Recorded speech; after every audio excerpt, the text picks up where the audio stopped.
All right, good evening, good afternoon, good morning, and welcome to my stream. I am just updating my mod list. I think I'm caught up. Oh no, there is one, that's not there. MNOP, trying to keep it alphabetical. All right, let me use here.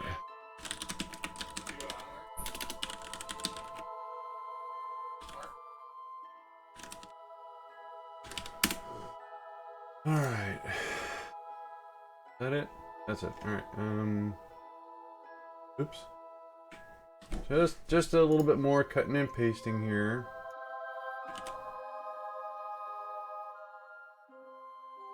Almost. You guys don't want to watch this. It's boring. Very boring. All right. I think I'm done. All right. Let me get this out of the way. Close that.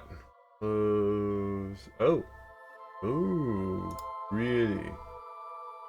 I'm going to try this. So, somebody came up with a brilliant suggestion for the GPO speed fuel pump to keep them auto-balanced on all the time.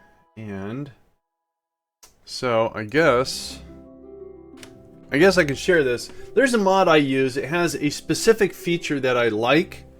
Actually, it has a lot of cool features I like that I use periodically. One of them is I like how they keep the... oh, you know what? I wonder if this actually would work. Ooh, no. That might cause some problems with... Well, I wonder if that... No, I don't want to do that. That would be bad. Alright. Anyways, there's this mod. Ode, how you doing? Kerbaloid, good morning, guys. I was just speaking to, someone came up with a, module manager patch for a mod I use called GPO Speed Fuel Pump. And what I like about it is there's two features I use. One, when I do those odd VTOL landings and I have two gas tanks on the sides, it has a feature where you can keep them auto-balanced, so you don't have to worry about it.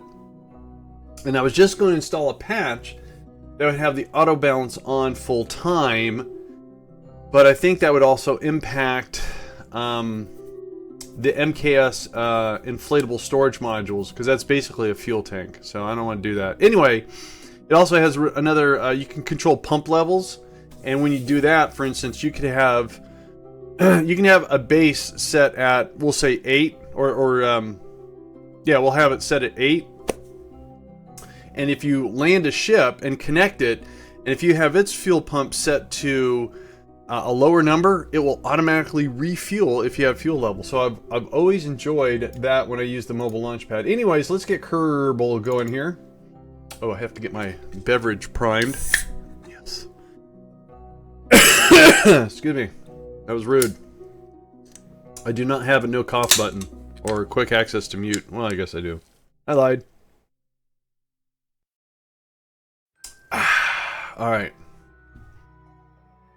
So let's go ahead and get rid of that. And oh, you know what? I forgot to check my audio levels. That's weird. My preview was way behind. It is still... No, that's weird. No, it's good. Alright, sounds good. Alright, good. Alright, so there was something I want to do. So let's up... Oh, I need to update that. Copy. And we're going to current... KSP. That's our mission. Did that update? Am I blind? Did I not see it update? It updated. Alright, so that means we can... Wait, alright.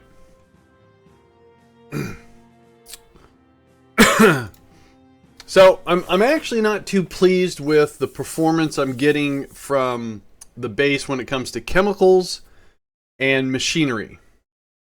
And why is my phone blinking at me? Oh, it's reporting weather. Yeah, I know. I read the news. Duh. All right, now leave me alone. I'm playing a game. So, yeah. So I'm going to have to do something to the base.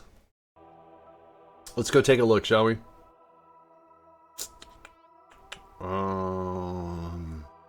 There we go. Nope, that's not what I want.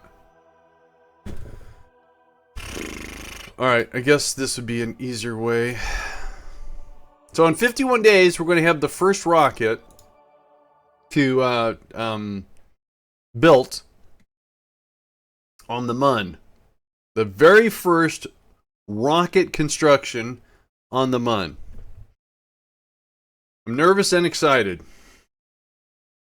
I'm excited. I don't know. So here's the... Did that bounce again? Yeah, okay. So I have to quit expanding the base this way that's going up this little hill and come out this way. Alright. So, let me bring up the resources here. My reference. So, when you start out, first of all, I want to start out making supplies to keep the Kerbals happy. But in the long run, I didn't want to keep flying stuff out. I wanted to use ground construction. So I had to kind of shift my tactics. Because ground construction uses material kits. So, to make material kits, I need these three things. To refine to these three things. Chemicals is a weak point right now. And I don't know what else is using chemicals. But as you can see here, I have one refinery that's doing all three. It's doing metals, polymers, and chemicals. And what's really cool about NKS is you can configure these things to whatever you want. For instance, this here is doing all material kits. And this one here is doing all specialized parts. So, but this one and this one I split up. So this one is doing the base three I need for the polymers, metals, and chemicals so I can make material kits. So I take the raw materials, right? So these three. No, not these three. There's the minerals and the substrate, and then the metallic ore. So these three, right? Yeah. So these three become these three. But as you can see, my polymers and my chemicals, they don't generate. In fact, I think I'm slowly dipping. So even though I have this one also cranking out chemicals, I can't keep up with the demand of chemicals, so I might have to reconfigure or add another one of these to do strictly chemicals. I don't know. So the big skinny of why I'm doing this is I want to have a self-sufficient. I want things to where they run not like super optimized, but to where I don't have to worry about the whole circle of life sort of thing. I want enough to produce so I can always do whatever I need to do whenever I want to do it. But this inflatable is not pumping out the machinery that I want.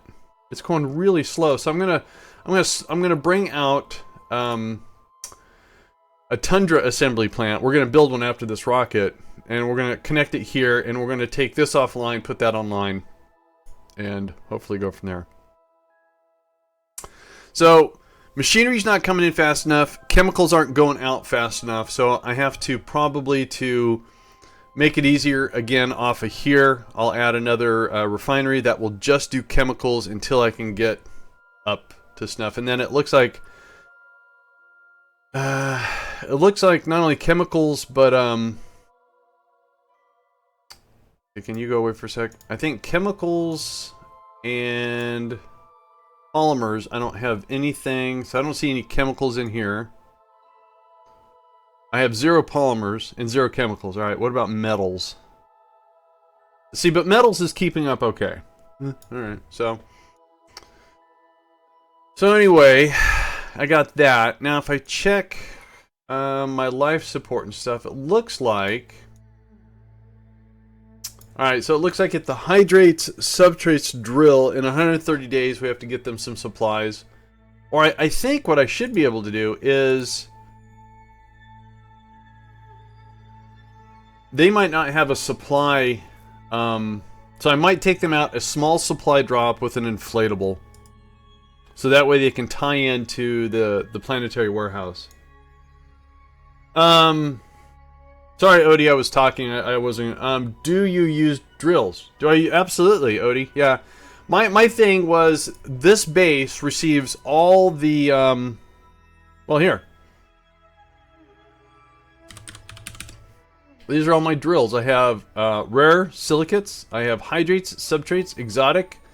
Oh, that's Minmus.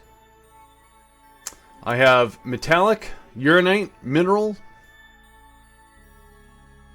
gypsum, and ore. So yes, I do. So I'm actually digging up all the raw resources.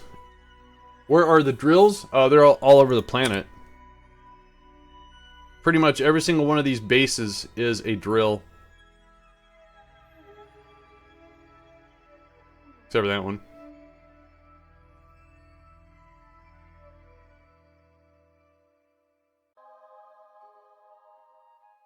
That's all my drills right there.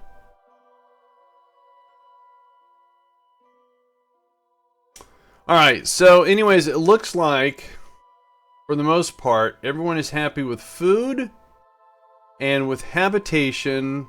Looks like 140. We might have a little hab problem here. Alright, so in 140 days. And this says we have something in 51 days. Kerbal alarm clock. So we have a course correction up on Pioneer 10. And our construction says... So... this course correction is going to happen before that. Perfect. Alright, so I don't have anything to do, so we can do a little time warp here. Let's do an F5. And then we'll just let Kerbal alarm clock stop us here.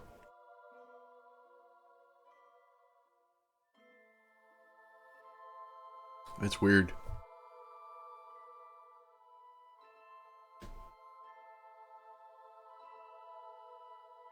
Actually, let me stop. And I'm kind of curious how... Can I get to... So how's chemicals working out? Oh, not that one. Wait a minute. Okay, now I've got machinery out the wazoo. Or is that... Wait. Hang on. Metals. Minerals has got a problem. Minerals does not have a problem. Now I have chemicals. Polymers. Okay. So it looks like they kind of caught up with one another, I guess. I don't know why there's a mineral problem. I actually have 4 drills on minerals. That causes a problem because that shuts down this. See? Missing minerals. And all I have to do to fix it is if I go to minerals.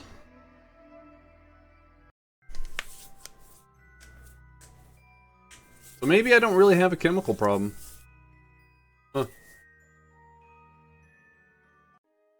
So my minerals, because I use so many of them, I actually have 2 drills out here. Or 4 drills, actually. And then if I come out here and do this, I think it fixes... See, now I don't have a mineral problem. A little bit of bug in the planetary warehouse there. So we'll go back to fab. Do I have to? I guess I don't. I just want to double check on machinery, chemicals, and polymers. If those are okay, I can turn on... I really don't... Well, I'm going to keep material kits on because I do need that. How are we doing here? Alright, 18 days, good. How are supplies doing? It went down a little bit. That means they're being distributed. So, once again... keep that out. That's fine. That's good. We used up all the silicon. Really? And I'm making silicon, right? I am. Okay. Now we're not missing minerals. Go figure. Okay. So the chemicals in the polymers and are back up, and it looks like we have some chemicals. So we have some chemicals in the warehouse, and what was the other one? Polymers. I don't see any polymers in the warehouse. Oh no, there they are. Okay. And then the other one I think was machinery. Do I have machinery in the warehouse? Mulch. I don't see machinery yet. Alright. So that means the levels that are being reported here are still local? Well, it's maxed out. So how come I don't see machinery here anywhere? Am I just blind? Am I? Am I blind? That's Kerbin. Maybe it hasn't pushed yet. Alright. Well, there's no demand for it, so, alright. So that, everything looks hunky-dory then. Cool. Let's go back out and see about this course correction coming up in 18 days.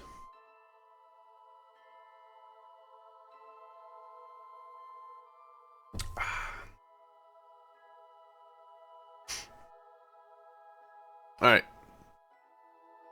So Pioneer 10 course correction, and then right after that, the rocket should be built.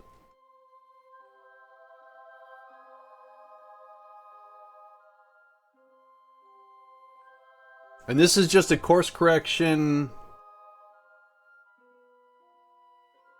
So we have to do a flyby of Joule, I think.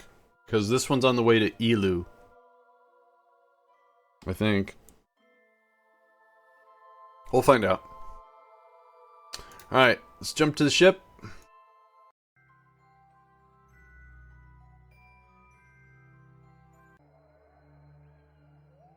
Okay, let's close that alarm. Whoa.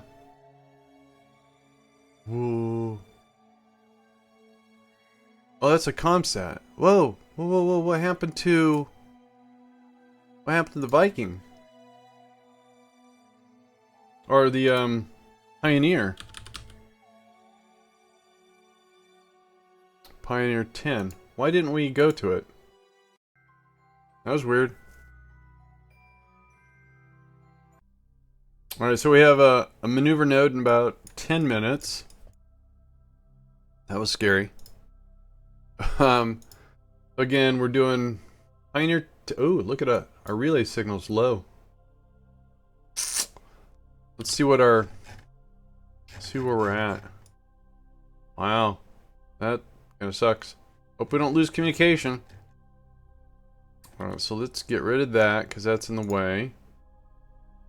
And then Pioneer 10, that's Mariner 10.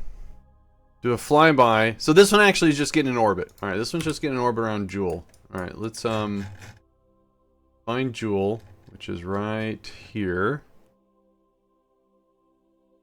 And let's see how that maneuver node is doing. That's our current trajectory, and this is what we're changing to right here. Alright, cool. So let's go ahead and do an F5. And this is going to cost us 11, and we still have 5,000 delta V. I don't want that. Alright. This is the... I think this craft is the one I have out the furthest.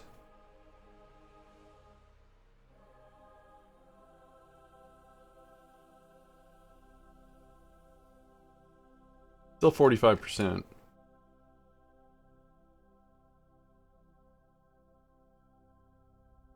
Okay, here comes a little tiny burn.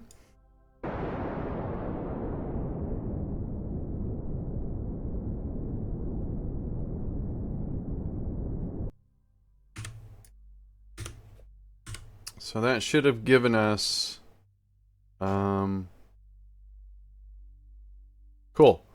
So let's go ahead and try to get a capture around Joule here, if I can. Just, the cheapest capture I can get. Alright, so that's going to cost 714. Alright, and that's going to happen in 1 year. Alright, so Kerbal alarm clock. Come here, dude. Add 10 minutes. And this is going to be jewel capture. Alright. Very cool. Some historical stuff getting closer and closer each time. So now on ground construction, we're 15 minutes away. Cool. Alright, let's go ahead and zip over there.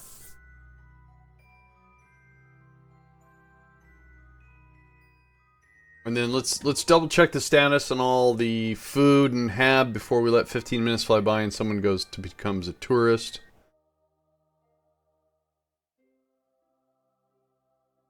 How's the reactor doing here, by the way? It's only got a 10% load. Oh, that's because I turned some stuff off. Oh, alright. Okay, so let's check here. They got 1 year, 401 days. I think there was someone, so 78 days. So it looks like 78 days is my mark. So let's add that to Kerbal alarm clock to remind us. So we're going to add, and this is going to be for Mun hydrates.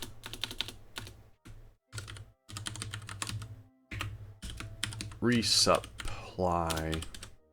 Just resup. And that says 78 days. We're going to do it for 68 days. Give us a little leadway. Okay, so now put that away, put that away. Let's do an F5. I didn't see the quick save.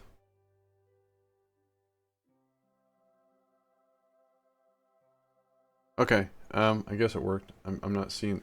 Am I just blind and not seeing the quick save? There it is. Jeez. All right. All right. Here we go. No.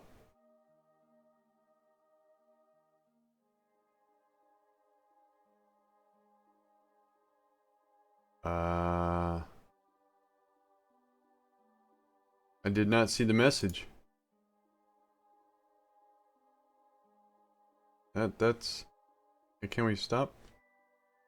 Well... Let's see. Do you say you're ready? It says 100%. That's an odd message didn't come across. So we just need to get us an engineer. And... I have 2 engineers there. Do I have an engineer somewhere? I don't need one. Well... I think, do I have one sitting over here? Material kits. Why is that 0?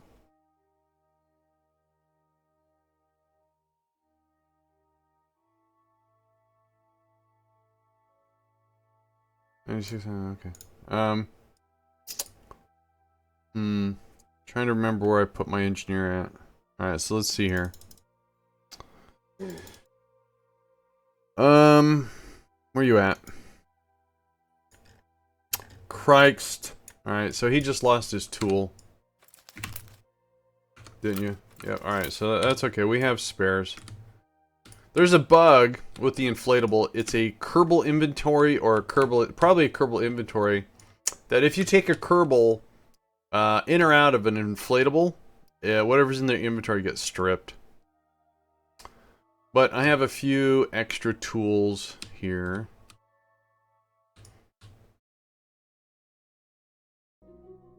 I put them there to see if it would help. Whoa.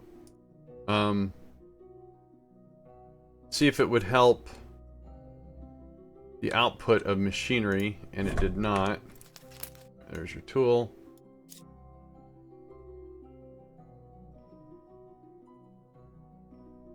All right. Now, let's go over here. Never done this before. Do the drills have a maximum distance for transferring ore source? Odie, it's not the drills, it's the inflatable storage modules. There's two different types of distributing. There's local and planetary. Local has got a range of 200 meters. That's a local warehouse. And then planetary is distribution. For that one, you need one of these inflatables. If, like, for example, see this thing right here? This has got material kits in it. Now, this inflatable is not inflated. And when I needed to do something, my Kerbal, for some reason, could not draw material kits from the warehouse. So I flew this, landed it, and he was able to draw from it locally. That's called scavenging or local warehouse.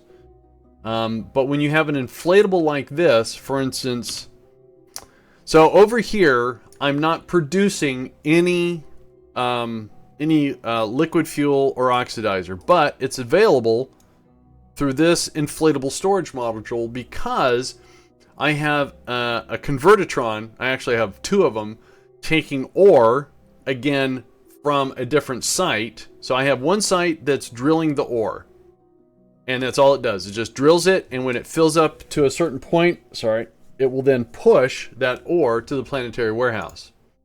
So if we come up here, we'll see that I have 200,000 ore, and that's fine. Then I have another site that has an inflatable storage module for ore, and it has ISRUs or convertitrons because since there's a demand for ore, the warehouse goes, oh, let me give you some or push it to you, and that inflatable storage module says thank you, and then the ICRUs or the convertitrons take the ore and convert them to liquid fuel and oxidizer or whatever you set it for. So that's why I have liquid fuel and oxidizer also in my warehouse. So now down here I have one. It looks like I only have 137, but the moment I start transferring it, you'll see this go down then pop up. It'll go down and pop up because it's drawing from, yeah, it's magic where it's logistics, not magic, it's logistics. So that's how that works. So now we'll go back to the Kerbal, back to the Kerbal, back to the Kerbal. All right. Alright, but for logistics to work, you have to have a logistics module. So at each one of my drill sites, I have a Ranger logistics module, and you have to have a pilot in it. So you have to have a Kerbal there for logistics. Now for scavenging, I don't think you need a pilot.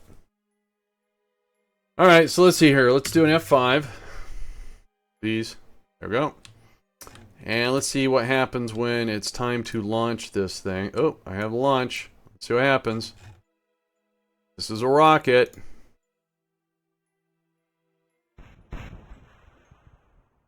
Cool! I have a rocket. Look at there.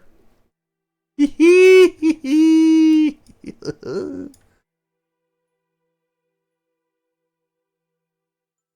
really cool. I want to get a screenshot. Now, here's the thing. There's no fuel. There's absolutely no fuel. Now, I think it's got battery power, though. So we have electrical charge, we just don't have enough fuel. So what good does that do it? Well, it means when you build one of these, you have to make sure you have an adequate fuel supply, which I do. So then we're going to take our Kerbal. Hello, Kerbal. And we're going to load him up with one of these Kerbal attachment doohickeys. I read your mind? Okay. Wait. I can do that? Yeah, I'm getting static. I'm sorry. Maybe I don't have logistics. So we need one of... Whoa. Need one of these things. And hopefully I can get it on it and transfer fuel. Lights, please. Thank you.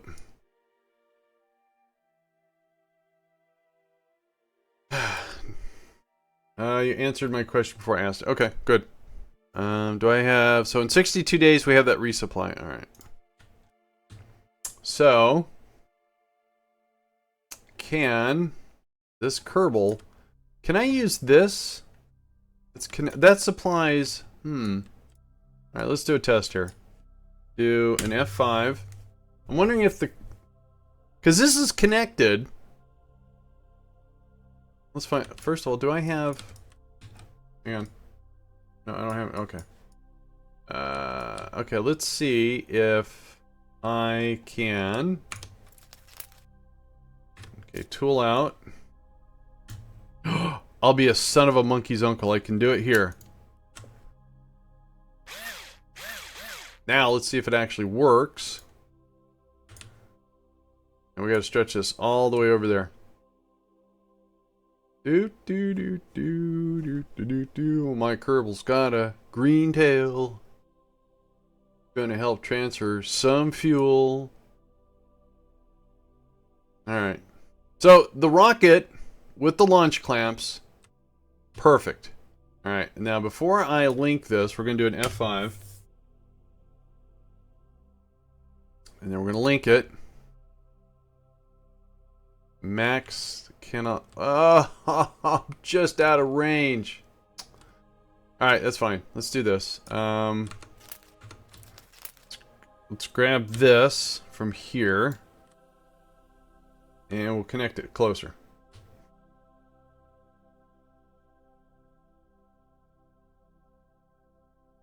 In fact, can I hit cancel? Okay, let's do cancel. And we'll put it... I put the rocket there because I didn't know what was going to happen, so I put it a little further than I normally do. So as what we'll do is we will put this here.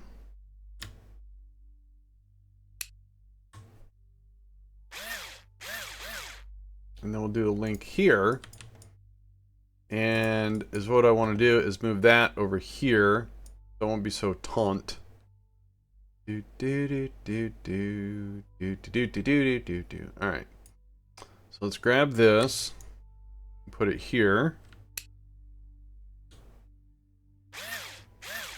Again, we'll do an F5 before I link it, and let's see what happens here.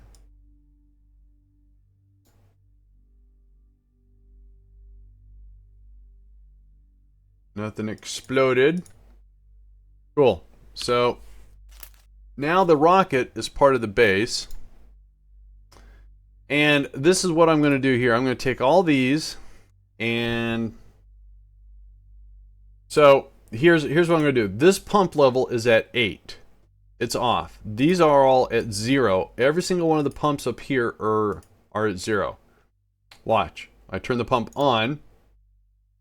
Oh, I got to turn this one on too. Wait, okay, hang on. We'll do this. This one. Come here. And this is a mod called GPO Speed Fuel something. I can't remember the name of it. So these are all on. We're going to turn all these pumps on. Pump is on. Pump is on. They're all 0. This pump is at 8, so it's higher. And we're going to turn this one on. See?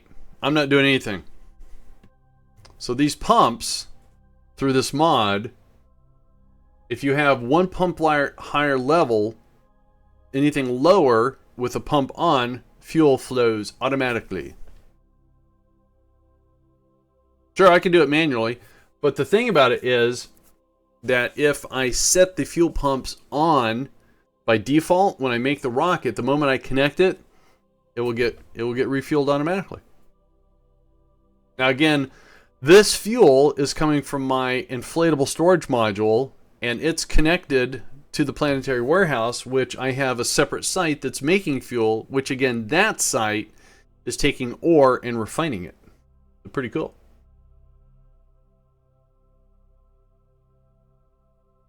So yes, larger fuel tanks take longer to fill.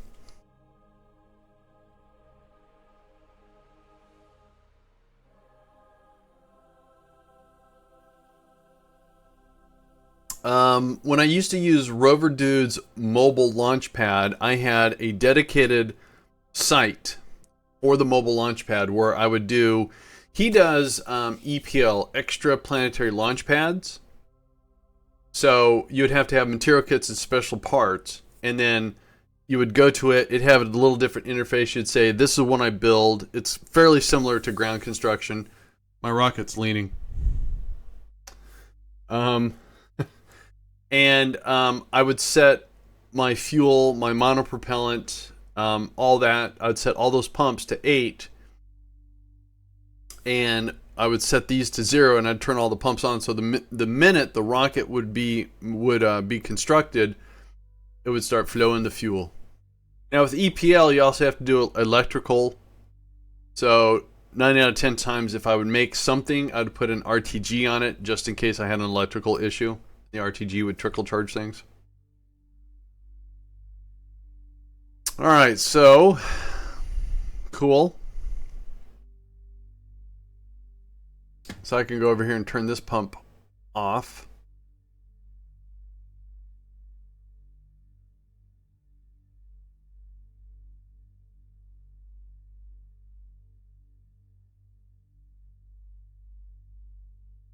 All made possible through the MKS mod from Rover Dude.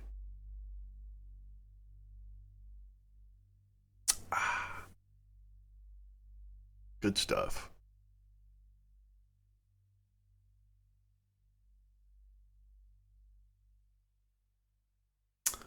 So if you have access to ore, and you have a convertitron, and you have a logistics module in... So let's say at one site you actually do the drilling and the converting. Then you just need one inflatable module. And then if you have a site where your rockets are constructed, as long as you have an inflatable module and a logistics at both sites, you can refuel your craft.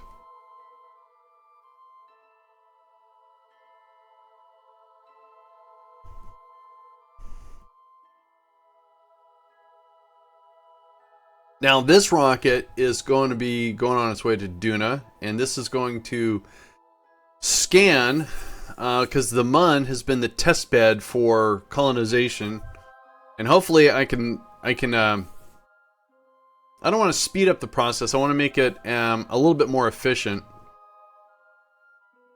to where we make adequate amounts of the resources to get into the planetary warehouse. I already know how I can make the drill sites better.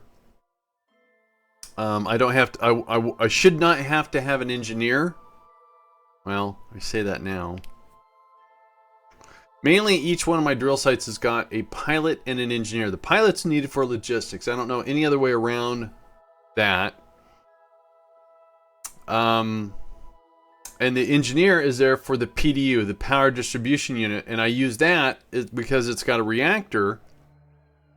And if I land anything, I can put modules on it so they get power wirelessly. However, I'm thinking that I'm still going to use a rover with drills, but instead of having a small reactor that only powers the drills, I would have a reactor big enough to power the drills, the cooling, and the habitation. It shouldn't take very much fuel to take off from... I know. This rocket is made for taking off from Kerbin. And that's why I did. The only thing that's different is it doesn't have a fairing on it. Alright, so we're fueled. So we can close these. We can turn off the pumps. Actually, I'll leave this one on. No, I'll turn it off. Okay, and then we can close these. And we'll double check.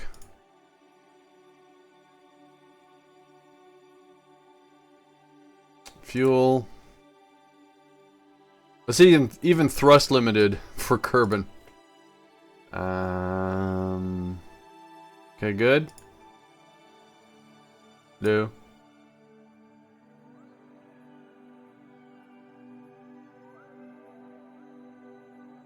Alright, so that's... Oh, I forgot about this fuel tank up here. No. How did that one get filled? Interesting.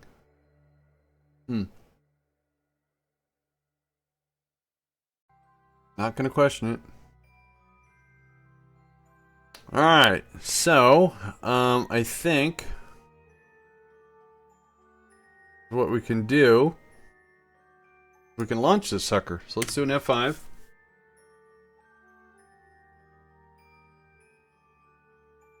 And then let's go to the Kerbal. And then is what we're going to do is unlink.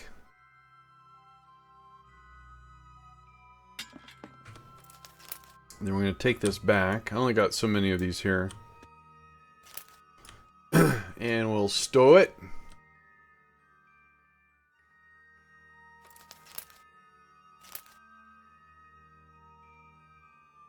Now on the Mun, they can barely EVA with those things. They are really heavy.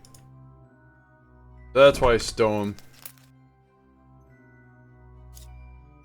Alright. You have to build and save the rocket in the VAB before making it. With ground construction, you make the blueprint. When you fly out the do-it-yourself kit, which I don't have here, we're gonna do one because, like I said, we're gonna upgrade the machinery. You have to have the kit here, and then each one of these has a workshop interface. You can't see it because I'm not on it. Each one of these have got a workshop, so an engineer is needed a level 1 and above to do the workshop, or what I call 3D printing.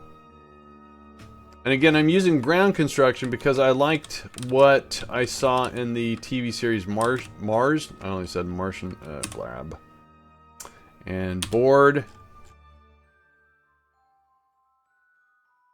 All right, so we are actively doing everything here, right? So refined exotics I have plenty of, but I need that for specialty kits. Here we're not missing anything. We're active on everything. We're active on chemicals here, right? Yeah, okay. This is my logistics, and that's doing... Oh, that's my PDU, sorry. I don't even use the PDU. It's there as a backup reactor. And if I land anything, like that's an MKS module, and it needs power, it has a built-in coupler, so it will get power. Here we are doing...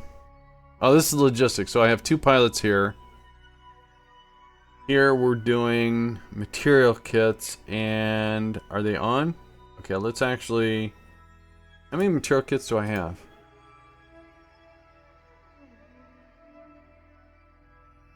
$96,000 material kits. Alright, so that can stay off. Alright, and... This is doing specialized parts, and that's on. And this is doing machinery. Okay. Our levels again with machinery. Machinery has not pushed out to... Which I find odd. Huh. Alright. Weird. Alright, so... Let's go over to the rocket.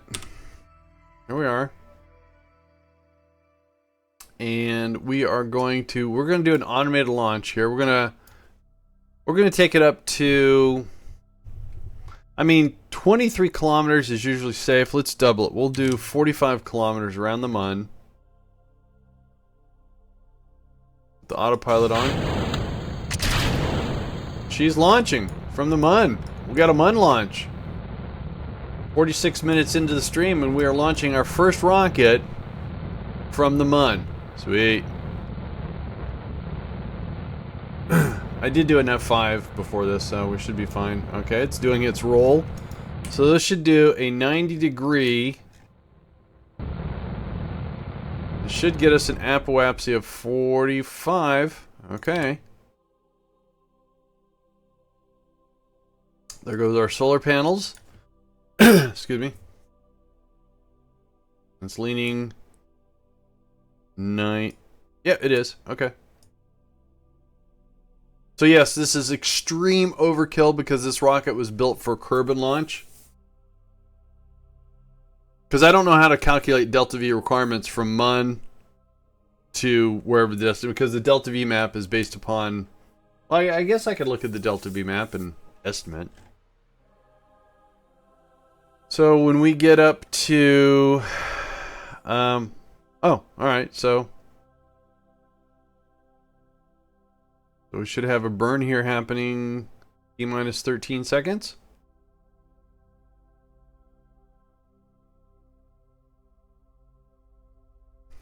Coming up. Here we go.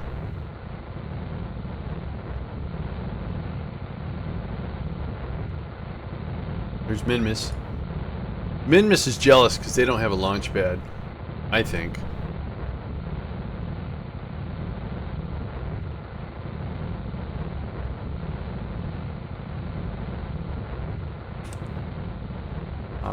Look at... Oh.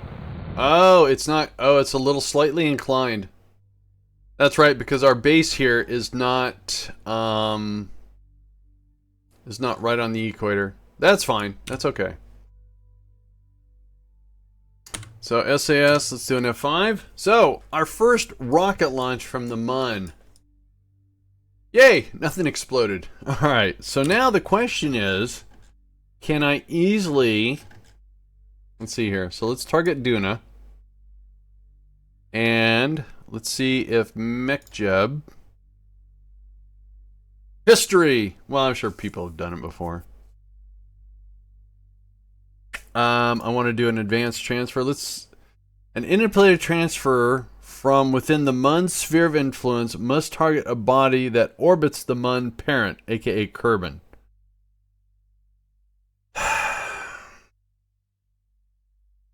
No fireworks. Hearthstone, how you doing? So it won't do it. Can I do a manual?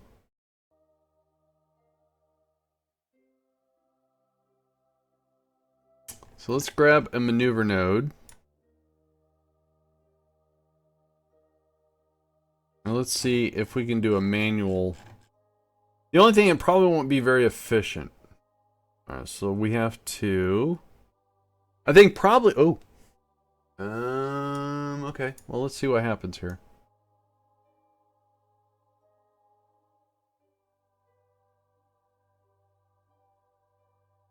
So let's get our nodes on 0. Okay. And let's drag this around. Whoa. Okay, I don't know what I just did. That was way too fast. Firestone? You mean Flintstone? Firestone's a tire, isn't it? Okay, hang on.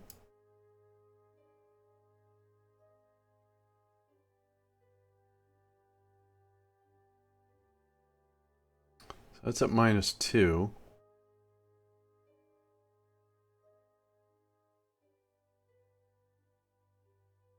I go on -3, going the wrong way then. I probably have, is what I should do, whoa, okay, what I should do actually is, the node is there. I'm wondering if it should be here, and would that make any difference on those? No, it made no difference whatsoever.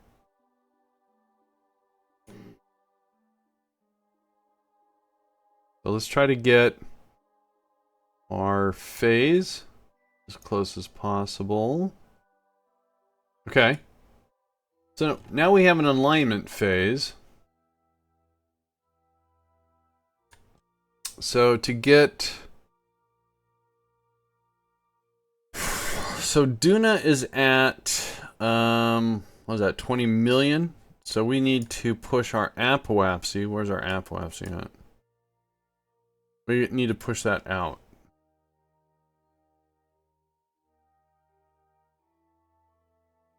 And is that going out or in?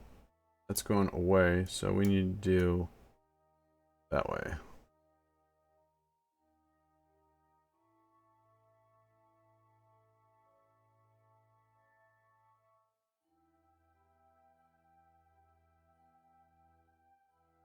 At least it wasn't Bridgestone, Firestone, Bridgestone.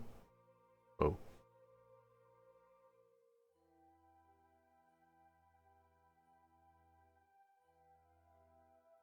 Alright, I'm confused.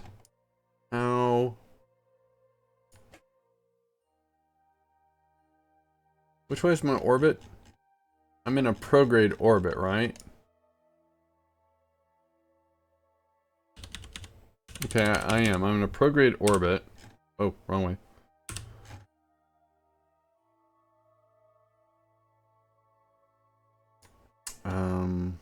So I need to increase.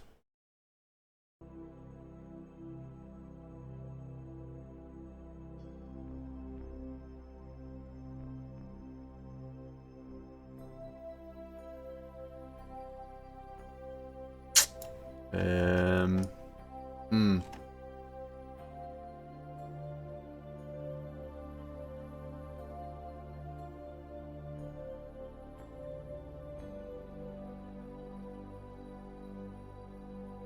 I'm at a loss.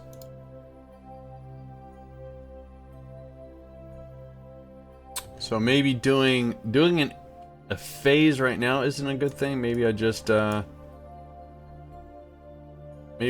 exit the sphere of influence here, which I thought I did.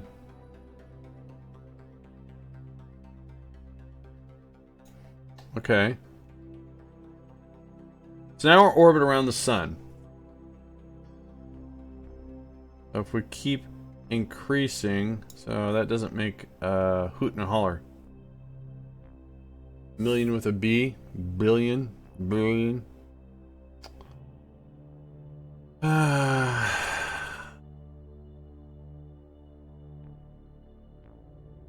But if I want to get a capture with Duna, I still have to raise my apoapsy like 6 more billion. And even if I increase, that's going down or up? Okay, that's going up.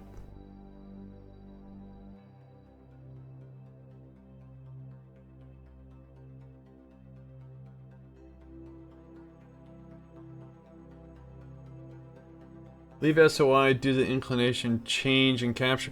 I was trying to do it all in one fell swoop.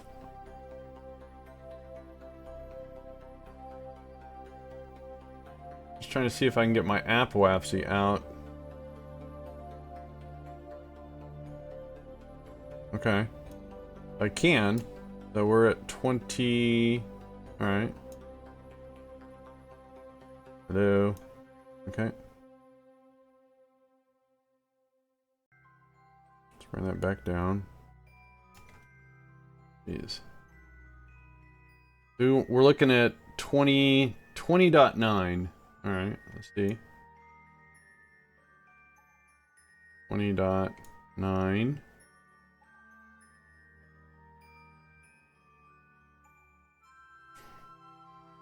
NK delta V. That's a lot. And I don't have it. You're right. So, what was your lead the SOI? Alright.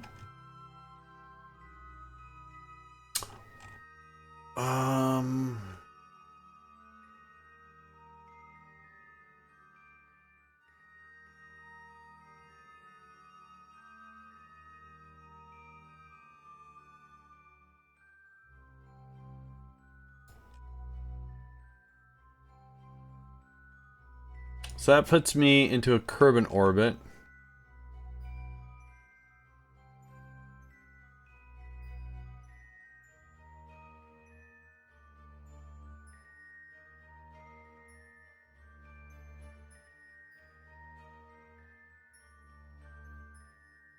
Alright, and now I have Kerbal escape at 457.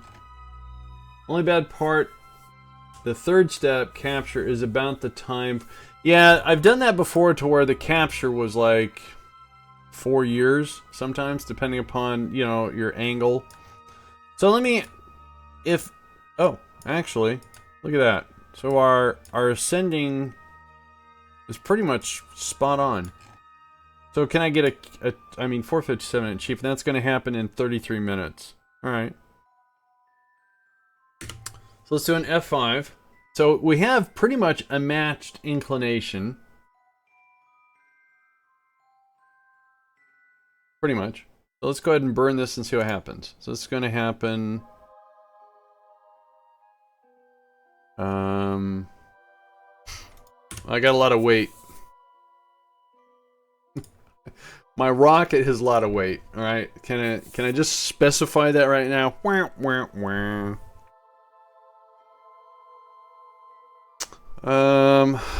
we should be okay on electrical charge. Can you use the transfer? I can. I could probably do that.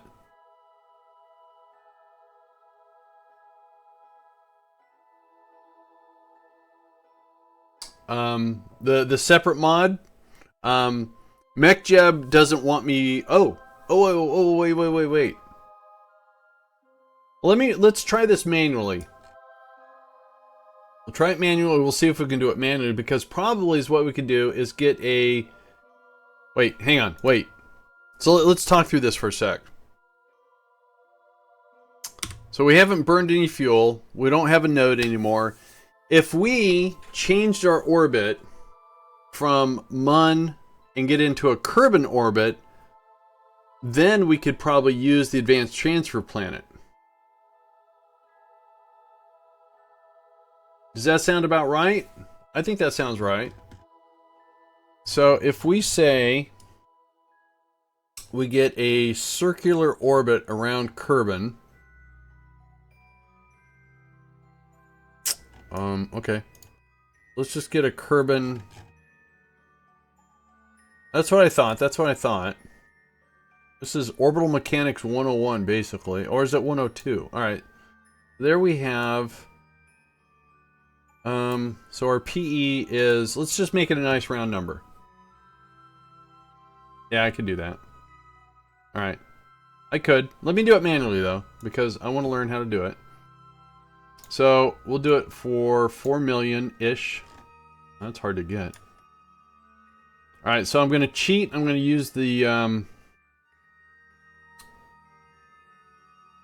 So I want to go... Plus. Plus? No, minus. Alright, close enough. So that's going to cost us 194 to get an escape from the Mun, but a Kerbal orbit. And then do we want to circularize? Because normally we have a... well, normally we do. Return from... Yeah, okay, I can do that. Well, okay, so we'll do that. So that's going to cost 194. Cool. I'm almost out of soda. Darn it. I am officially out of soda, but I have my backup here, which is not iced tea.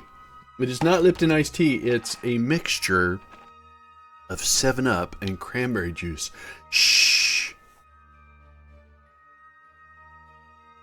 Right. Well, I'm going to circularize once I get. That's why I was going for a certain PE, because when I get the PE, the periapsy, not physical education, then we'll circularize and then we'll try to do. Because I think it complains about not having a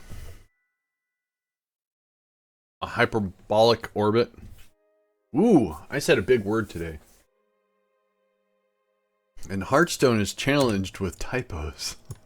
I had to say, oh, we have an unidentified object. You know, once I get this colonization thing down,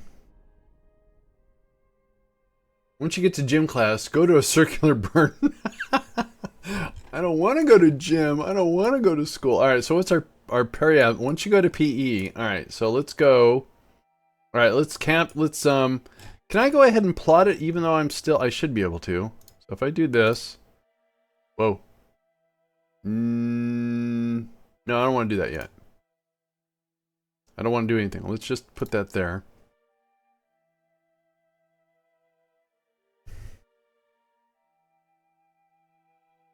Or do I want to circularize at the apoapsy? That's going to cost 100. That's going to cost 176. Versus if we if we go out here, that's going to cost 137. But it's going to put us like at a moon. What makes more sense, to have a higher orbit or a lower orbit, or does it matter?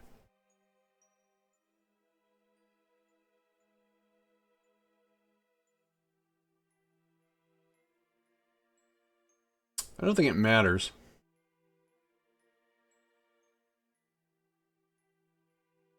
Well, since I have the delta V, I'm kind of curious. All right, so let's do a let's have a lower orbit versus a higher orbit. Well, it's a higher Kerbal orbit. All right, so let's add a maneuver node. Let's go ahead and circularize at the periapsis. It's going to cost 178. We have an inclination because of our launch from. It's going to take 2 days. All right. Ooh. All right. Got to be careful of snacks. All right. One thing about a higher orbit is you may run into the Mun. Oh, right. Very true. I might get a troll from the Mun. Good call, Hearthstone. All right. Let's see what we're doing. Are we lining up? We're lining up. All right. So we're going to zip around on the other side of Kerbal.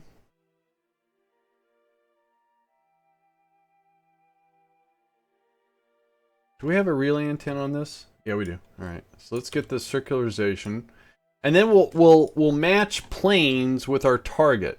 That's like doing a min-miss thing, right? You don't have to, but it could save you something. The inclination, right? So this is going to happen here in about, well, it's going to happen at T-minus 4 seconds. Oh, I don't know what I'm doing. I'm drunk. I've been hitting this sauce. Alright.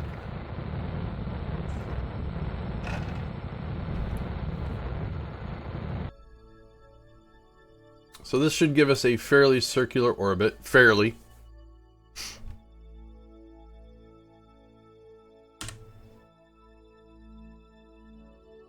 Alright, it's close enough. So Duna is already our target. Now we could tell MechJeb to do a match planes with target. Can only match planes with target in the same sphere of influence. Okay, that's fine. I can do it manually though. So let's go ahead and create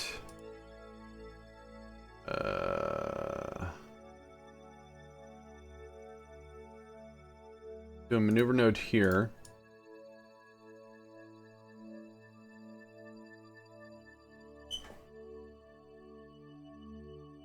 Right.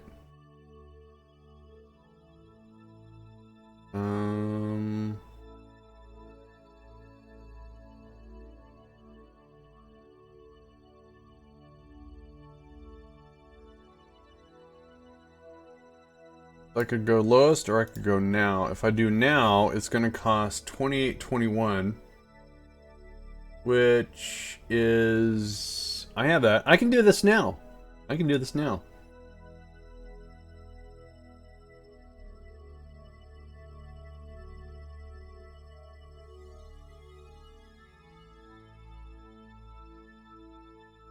As soon as possible. So we'll leave now. It's going to cost 28.15. And it gives us a capture. Alright, so let's go ahead and do it. We got the Delta V. We can do it.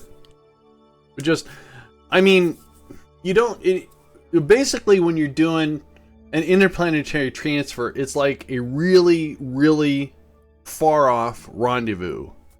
And usually when you're trying to do a rendezvous, you want to get your orbits, your inclination. You don't have to, but it helps. Alright, so we are doing a burn right here for 1 minute and 25 seconds, and that's going to give us a intercept, or it's going to give us a capture with Duna way over there. And that'll be 1 year transit.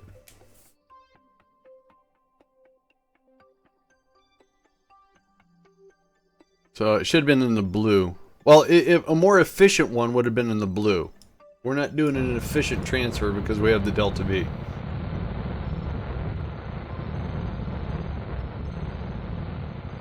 Alright. So that's just giving us a capture. Does your relay network reach Duna? I already have something on the way to Duna. That would be the Mariner... Mariner 9. And that's in 134 days. It's going to be there.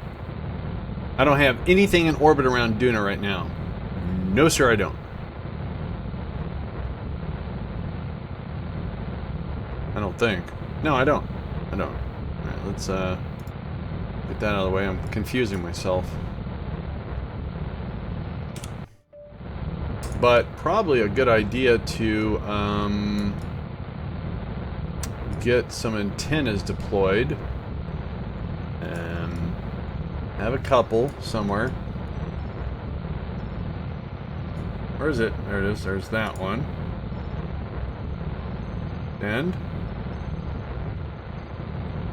And then do I also have... Oh, I do. I have that. And then I have... Uh-oh. Uh-oh. I gotta do something here. There we go. So that might make our encounter bad encounter. It might make it for a bad transfer. Let me get all my antennas out. Oh, didn't I put another one over here? I did indeedly doodly. All right.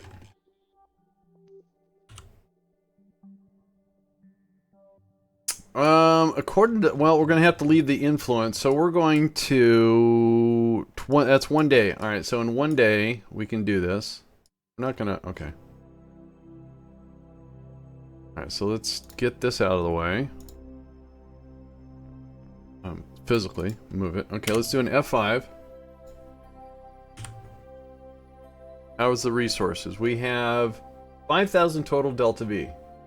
That should be more than enough to get our capture on Kerbin or Duna.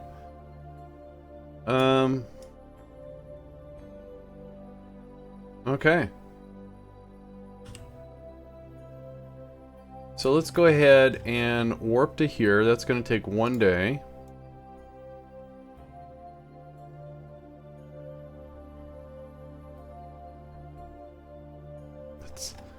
I'm a little nervous about this. I'm actually nervous because I might lose the Mariner too. It might be touch and go on connectivity out there.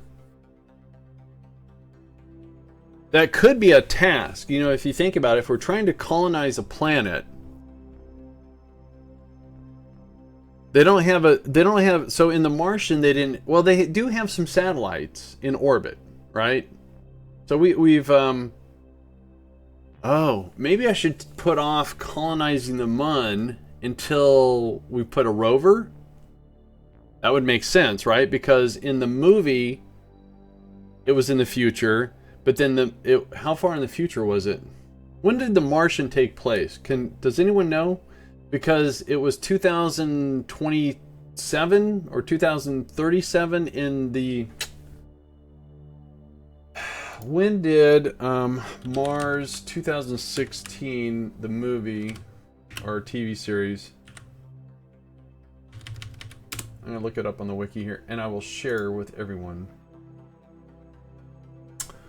So 2033 and 37. So 2037. So when did the Martian?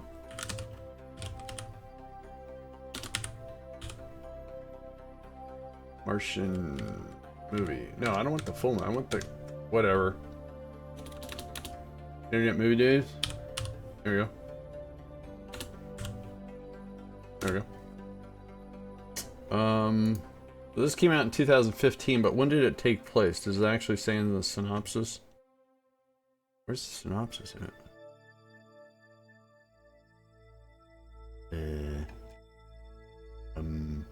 Oh.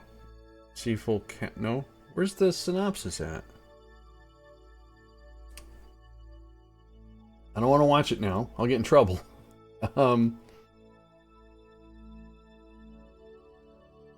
Article, movies, nominated for 7 Oscars. That's awesome. Review, awesome. So the synopsis is that. Alright, so let's just do this. What year did the Martian take place? No, not the TV series. No. No.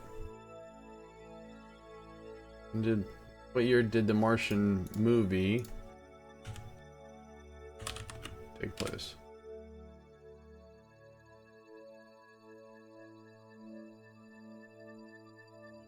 '20th century.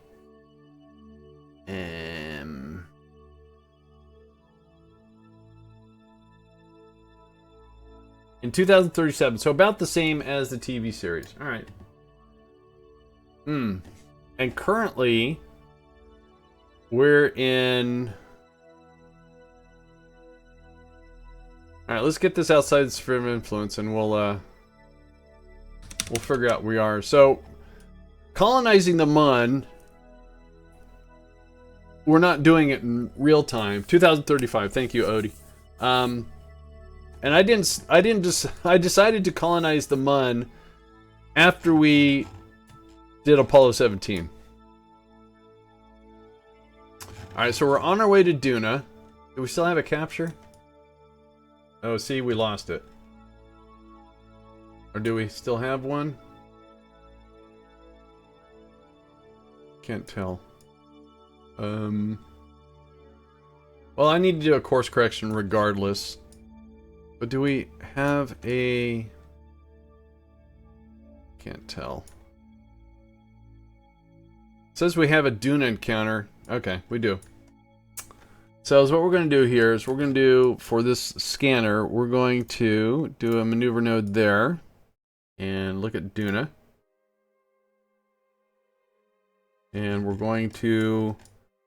Wow! That's pretty equatorial-ish. So what I want to do is... And we're getting trolled by Ike. Wait, what if I...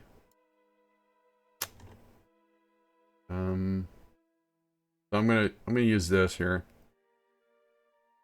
Wrong way. Alright, so we need to scale it down. Still getting trolled. Oh! We did not get... Okay, we have no troll. This is a scanner, but it needs to go to a polar orbit. Okay, hang on.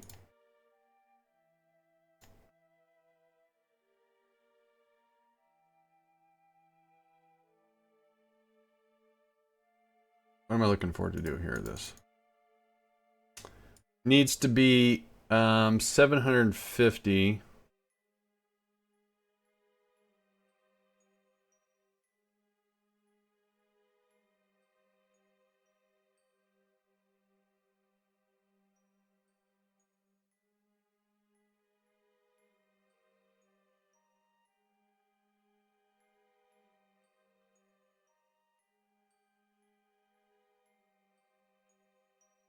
Close enough.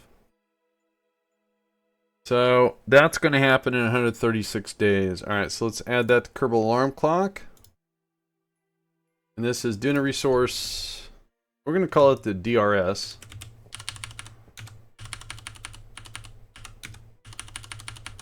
And this will be a course for COU. There we go. Course correction. All right. And 10 minutes padding. Add. All right. Cool.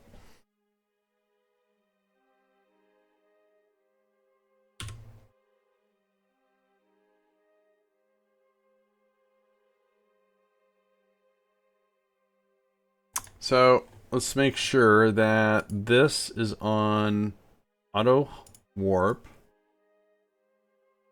Is that the only, that's the only one, right? Yeah. Sweet.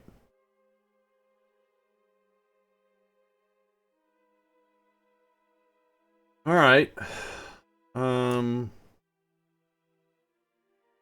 Cool. So F5. And so, very exciting. That was really, really cool. We created a rocket. We built a rocket on the Mun and launched it. It can be done a little bit better because it's been so long since I've done that. Okay, how's our communication? We're still not far away. Death Dread, how you doing, man? Death Thread also streams Kerbal, so guys, check out Death Thread there. There you go. I know he would appreciate it. Give him a follow. So that's a good question. Let's go check out the Mariner. I want to see how our signal strength is.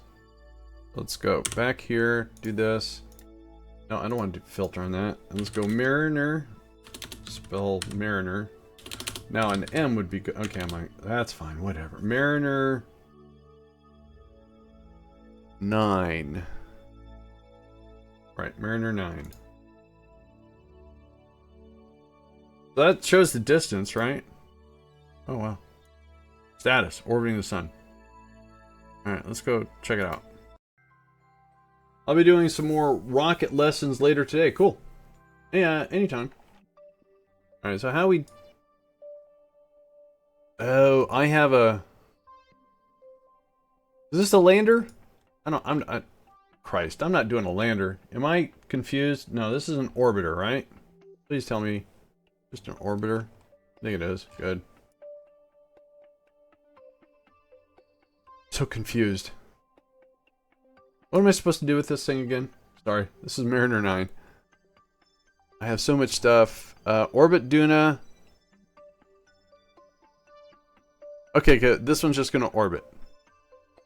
Ugh. Mariner 10. Don't I have a landing on Duna somewhere?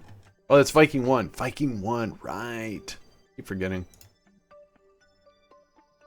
Your antennas are out, right? Your antennae. One antenna plus a relay. And your signal strength is 64%. Directly connected with Kerbal Space Center.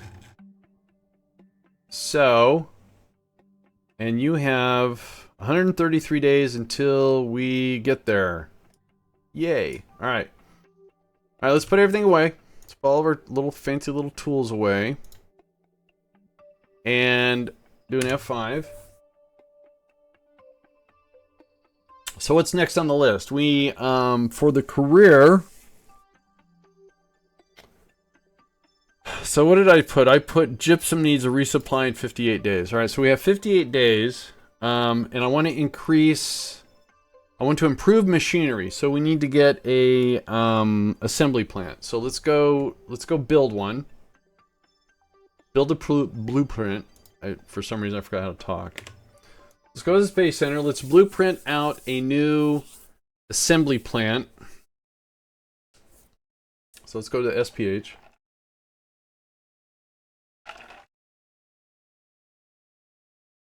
Alright, so fairly productive days so far. And its sole purpose is to make machinery from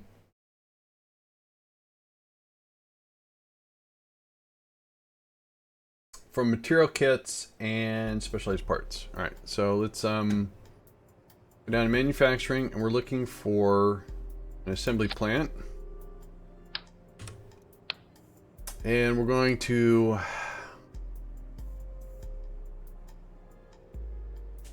put a cradle.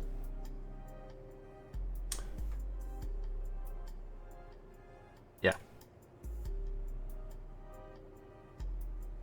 I would like to also engineer a mechanism that can pick up pretty much anything, like the tundras, and move them. So I want to use, somehow I want to see if I can't use the constructions and to make something tall enough to where it can pull, not a crane, but I want to use the Kerbal magnet, the Kerbal inventory magnet. Versus their magnet, because you have to, I want to encase it. I want a crane system to like pull up around it since it sits on a cradle. Yeah, something like that. Anyways, I have no idea what I'm talking about. All right, so anyways, let's grab the 3.7. Put that there. Strut that. Okay. And then we want to configure this to do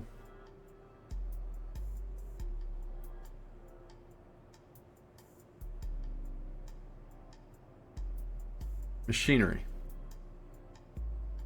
Okay, that's so this is set for material kits. Now it's set for machinery. Am I doing that right? Yeah, I think so. Reconfigured from material kits to machinery. Okay. Sounds good to you? Okay. So machinery. So this is going to, and see, this is what's confusing. And this is why I went that route. So if we go to manufacturing, and then we go down to machinery. Here it says the Ranger Workshop.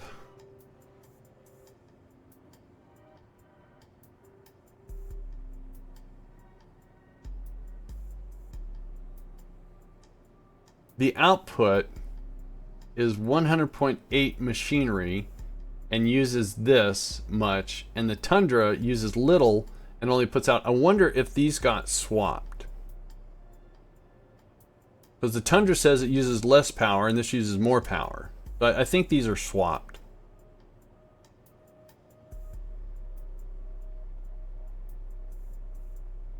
I mean, they still use the same stuff.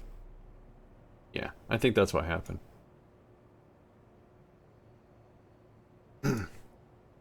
Alright, so this is set up for machinery. I'm doing this ahead of time so the engineer doesn't have to do it. Put that there.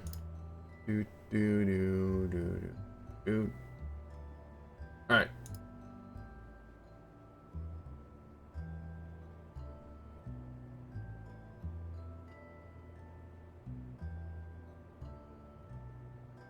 Oh, cool. So now, once we make this, we have to maneuver it into place. So I think ahead of time is what I'm going to do is also put, this doesn't have any inventory, does it? No, it doesn't. No. No. It's not. All right. But we're going to go ahead and put flexi tubes.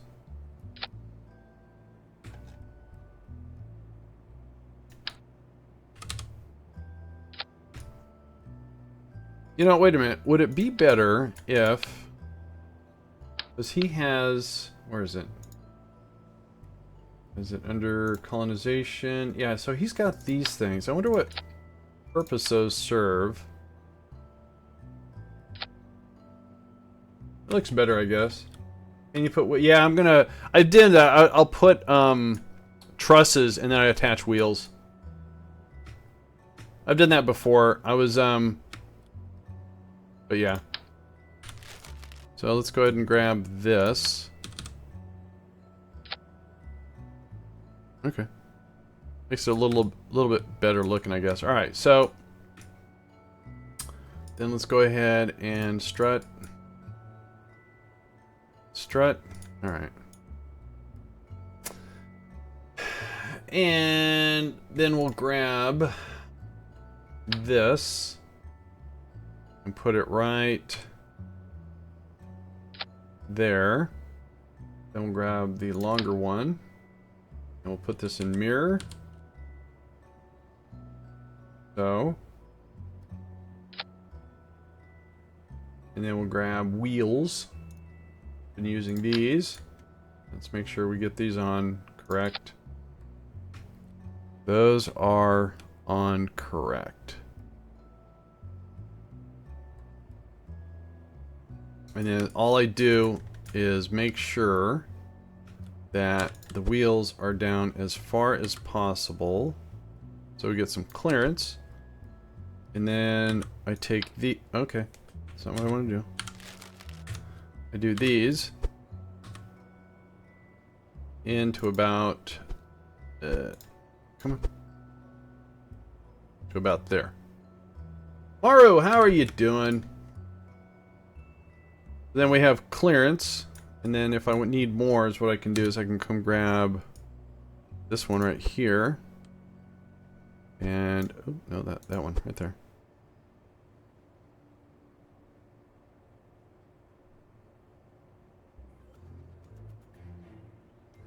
So now we have clearance And then once we get there, we can line it up. We can lower the cradle to the right height, hook it up, disassemble. You know what I'm trying to say. All right. So we're going to call this the Mun Fabrication Base Assemb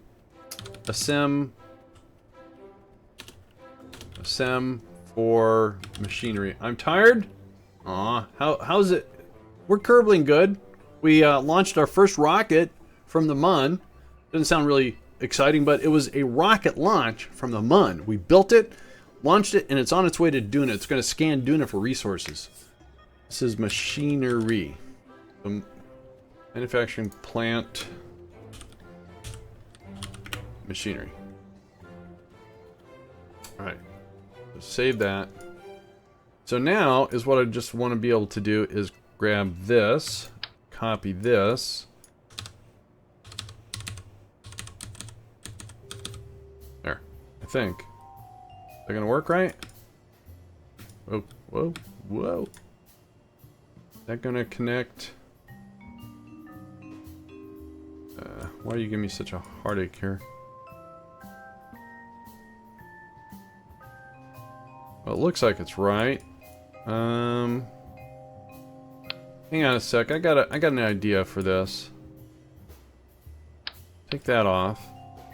Let's give him something to connect to because just surface attaching is making me a little nervous. So we can take these radial things and put them.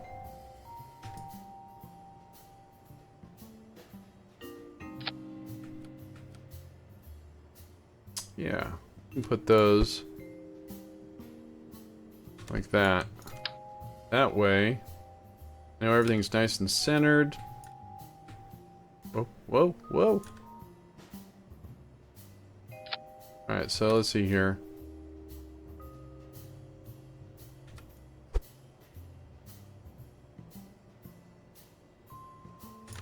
That works.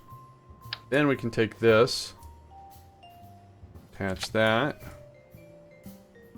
this, and attach there, and that looks pretty good. So then is what I can do is still. Man, you did it without me. Yeah, I'm sorry. You can watch the.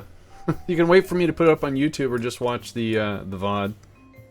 But yeah, I did. All right, so we're going to 1, 2, and then same thing here. 1, 2. That works. Then we want to make sure. Okay, so first of all, auto strut to heaviest. Dang it. Auto strut. And the little one. Oh, jeez. How do I get there? So many different. That one. Auto strut. Now, pull easy. Okay. And then, no. That. Oh, that does an auto strut, huh? Or does it? No. Alright, fine. I hate how views work in space plane. Oh, no, you have a lot more accuracy in the SPH. Just that I'm not used to it because I spend more time in the VAB than the SPH. It takes some getting used to, but the SPH is more accurate. It is. So that's it. That is our manufacturing base assembly plant dedicated for machinery that we're going to build. Let's say that. How much does that cost? 15,510. How much does it weigh? A little over 9 tons. Oh, let's go test and make sure this thing drives correctly. And it has its own electrical charge. It has 1,000 electrical charge, and the cradle has 100. So we have plenty of stuff. So save it, launch it. No, it's already got a command, so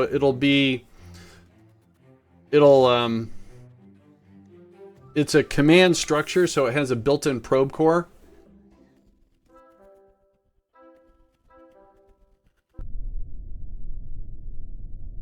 And of course I have people that came aboard. Oh wait, no, I should be able to resume flight, put on the brakes, and use this and say that, and say, wait, I used to be able to say clear the crew. I forgot how to do that. That's for crew. Okay, I just want you guys off. Alright, let me start over again. Okay, this. Transfer. It used to be with crew manifest, there was a way to quickly get these dudes off. Now I don't remember how to do it. Team interface.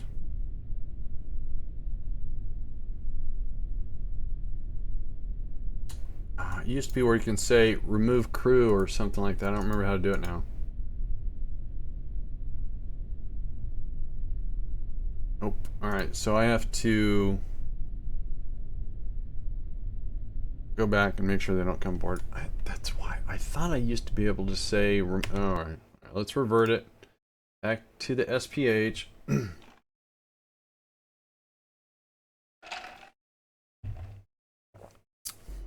let's make sure no one goes aboard. You. Boom, boom, boom.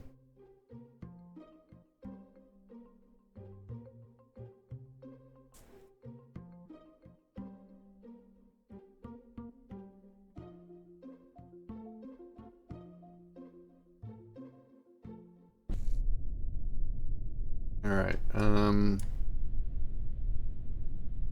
so forward is backwards. I'll say, so if we treat that as forward and that is backwards, and I say, I think I want to invert these.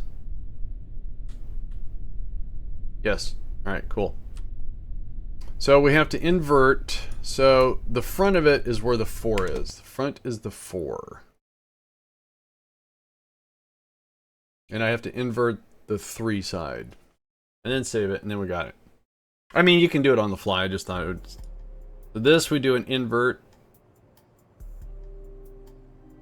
Save it. And then let's go to the VAB. And I am looking for...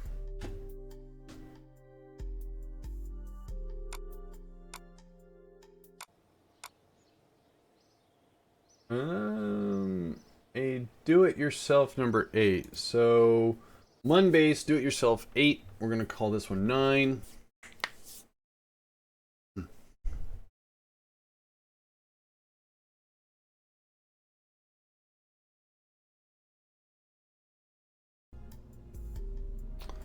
Load rocket. And again, what do we want? We want Mun Base. Mun Base. Do it yourself. Number 8. So we're going to load that up. And we're going to go whatever. And we go inside here and we say select vessel. And we go to SPH. And what did we call that thing? MFB assembly plant. So MFB supply assembly plant machinery. So that one, kind of a smaller item. So let's delete the fairing. And then we want to size down a little bit. Good. This is number 9.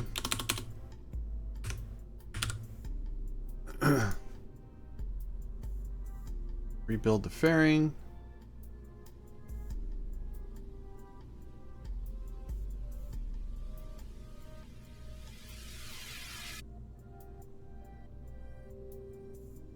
Oh, I wanted to close. There we go. Kind of weird looking. All right, so save it. Let's put on the launch pad. Everything looks good on the staging. Make sure no one's stowing aboard. Good. Save. Save.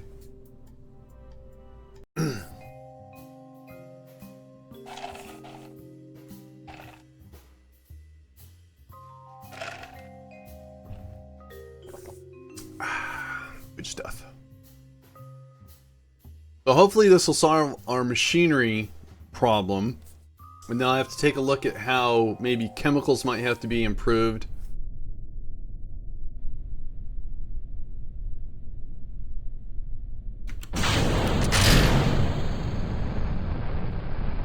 And once I get that fixed, then we start working on agriculture. We want to take the resources we have already, start making water, start making fertilizer, and then start making supplies. And then once we have that at the main fabrication base, or at the Mun fabrication base, we should be able to make every single resource we need, build anything we need to build.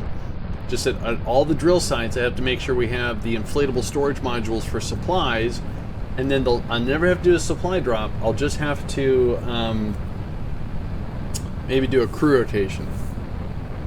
Or is what I need to do is maybe figure out how to, for 2 Kerbals, how to give them infinite habitation and infinite homesickness from a ranger standpoint. Or maybe even a tundra. I don't know.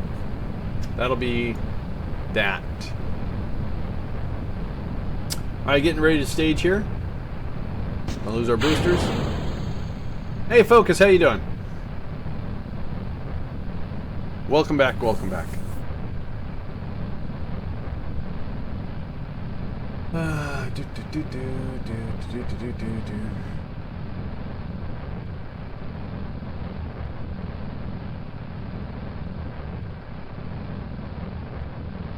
You're doing great. Well, so far we've had no disasters, no setbacks. So, feeling pretty good. We're sending out a do-it-yourself kit for an additional assembly plant. So we're gonna increase our machinery output.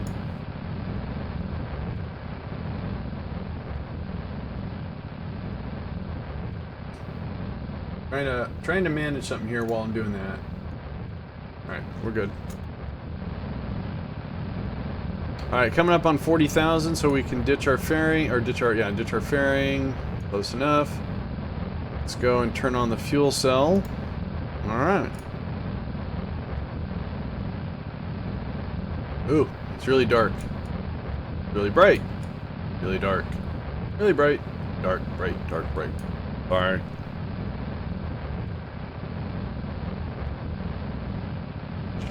I have some condensation issues going on here. There we go. I have resolved my condensation issue. Alright.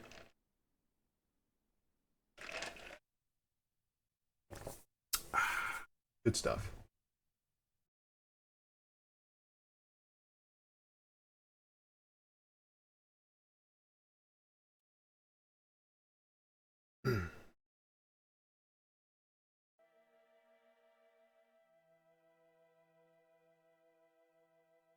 All right, 941 to get circularized. We've got that to spare.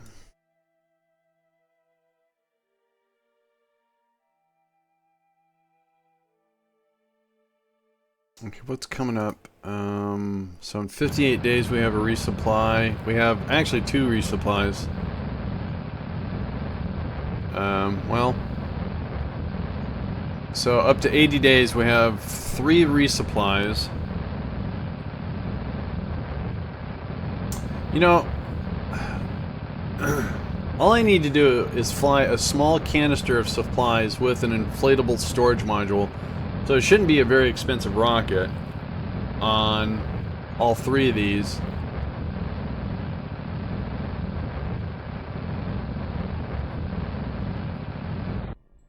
Okay, that's our circularization. Now it looks like we're going to keep this stage, because it looks like we're going to have quite a bit of fuel, actually. We might as well use it.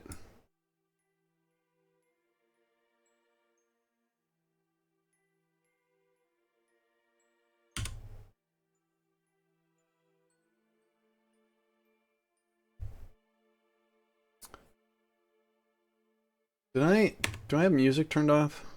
I mean, I've been actually having... Okay, that's right.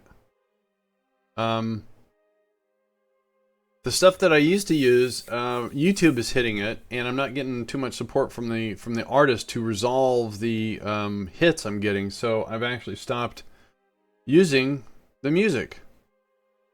Kind of a pain in the butt, because what I do is after I stream, I export these to YouTube, and then YouTube looks at it and says, "Oh, hey, you've got some copyrighted material," and then depending upon how quickly something can, it could take up to 30 days for the dispute to be resolved.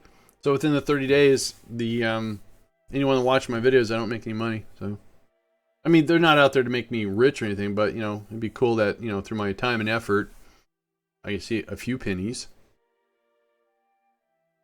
In fact, the one that's being claimed is being claimed by somebody else other than the artist, and for some reason, the artist doesn't seem to care.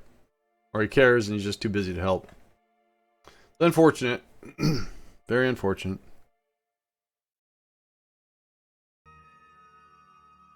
I do have some other stuff, and it does get snagged, and the resolve is fairly quick. It's like about a day, day and a half. But it's just a painful step. That's all.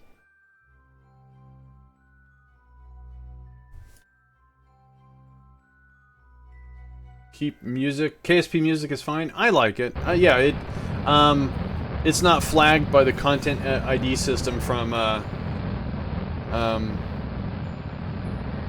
YouTube. So that's why I keep the music on. Okay, we're gonna have to stage here very quickly.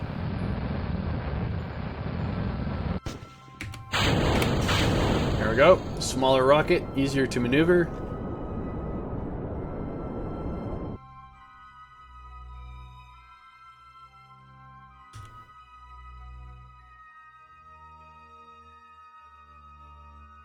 So it's interesting because the video, the VODs, the video on demands for Twitch, when I use the other music, weren't getting hit. You didn't see, there was no red gaps in there. But when it goes to YouTube, for some reason, their content ID system has a conniption bit. Oh, I need to do this. There we go. Kind of curious what was going on here. All right, so we'll get our orbit. Again, we take this out to about 40. Close enough.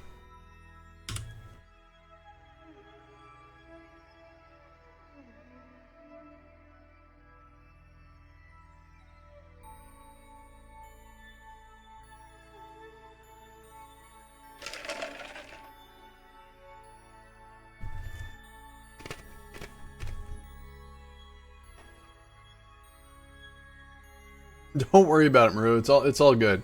My English is horrible too. It really is. I butcher it. So this is our course correction. Getting us a better trajectory around the Mun. And it's a very small burn. And basically we're changing our trajectory from impacting on the Mun to getting an orbit around the Mun. Yes, it is.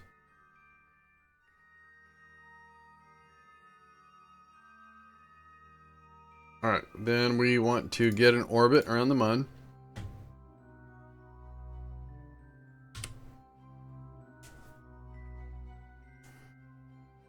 So that's going to cost $262, so it still leaves us a ton of fuel, which we're going to use this to slow us down, line us up for our landing, and then we'll dispatch that and we'll use the little sky crane that it comes with.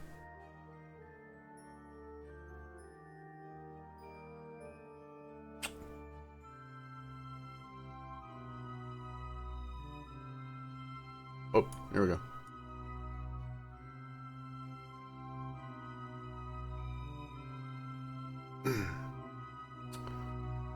Doo-be-doo.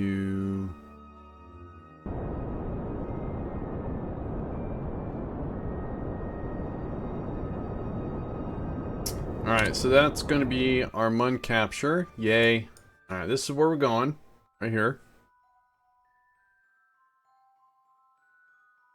For that to finish.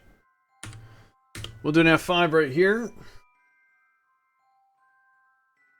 And then we're going to target that. and then about halfway, we're there. That's where we're going. So right about here, that's where I do my inclination change, put on the brakes a little bit.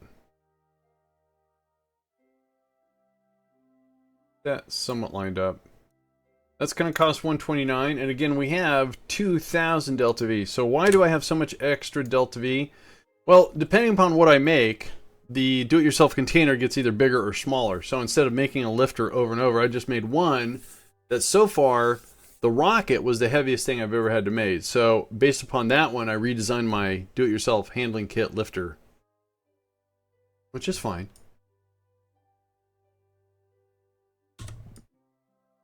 All right.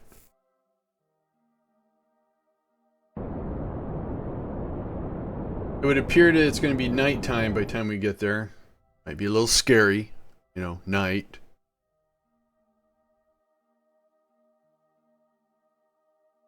What I want to do is just on the normal, I just want to go a little bit more normal.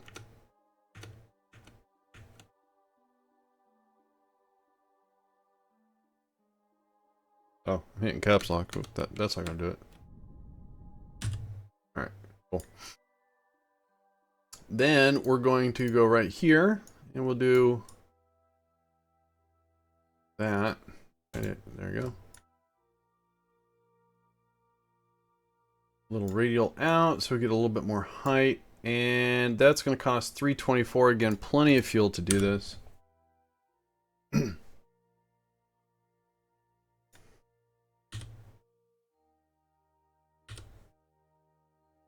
The reason why I do a radial out instead of like just doing a straight retrograde is I want to do a radial out so my altitude goes up or maintains. So instead of coming in sideways and landing, I can do a drop, a better drop.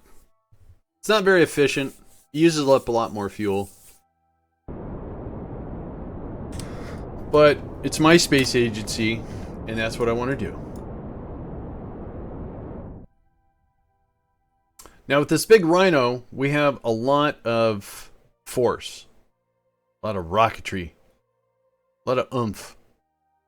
We're going to get pretty much close to the target, and we're going to do it again. We're going to put on the brakes, do just a little bit more radial out, and that's going to cost $199, and that's going to be our last burn with this. I need to alter our staging here.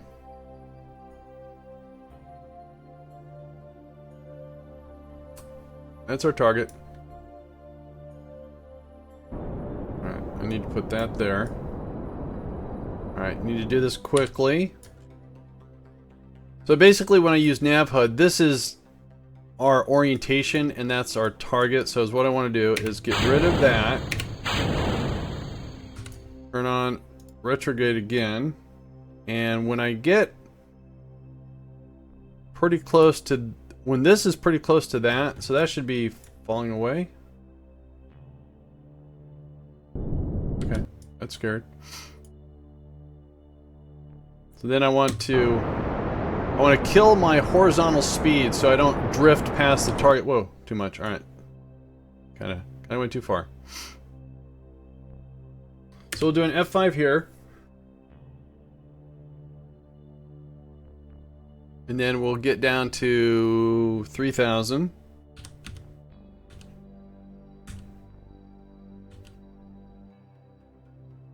That was totally wicked! Griffin, thank you for that host. I appreciate that very much. I really do.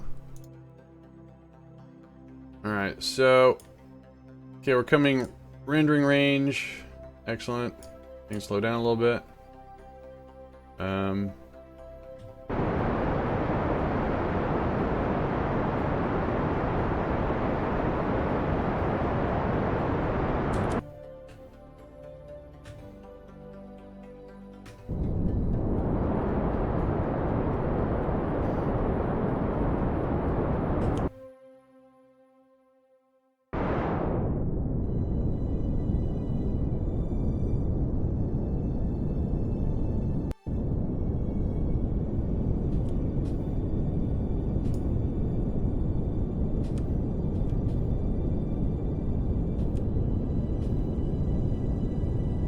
So what I did is I killed our horizontal velocity, or horizontal speed. Whoa, it is really dark. And then now all we're doing is, again, that's my target. Well, the base is there. I want to be over there, to be honest with you. And again, this is going to be an expansion. I'm going to stop expanding towards this end. I'm going to start expanding in the front because we have a hill, and I don't want to deal with the hill. I do not want to deal with the hill.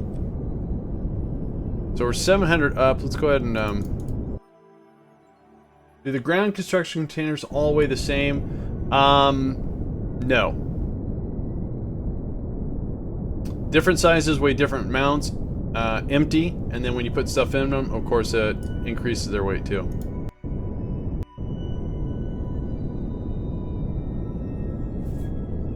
Oh, ground construction containers. No, they grow in size depending upon what you're making.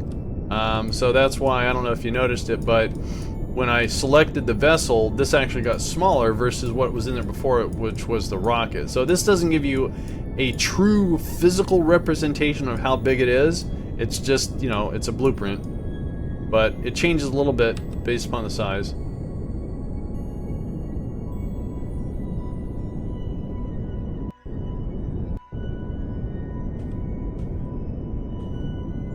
So I'm gonna, this is my assembly plant side and this is my refinery side, so I'm gonna start building off of here.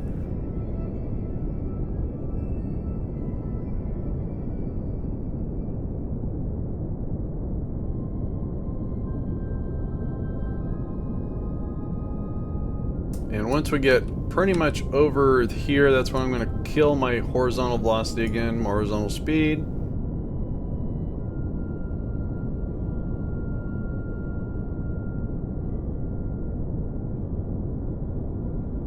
About there. We'll slow down our descent. Alright. Perfect. Well, pretty darn close, I think. Alright. I think I made a slight miscalculation. Let me think about something here real quick. If I want to connect this to this, I have to disassemble that. Okay. That just means what I have to do is... So I'm losing an airlock. Oh, that's fine. Alright. Alright, let's go ahead and descend.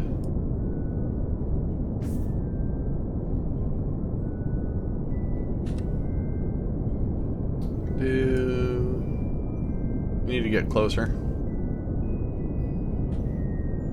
Oh, wait.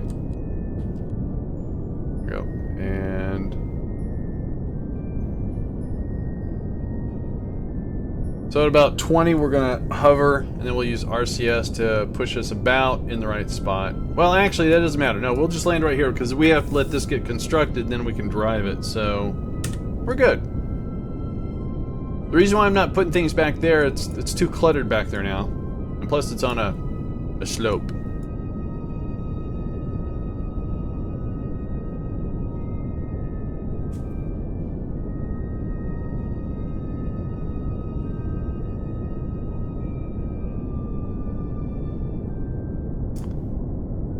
So to keep the consistency, looks like I should fly out a hub or make another hub. I don't know how long this is going to take to make.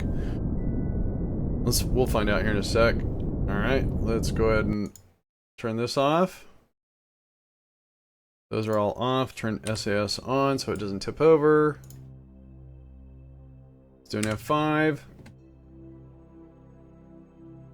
And then we're going to detach the container.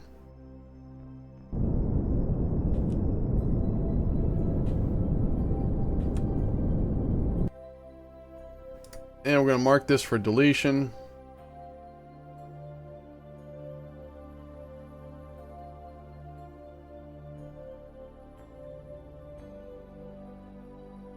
Then is what we do is we go to the base, and I've been using this assembly plant as my primary. It has 2 engineers in there, so is what we do is we go construction window, And then here you can see the MFB assembly plant machinery kit. It sees it. Just let it fly away again. Yeah, I know. And it's going to, according to this, we need 4,865 material kits. It's going to take that much time. I don't know what that is. We're going to say deploy it. And then this is when it grows. It's growing.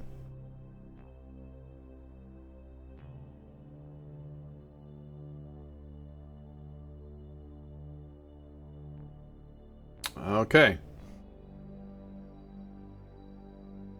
Then we and fix to the ground. Not always though. Then we add it to the queue and we say construct. This is going to take 14 days to make. Cool. Really cool. Now if I pull an engineer out, I think it goes up to 90 days or something like that. So the number of engineers and the level does impact how much time it takes to construct something. If I put 3 engineers in here, it doesn't seem to have an impact for some reason. And I honestly don't know how to increase my workshop efficiency. I thought maybe there's other Kerbal like technicians or something like that, but it didn't go into detail. So, all right. So, excuse me. We can close that, and we have to do some resupplies here, according to Kerbal Autonomy. So gypsum. Where is gypsum? That's hydrates. Hydrates is on the list, but gypsum is supposed to be needing it first. No, gypsum has 101 days. See, I think what's going on here. So let's go out and check gypsum. If they have an inflatable supply module, I think I can ignore that as long as I have supplies available. So let's go to gypsum. Right? Gypsum. Alright, so let's do that. Do this. And we type in gyp. G-Y. There it is.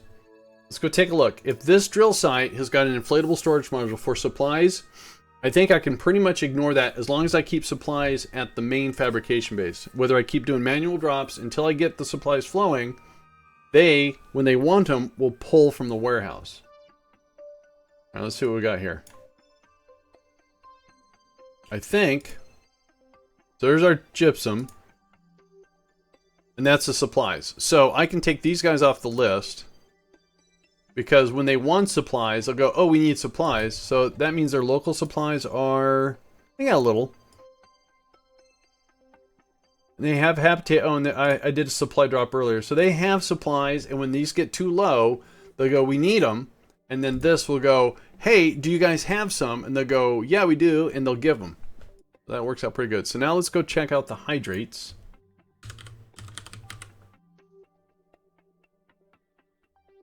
Now again, if they have an inflatable storage module, I started deploying these kind of halfway through my planning stage, so not all of them got them. Got them. So if this one has an ISM for supplies, inflatable storage module, I don't think we do. So we have one dedicated for substrate, and we have one dedicated for hydrates. They have habitation, but their supplies are going to run out. So we do have to bring out... is what I'm going to do is drop a very small storage container of supplies that has an ISM for supplies, and we'll connect it right here. And that will satisfy their supply needs going forward. But they have 62 days. What do I have happen? Oh, so within 62 days, let's see what we got going on here. Good. But then this thing is going to be made in 14 days. So, let's do an F5.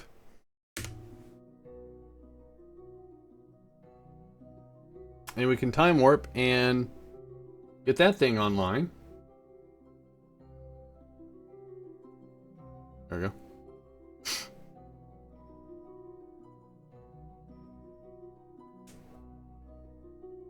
Engineers that the Mun Fabricator should have assembled by now. Alright, so now we go back to the VAB.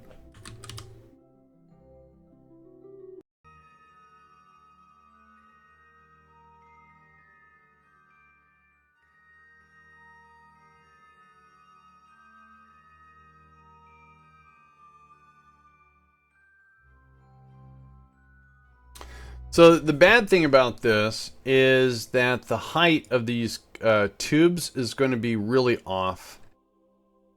And the only way I can fix it is with a... Oh, no. I can... When I put the... Okay, it won't be that bad. I don't think. So what the problem is we're going to disassemble this airlock. I need to take that off. We're going to disassemble this, and then we're going to connect a flex tube. This has got 3 nodes. It's got one up that's fairly high that might be pretty close to the height of this. Close enough. So that'll be good. I know I'm talking a lot of gibberish right now. So let me get this closed. Let's get that closed. Can I have that closed? Thank you.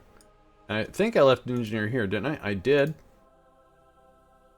So he needs to, I think, there we go. So I think we'll turn on his lights, get his tool out. I think right here, so first of all, let's bring out his inventory. Let's grab this, pull this off of here. Go to here. Yes, so we'll put this here. We're gonna need this. Close that. Close that. Alright, let's do an F5.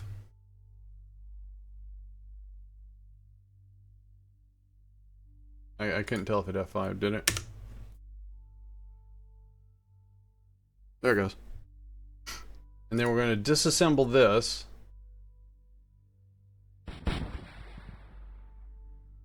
Okay. Then we're going to take this and hit R for nodes, and it should, like I said, it should have 3 nodes, and we're going to use the top one.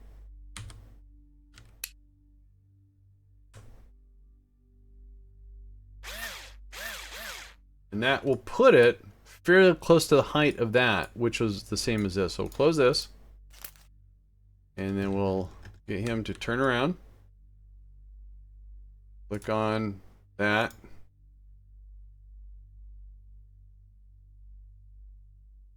Alright, so we have rename kit.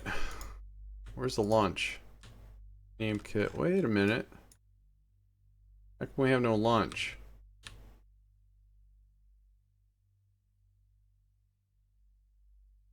Is it not done?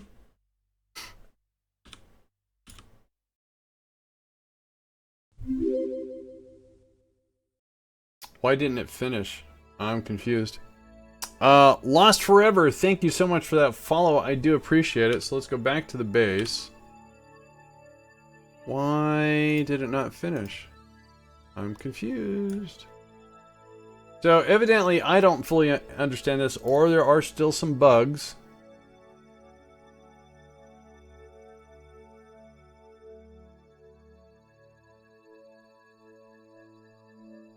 Now it says there's 10 days.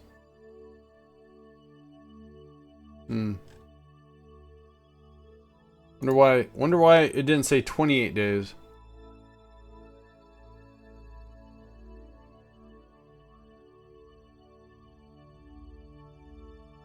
Wait a minute, is that 10 years?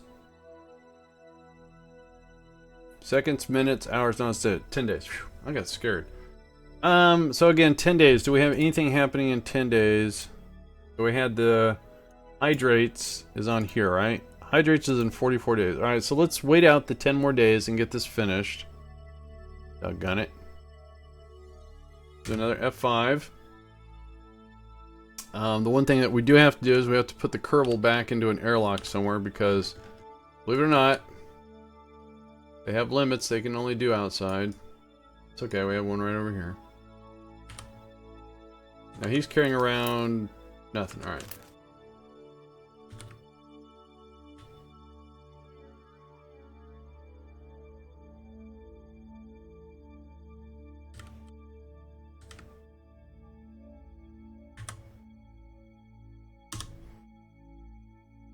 Alright. Now, double check. Okay. We'll do an F5 right here. I don't have anything pending. I have a resupply in 44 days. This is going to be done in 10 days, so we still have a month to get supplies, or we have to get a supply drop with an inflatable storage module. So should be okay. So we're going to accelerate time here. It's funny because it said it was finished and the engineer should be ready to construct it. So oh, now I never saw this before. Resources. I don't need to transfer any resources. This is where you can transfer your stuff. So I guess if I was here and I was looking at that transfer window with the rocket, I could have transferred fuel that way instead of doing it the other way. I'm gonna have to try that next time. No, I just want to launch it. That was scary, actually. All right. All right, and it changes our focus to it. It's rolling, so we want to put on the brakes. And so,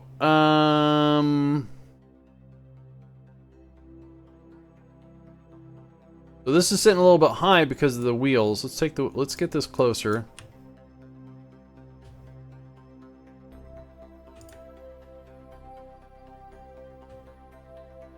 And then I think what we're going to do is we're going to disassemble the wheels so it'll come down on the cradle.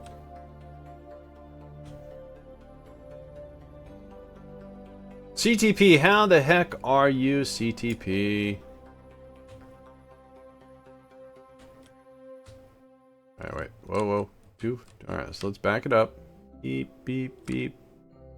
This thing really turns on a dime. It turns on a mun. Get it? Mun. Yeah. Bad jokes. Bad jokes. Bad jokes. Bad jokes. You're good? And excited. What are you excited about?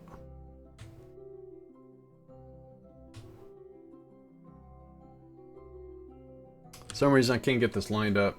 Funny joke. It was not a funny joke. There are much better jokes that come from much better streamers than me. Alright, so this is good. This is good. Stop. Brakes. Alright, cool. So, we have a height discrepancy that I don't want to deal with. So, what we're going to do is we're going to bring... First of all, what we're going to do is we're going to lower our cradle leg things, whatever they're called. That way when I get rid of the wheels, it doesn't flop all over the place. So we're going to lower these to match where the wheels are. Then we're going to adjust them again so that they line up better with that other flex tube. Don't need that. About 45.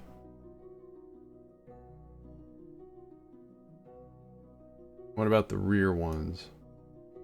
You'd think to be the same, but it just depends upon the land. We'll do 46, alright. Or the slope grade. Yeah, I'm going to take the wheels off, but I want to lower the cradles. That way when I take the wheels off, it won't fall violently. Is this auto-strutted? Okay, that's strutted. The one problem I had before, I did have a cradle actually come disconnected. So make sure you strut it. Alright, so let's do an F5. And then we'll go back to the base.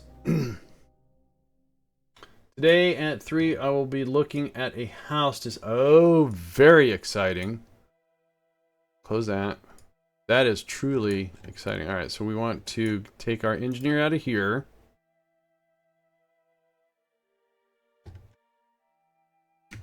Let's make sure they're packing a tool, which they are.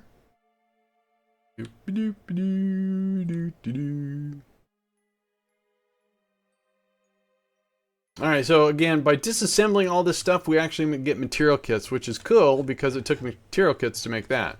So it's kind of like the whole, you know, what I keep calling this circle of life thing.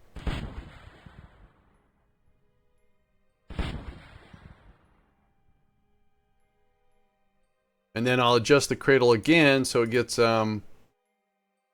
better alignment.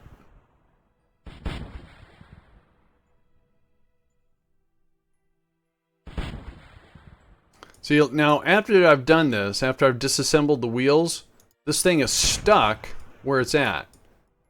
So I need to, like I said, I want to see if I can't develop a a trolley or something to where I can drive around it and then pick it up magnetically or something like that. That way if I need to move these things. My kids would call those jokes. Really? Oh, dad jokes. Got it. Alright. I get it. I get it. Corny old jokes are dad jokes. Check. Got it. Check, check, double check. Got it. Alright. So, again, we're just disassembling the... We didn't have to drive that far, but we used it to line it up a little bit better. Now the disassembly feature here is compliments of the MKS mod that I have installed, which is also the same one that does the colonization, so. Didn't Rover Dude make a he did make a forklift, but I don't want a forklift. I want something, well, maybe a forklift would be better, but maybe I can't get under my thing. That's why I want to do something that connects, and that way when I drive it and I drop it, or lower it, then I can hook everything up. Once everything's good, then I can attach it. With a forklift, I have to pick it up, and then with a forklift, you know, you have to kind of, you know, if your payload's here, and you have this, you have to keep, you know, doing this. And I just want to have my thing and then drive over it and have a the magnet come down, snag it, pick it up, and then drive with it. And then once I get it lined up, I can lower it, hook it up, and then detach and pull away.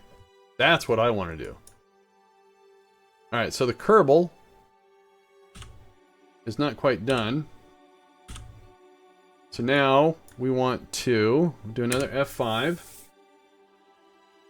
He made a forklift and something else using a magnet, but then when you have that magnet and you pull up alongside, it dangles.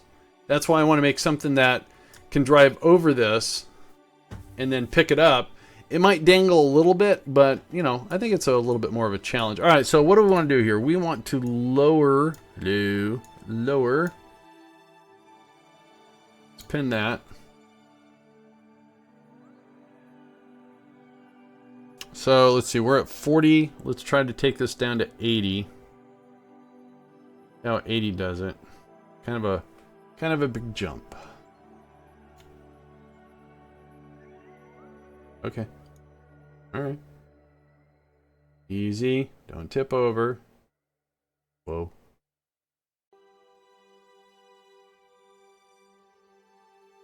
Does that look like it's gonna be... Okay, let's go back to 70 maybe.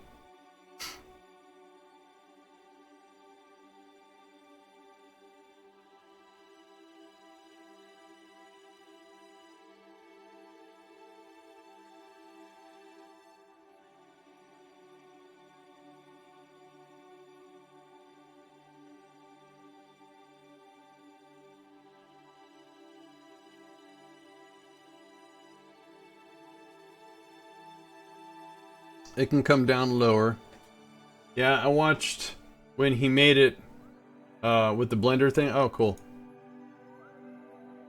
He's a smart dude. We're gonna do 85.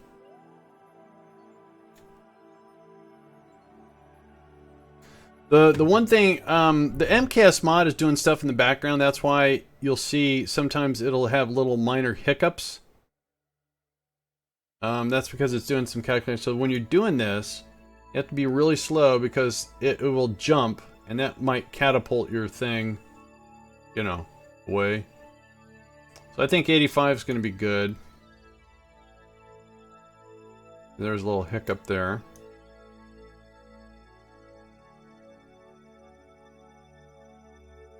That's awesome. So then we can say...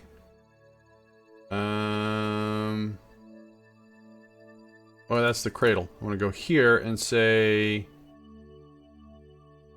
Ground tether. Attached. Cool. Unpin that. Go to the Kerbal. Kerbal's got some work to do.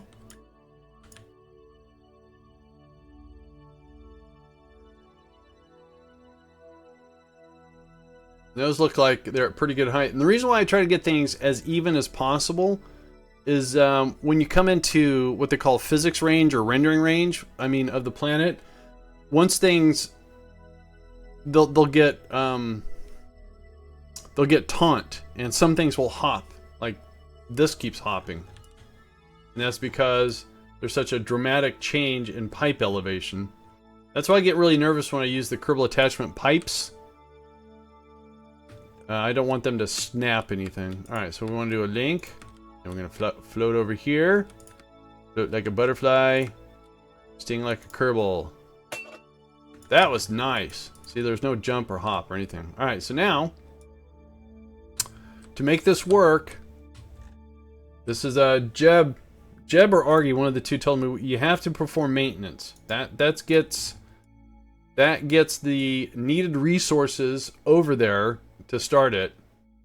Then we're gonna, oh wait, let's make sure we did that. So we go back to the base, and again, this thing's sole purpose, first of all, let's get all the lights off, and then on, right mouse click, and this thing's sole purpose is to make machinery. It's inactive. Start. Cool. Alright, cool. Back to the Kerbal. There we go. And then we're gonna, whoa, dude. Yeah, that lined up really nice. I was actually really happy with that. Yeah.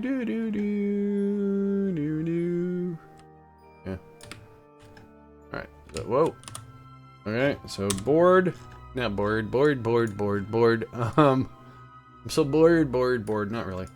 What I want to do is, I'm kind of curious, so let's take a look at this. If I right mouse click this, it says our machinery load, it's going up. Ooh, I wonder, okay, let's pin this. How's our reactor doing?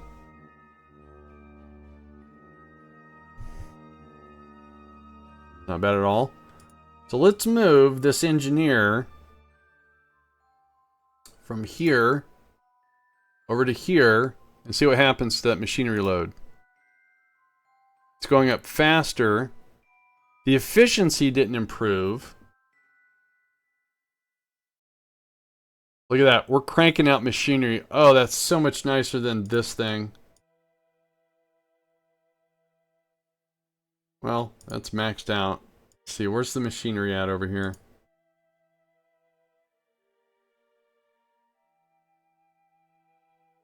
So, cool. That's what I needed. So we're going to shut this down. Stop the machinery here. Huh. I wonder if that complements this. Son of a gun, look at that. So the inflatable workshop complements this one. Because look how quickly the machinery is cranking out. And don't forget, I have this, all three bays. Now the load is going up.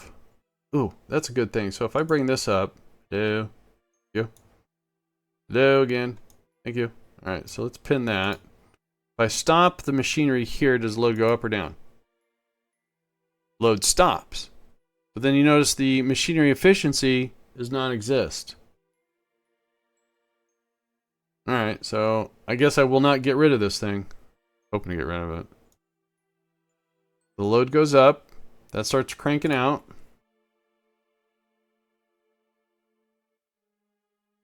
Alright. Well, I think that's going to resolve my machinery problem. And again, why is machinery so important? Well, let's go back to this.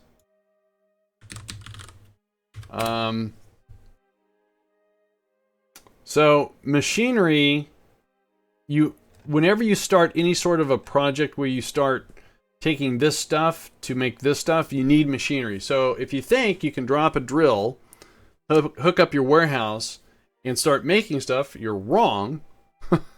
Because most of the things here you need to kind of pre-tip your. It needs machinery. In fact, it'll tell you. So if we try to make, well, let's go say if we go to functions manufacturing. Right here, see it has a little machinery thing. So if we try to make chemicals, see, it needs machinery regardless. So even though you might get the smelter or the recycling or the refinery, and you say, oh, I've got minerals, how come I'm not making chemicals or minerals from chemicals, or vice versa. I'm sorry, how come I'm not making chemicals from minerals? Well, it's because you don't have any machinery local. So, as long as you have a cycle of machinery being made, or you have it locally available through scavenging, then you can start making this stuff. But if it's only available locally and you don't have it within your warehouse, eventually locally you're going to wear out of it, or you're going to run out of it. So now by making my own machinery, and the machinery, oops, I closed that window. The machinery comes from doing material kits and specialized parts. So this stuff makes the stuff, and this stuff makes the stuff, so I can make both material kits and specialty parts, or material kits and specialty parts. And with those two things, I make machinery. So now I got that whole grand circle of life going on. So now if I come and check, okay, that machinery is maxed out. So are you actually going to start putting machinery into the planetary warehouse? No? Okay, I don't know why that doesn't work. Maybe if, let's see here. What am I looking for? That's got machinery. That machinery's full. But that's not what it's making. That's what it needs. This doesn't have any material kits. Is this still cranking it out? Still cranking it out. Maybe when this one fills up, oops. Maybe when that one fills up and pushes over, then it will click. Just double checking I don't have any duplicate. I don't think I do.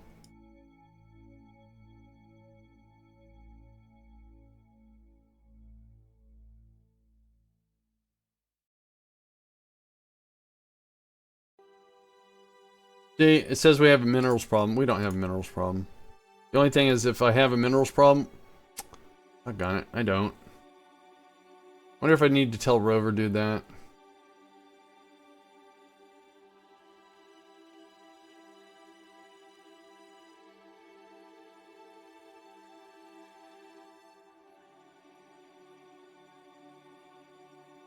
I do not have a minerals problem. Plenty of specialized parts. Plenty of material kits. Says I'm out of silicon. So that means I'm running out of... No, I have silicates. So, oh, did I turn it off though? No, I didn't. Huh. Strange. Alright, let's turn that back on. How is the load on this?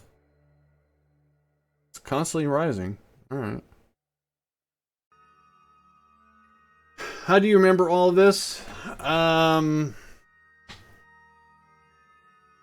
play KSP every day.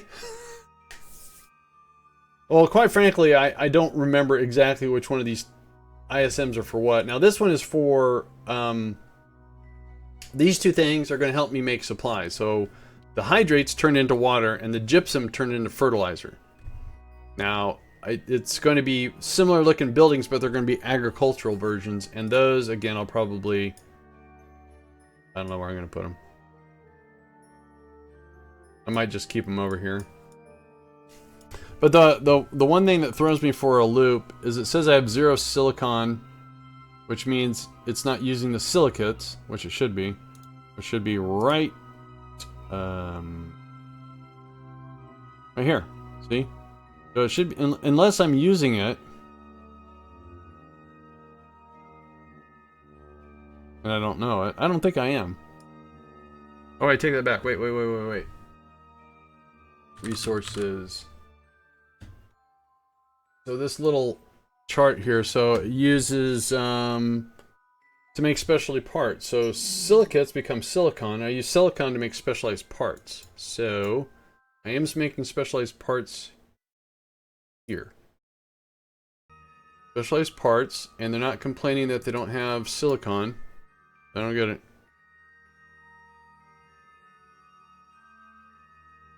Did you scan the planet to find the best place? Yes, you can use the stock. Hang on one sec. Let me zip over to the minerals thing again and get that kick started. Minerals. So again, to fix my mineral problem, it seems like I just need to change focus to these drills and they're all fine.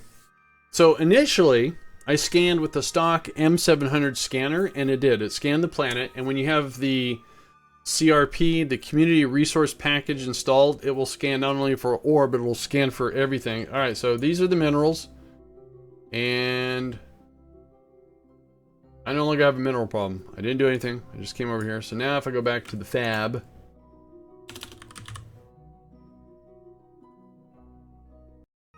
and it did scan it. It showed me the concentrations, and the second drill I'd landed because I did ore first, and then I can't remember what the second one was, and I landed my rover with my drills.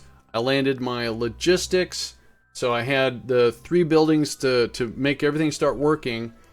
And I wasn't getting any of whatever the resource was. I honestly can't remember. And I said, why?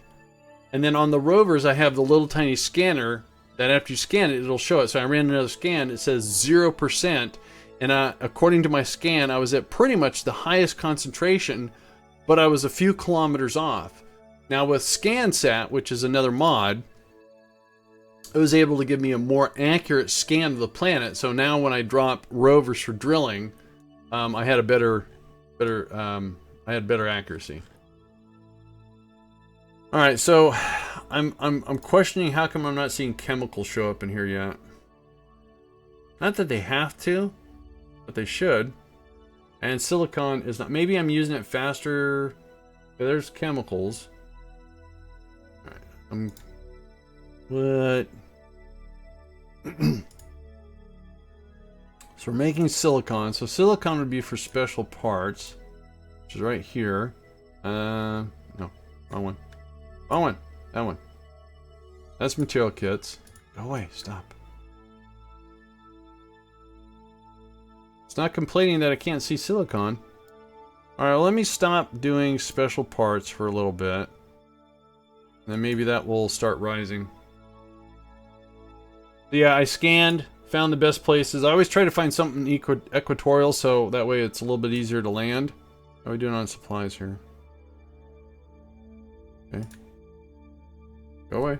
Thank you. So, supplies, good.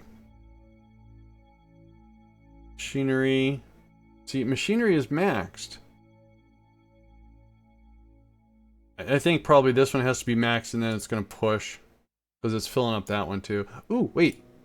But what if I lock this machinery? So it doesn't deposit machinery there anymore. That means this machinery should go...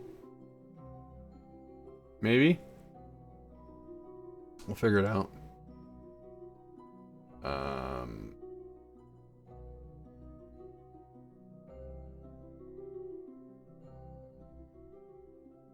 Yeah, where's my silicon at? Alright, so now my silicons are going up because evidently my production of silicon is lower than my rate of using it. That's fine, I have plenty of specialty parts. How long have you been working on this base?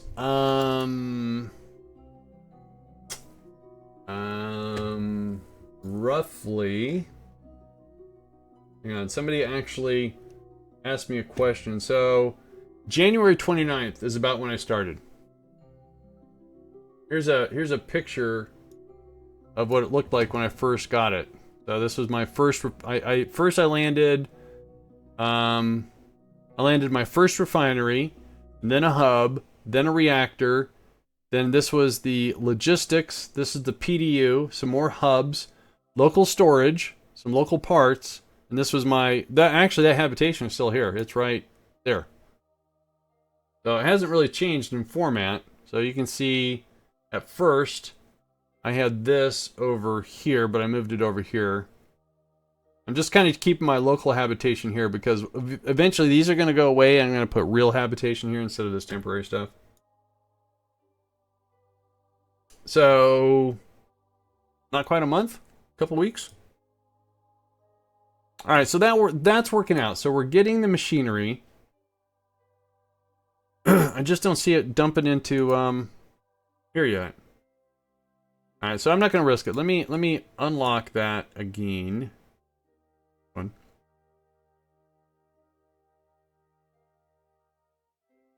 All right, so our silicon's going to build up. So I think I can change the focus of this. We have to do that supply drop though, right? Yep. So on that note, I need to take a quick break. I need to refill my beverage. And then I need to go do something very similar to that. So I'll be right back. Don't go away.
Okay, I'm back. I got me new beverage. I got me some snacks too. All right, let's get the game on. Here we go. So I think. So let's go visit the site again, which is at the hydrates. So let's go to the hydrates.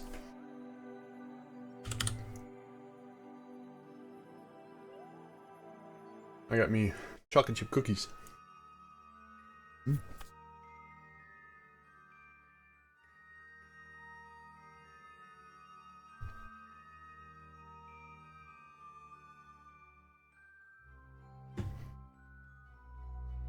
Whoa. Alright, so they...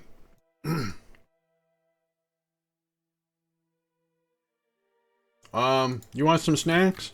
Alright. There you go. So all we have to do is get a small lander to connect to here, and with an inflatable storage module for supplies, and their supply needs will be met. All right, let's go to the Space Center. And let's do, let's get the supply run out of the way. And then we need to focus on converting gypsum and hydrates to fertilizer and water, and then start making supplies.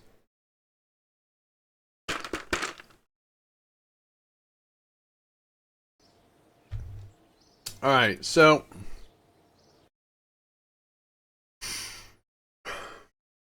what powers the drills? The rovers themselves have got a small nuclear reactor, so I can actually get them started drilling and put into the local container that's on the rover. Then is what I do is I fly out a logistics module so it can start doing the warehousing. Now I have to redesign my rovers because I don't want to start dropping PDUs, power distributions. They have a small reactor also, because it requires an engineer. And that means 2 Kerbals per each drill site. I want to do it to where somehow I can get logistics and a rover in one drop, and they have enough power and supplies until I get the supplies going.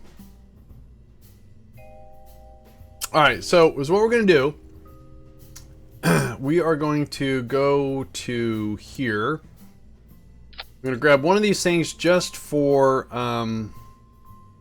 height requirements, because we're going to make this thing from scratch. So let's put this right about here. So what I want to connect to it is something that's going to connect to this.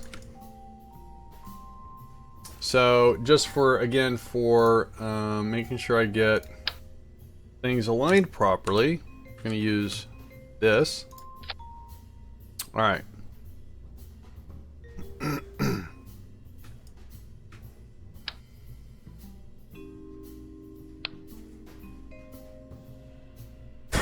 am I going to do this? Well, first of all, we need supplies. So this is that going to be too big? Fertilizer.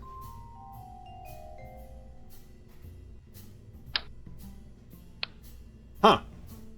Alright, wait a minute. I have an idea. We can take out a small one. That has 500 supplies. Okay, that's fine.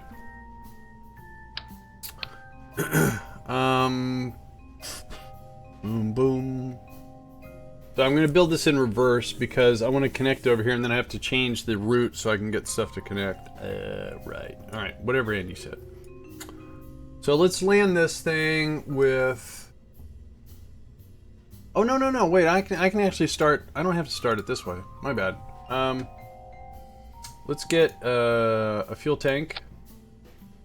And then let's go with the supplies. And let's set this for the Mun. There it is. So, would a spark be enough?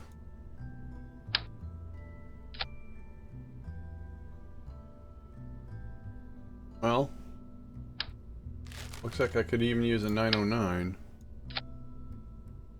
Yes, I could. Alright, so this is our little lander.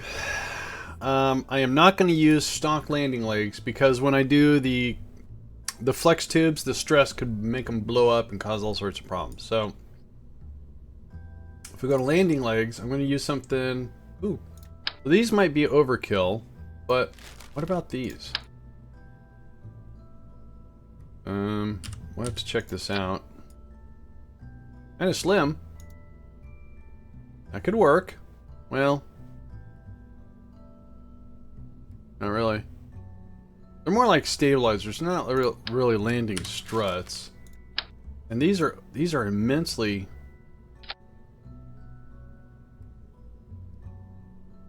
But see, what's cool about them is you get the ground tethering option with these things. All right, what we're gonna do with these. So to give us some additional room, let's grab something. What am I looking for? Oh yeah, structural. Grab this and that. This might make a little bit sense here in a sec. What it is these things have, I don't know, weird node connections, and you can't get them to go exactly where you want. You start slipping inside of your vessel. I want to make sure I have clearance, and when I try to get these lower and lower, they go more and more into the craft. Something about a collider, probably. So by doing it this way, then I can control it from here, and I don't have any real restrictions. It just adds 3 more parts. So we have clearance. Clearance. Alright. Yeah, I know. Kind of overkill. I get it. But it'll work. And again, the reason why I don't want to use the stock ones is anytime you come into physics range, if things stress out immensely, the first things to blow up are the stock landing gears. Something to do with the physics in the game. I don't know. Alright, so now to get this thing to connect is what we're going to do is grab one of these, just one. We're going to put it... Oh, do I have enough room? Oh, I might not have enough room. I'm going to chance it. It's going to make this thing slow.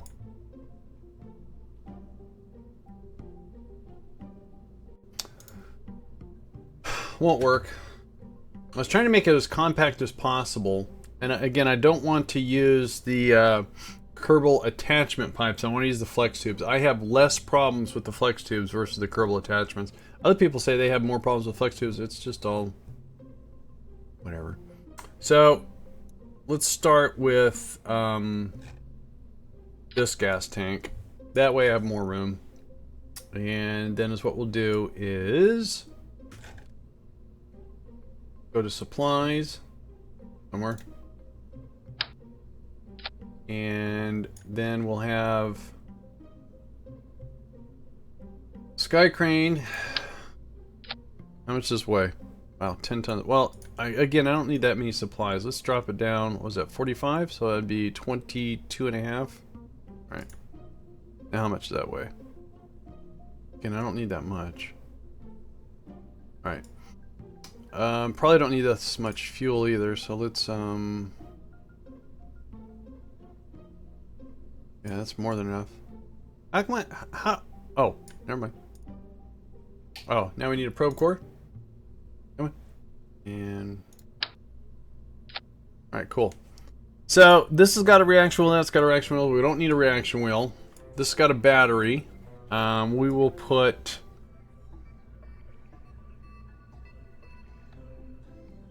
some solar panels on it, and that should maybe resolve our electrical issue. Where's the center of mass at? Alright. Oh. We'll put the solar panels...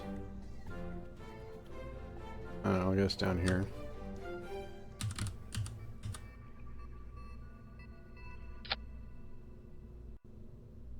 Maybe not. Hang on. My thought process is a little off today. I don't know why. So that's our center of mass, but we need to still add the struts. And let's see if we do. Oh, that's our landing. So we don't have to worry about any clearance down here. So we can still use the same. These. I don't need that many though. I can probably just go with 3. I should probably go with 4 for symmetry reasons. Is that as low as I can go? There. Alright. I'm right That is a problem. To fix it, we're going to do this. Oh wait, go back. Let's change route to the probe core. Pull this off. Get rid of that. And what we're going to do is we're going to rotate this a click. I said one click. Put it back. One click.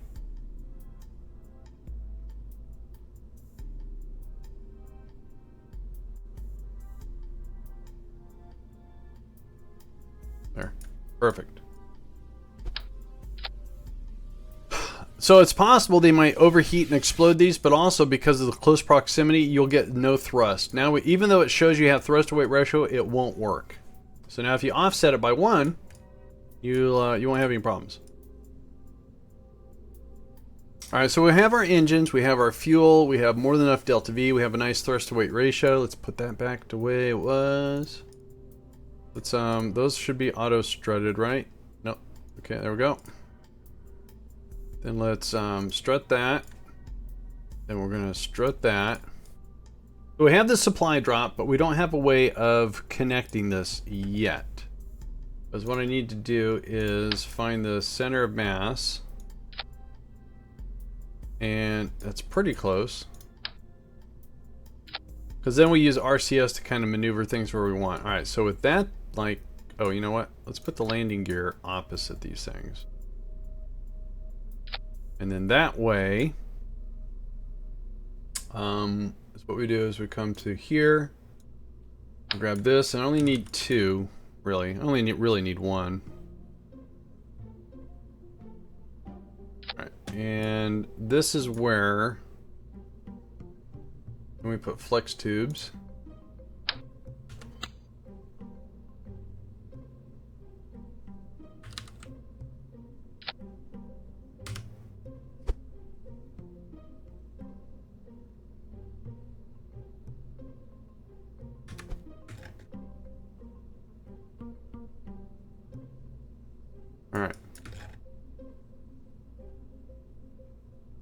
Alright, so what I want to do is extend my stabilizer, simulate like it's on the ground. We're going to take these off temporarily. And then I'm going to go here, grab this thing, and check the height with these things.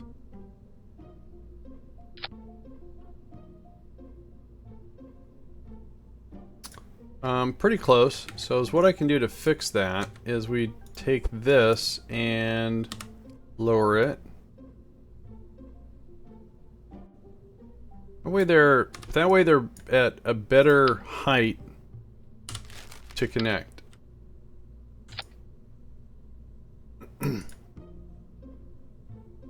Okay, cool. Reaction wheel, fuel, supplies, RCS, engine. Oh, that's right. I was gonna put some solar.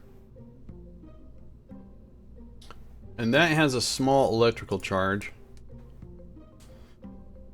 Well, better safe than sorry. Let's put a small battery underneath since we have the room.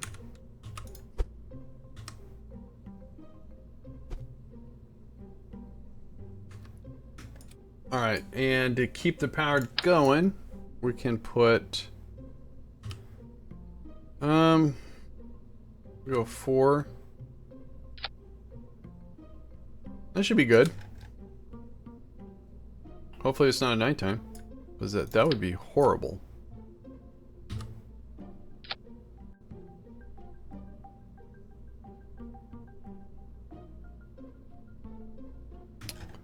Alright, so we have some power storage, power generation, we have a way to connect our supplies. Oh, no, this is way wrong.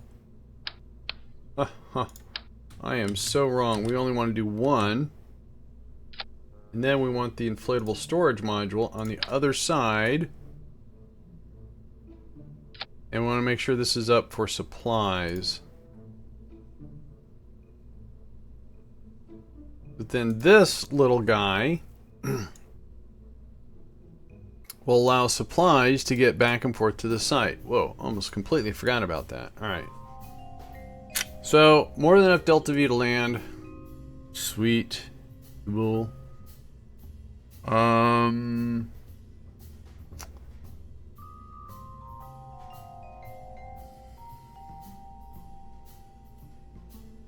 antenna on this. Okay. So this is our... Where are we going again? I forgot. Hydrates. Mun.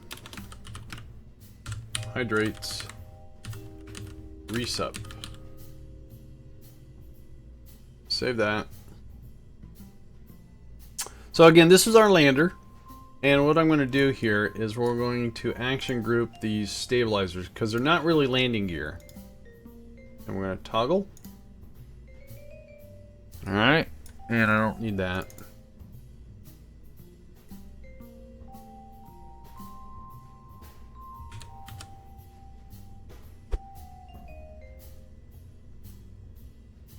Alright.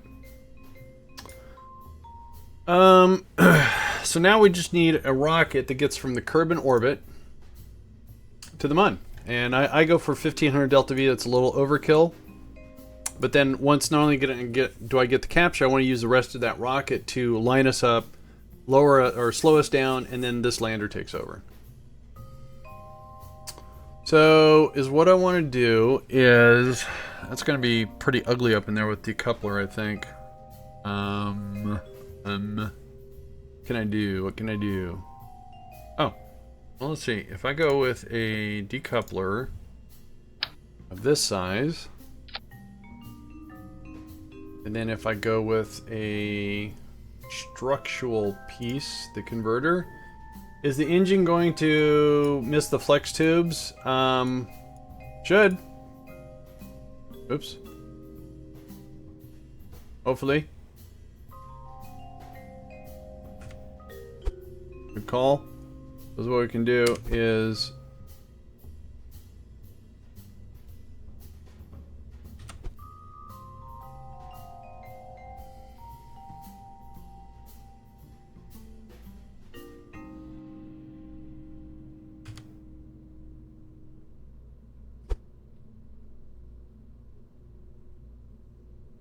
it's like thread and a needle.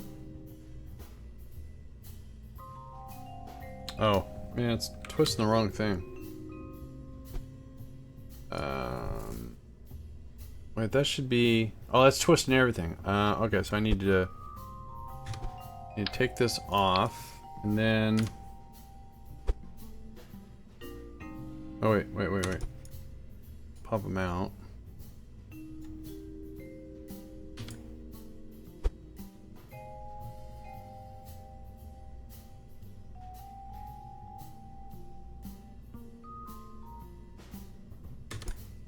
Well, we're just gonna have to wait and see if...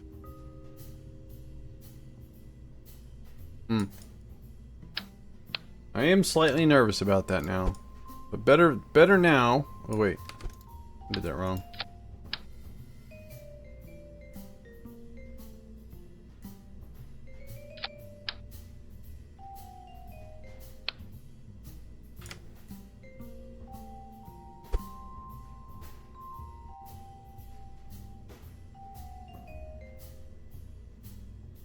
We're gonna test it though.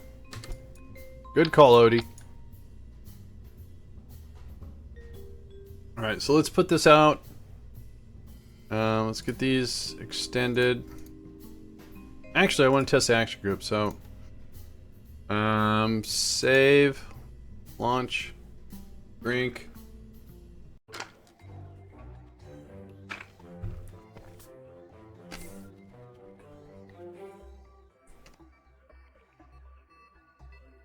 Snack. Snack. Snack, please. Snack.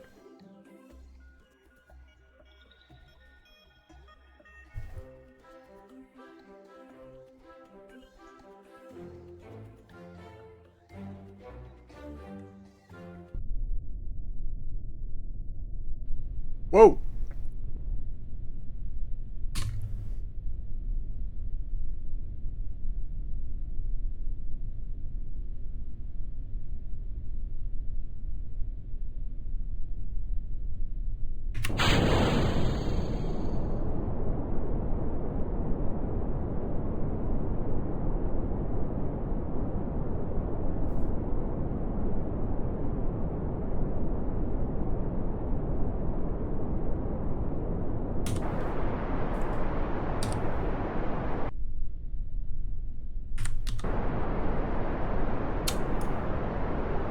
Alright. I did not see any heat issue. Looks like the inflatable module weighs a little bit more. I wonder how much more it weighs. Okay, I don't need you in here, dude. Okay, thank you. Weird. Go away. Weird. Alright, so a flex tube weighs 0.05 and the ISM weighs a little bit more. That's why it was dipping like that. That won't be a problem in the mud. So good call, Odie. Good observation. Thank you very much for that. What am I doing here? Retracting the engines. That's strutted. That is strutted.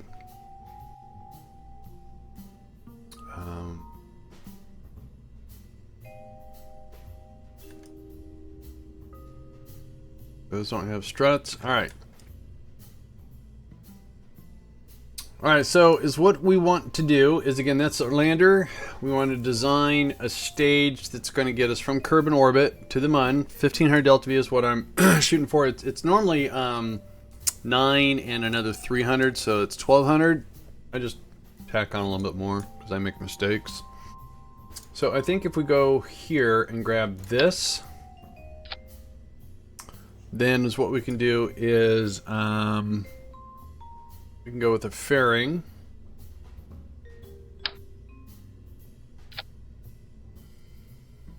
Let's get rid of this stuff.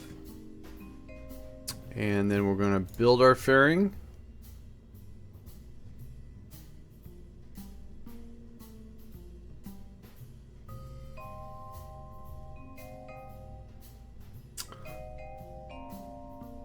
Genji, how are you doing? What are you building? We are building a Mun Hydrates resupply lander.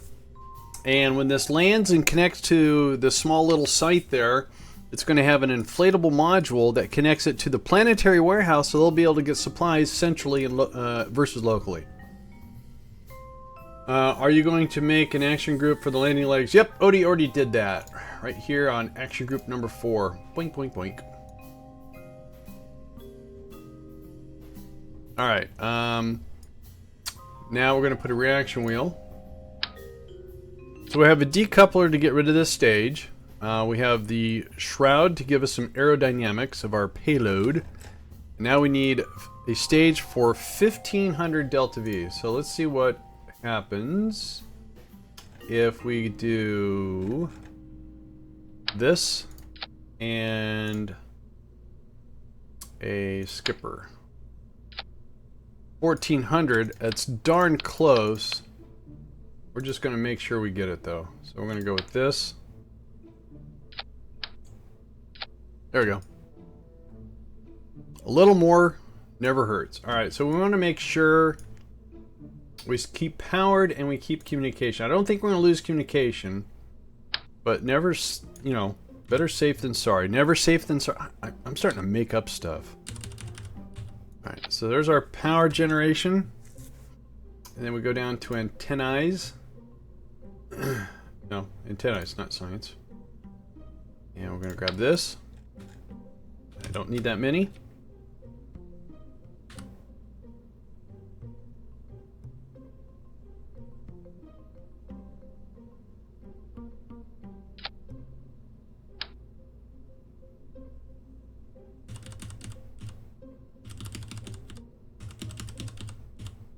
Every single time, I'll just do it that way.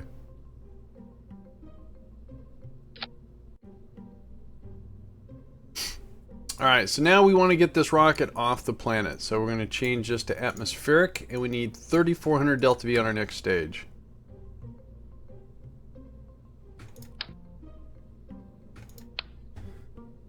Alright, so again, let's do this. Let's do something a little bit different. Just a little. Let's not get crazy here. So we'll go with the decoupler.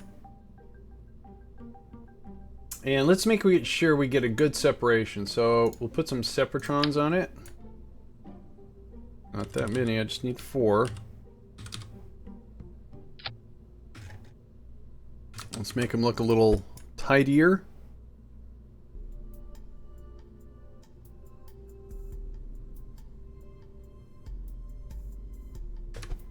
Cool. So we want those things to fire off together. Then let's see what happens. How much do we weigh? We weigh almost 30 tons. It's all that supplies.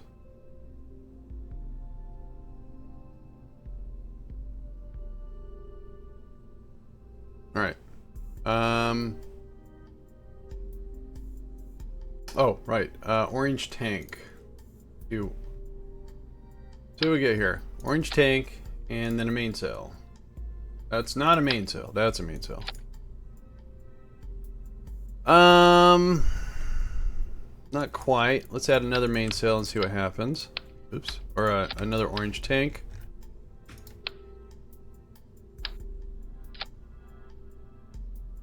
So we're coming up short. Our thrust to weight ratio, it's okay. I missed. What are you building? Right there. A Mun Hydrates resupply drop.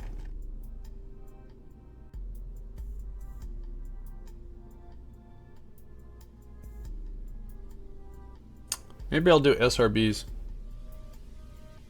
Nah. I don't want to do SRBs. SRBs are boring. Let's do this. What am I looking for? Oh, these things. And that thing. And just one. Put it right there. Grab this. We're not going to use mainsails. We're going to use skippers on the boosters. Where is the skippers? Alright, skippers. And then we're going to bring this down so it's kind of even. And a couple more things here. We're going to go with some more control. And then a nose cone. Sounds interesting. Well, I need to put supplies on the Mun, otherwise my Kerbals are going to starve, and then they'll become tourists, and they won't work, and my base will shut down. Game over, no more stream. Okay? I know that was a little dramatic, wasn't it? Game over, man. All right, let's do this. So all I'm doing is I'm setting up my booster. That ridged. Get that rigged. Mainsail boosters with skipper core would be more fuel efficient. Well,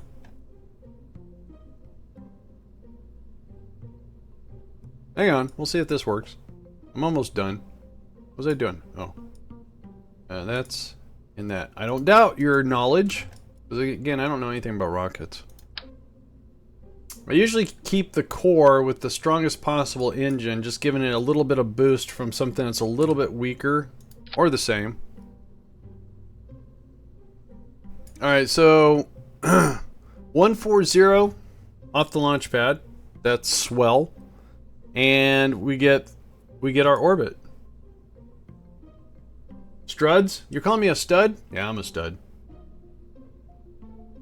Auto strut.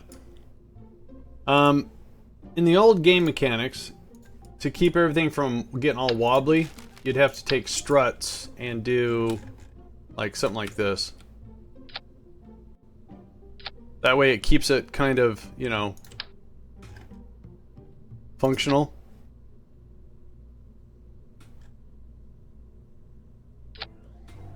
So it's like welding it, because the skippers, yeah, it's vacuum, yeah, sure, but see, this is just gonna circularize. This isn't gonna go to the moon. This is gonna go to the moon. And even though the poodle's better in vacuum, I don't get the thrust to weight ratio, and I don't like my maneuver nodes being overshot. But you don't have to do these struts anymore. I used to always go with the engine that was more efficient, and I have to just cold-heartedly disagree that efficiency doesn't always give you the results that you want. People swear up and down, nuclear engines give you the best delta V. They do, but they are crap when it comes to thrust to weight ratio. And when you want to make your maneuver node, you want the best thrust to weight ratio you can get in space. Vacuum, atmosphere.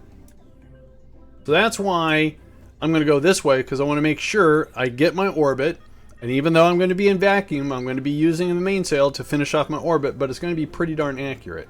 That's what I'm looking for. Productivity and accuracy. Well, I don't know why I say that. So according to this, we have our orbit, and then this is our stage to get us to the Mun. This will do some more work for us around the Mun, and then we're going to land, and we're going to get our drill team. We're going to get them some needed supplies because according to Kerbal Alarm Clock, in 33 days they're going to run out. Well, close. So 420 Ninja, I have no doubt that probably is more efficient, and I'm not arguing it. I'm just saying that if I did swap, it would probably work. But I have experienced a lot of people and say, you know, use the skipper here because of this, or I'm sorry, use the poodle here or use the nuke here. I get it, you know, because it's more Delta V, more efficient, but I just want to get it over with. Hurry up. You hurry up. What am I looking for here? Save it. Let's just make sure I got everything right. Yeah, I do. Looks like it. So let's put some launch clamps. They're right here. Do. You have those? No, I would like those. Thank you. I can't help it. Every time I hear skipper. Yeah, I know. Same here. Exactly. I'll go skipper. I mean, they are no, they have 33 days plus 15 days grace period. So they have 45 days before they run out. I'm just being proactive.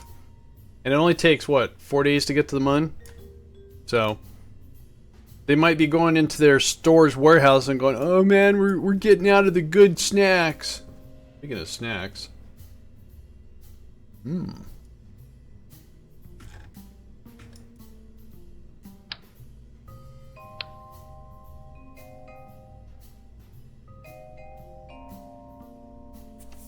All right.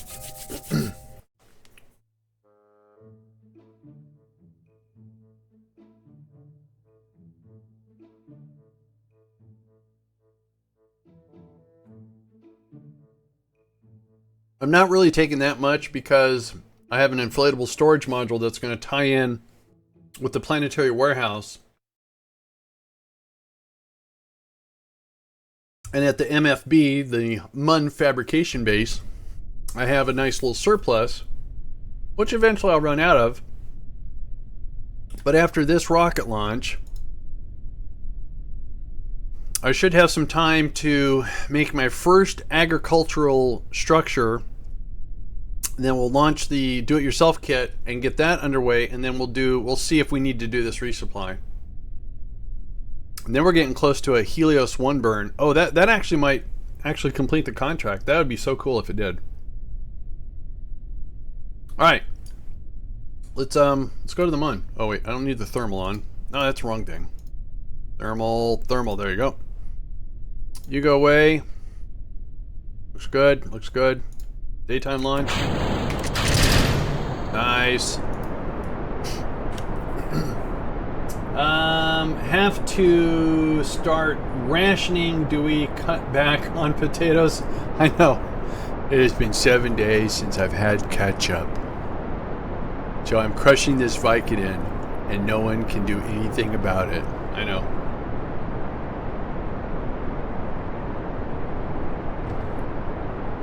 Good movie. That's actually what I kind of... If you guys are familiar with the Martian movie, great movie, by the way. I never read the book. Hang on. Okay, good. Waiting for the roll. So everyone I know that's read the book, saw the movie, thought it was a great representation of it. So in The Martian, the movie, what they did is they sent everything ahead of time. Then they sent the crew, right? So they had the Mars descent vehicle, or they had the Mars ascent vehicle there. And I'm pretty sure in that vehicle, that's where they had all the parts and everything to make their HABs and all that kind of stuff. And they can go to work on Mars. Then when it's time to leave, or when they show up in the Hermes, and they leave it in orbit, and they use a Mars descent vehicle to get down, and they start to go to work. When it's time to go, they use the Mars ascent vehicle to go back to Hermes. So it's sort of a repeatable process.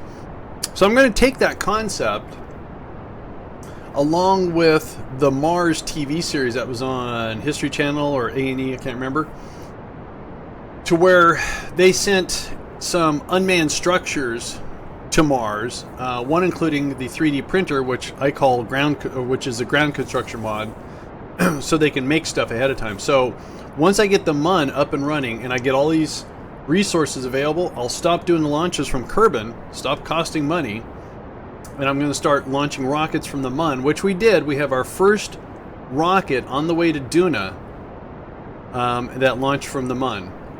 And then we'll start sending supplies, and we're going to make it to where these things will drop the things that are needed, like machinery, supplies, the food, material kits, specialty parts in containers. We'll drop those on where we think we'll put the base. Hang on, let me do this. Some stuff I'm going to leave in orbit, like fuel, because I may have to refuel before I land with Kerbals or something like that, or I don't know yet. I haven't thought that far ahead, but the Mars TV series and The Martian did that. They sent a lot of stuff to the planet ahead of time before the Kerbals even left. That when the Kerbals get there, they got a lot of stuff to do, a lot of work. All right, so we need 996 and we have 1595. Sweet. I haven't really plotted it out because I'm still learning the MKS mod. But I've got my machinery problem solved. I have a small silicon problem now. But now I'm going to start working on supply, so I don't have to do these supply drops. The only thing I'll have to do is solve the habitation problem. Because some Kerbals are indefinite and some have got like a couple years. And I'm going, alright, so I'll just one step at a time. Fix the supplies and understand more about the habitation. You should make sure you overshoot your landing site on the oh, right. Wait. Overshoot it. Did they overshoot it in the Martian? Or Mars? They had a problem on the Mars. Their RCS didn't fire. So we have 600 left. I'm gonna go ahead and use it. So we're gonna tow some dead weight around because we got 600 Delta V. Oop, I didn't want to do that. Oh, I forgot to put a Alright, so hang on. Let's make sure this hibernates automatically. I forgot to put a fuel cell on this. Yikes, might be a problem. Alright, so let's get to the Mun. Oh, it's way over here.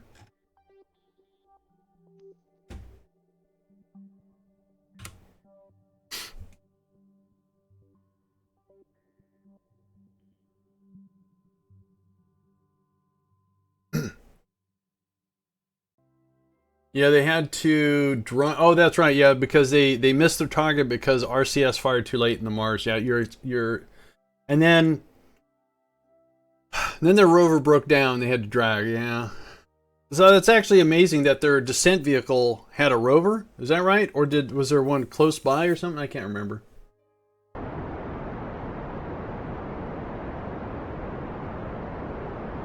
All right, so we're gonna have to do a stage here in about 9 seconds. Now, while these engines run, it's generating electrical, so it's keeping everything all charged. Like I said, I did forget to bring a fuel cell. Huh? That was kind of cool, wasn't it? That was kind of cool. See you later.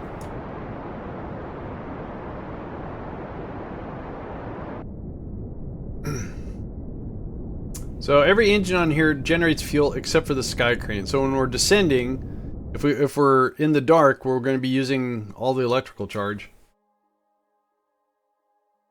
Was a secondary site with the rover, they were closer. Oh, that's right. They did have to walk a little bit, and then they got the rover, and then it broke down because of weight or something like that. All right, so let's do standard course correction, get into the Mun. And again, I put this at about 40 kilometers.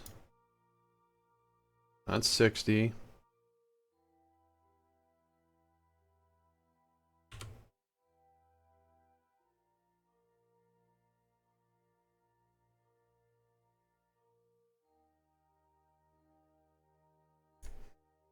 I mean, it's a nice show. I'm hoping they come back for a season 2, or maybe that's all they want to do, because at the end of it they said, you know, they had an issue.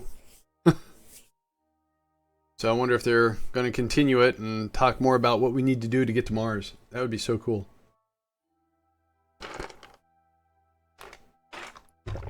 Ah, tea.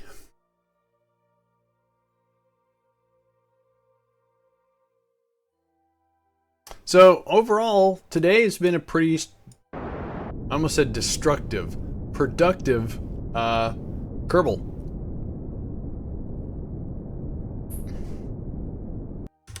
Alright, that's our course correction. And then we can get circularized here.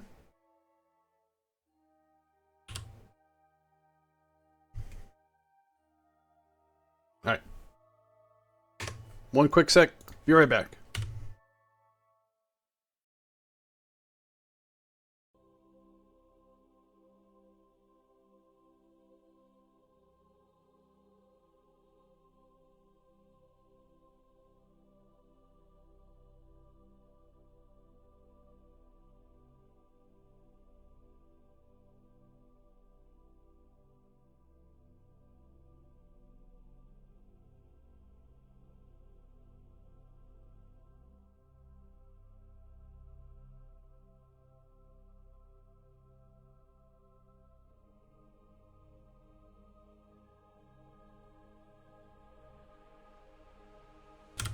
Okay, I'm back. I'm back.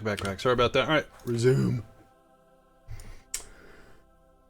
Yes, I think I've only done Sandbox to test out some mods when I didn't understand how some mods work. But usually what I do is, if you test out a mod in Sandbox, then you don't have your environment. So what I usually do is I copy my save, install the mods, and then test them out in an exact replication. And then once I understand it, then I just restore my old save. I like career because you have the challenge of finances, you have the challenge of science for research and discovery, R&D, you know, that stuff. Whoa. That was weird. Alright, that's our capture. Both are good. So, destructive and productive. My Kerbals are both destructive and productive. They destroy things to be productive. What? Alright, so that's where we're going. No. We're going... Where are we going again? I'm so used to going there. We are going to hydrates. So, it's really cool about... Oh, stop. Really cool about this mod right here.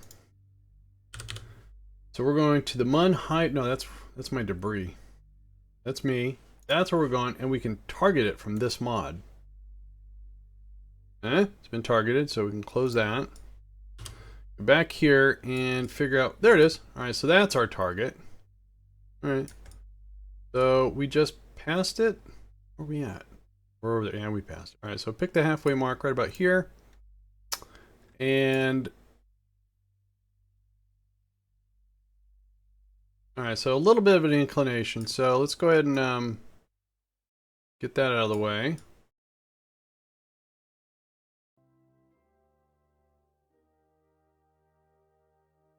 There, and then we'll put on the brakes a little bit. Just a little bit. Alright. Don't forget, this is going to move towards us. So that's just our inclination, a little bit of slowdown, and that's going to cost us 130. And I'm keeping an eye on the electrical here. So again, when the engine fires, we generate. Each time we move the rocket using our action wheels, we drain power. A little bit. Have you heard... Oh, you have to head out. Alright, Lost Forever, thanks a lot. Best luck with the Mun Project. Well, thank you very much, Lost Forever. You have a fantastic day as well. Thanks for stopping by. And thanks for the follow.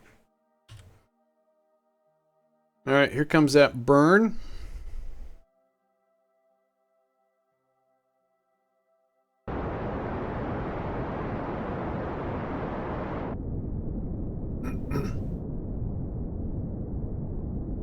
Okay, got us lined up.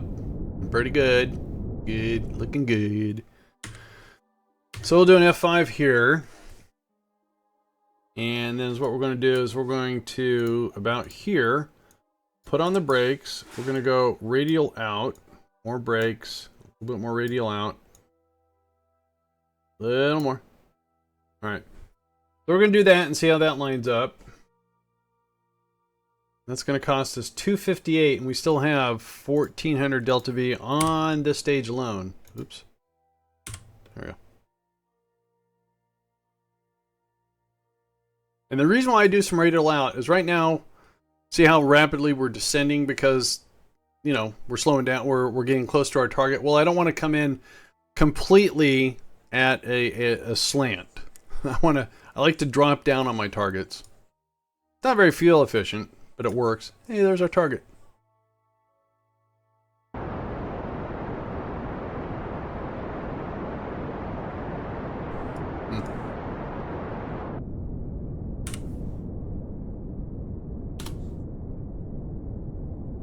Alright, so now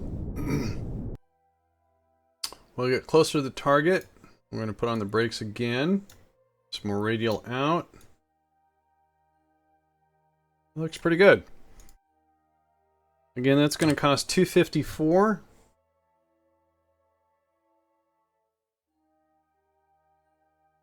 They're kind of in a lumpy area there.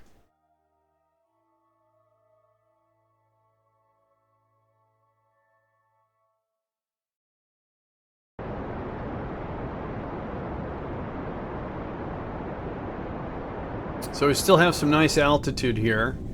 We're actually going to gain a little bit here because the way we did the radial out.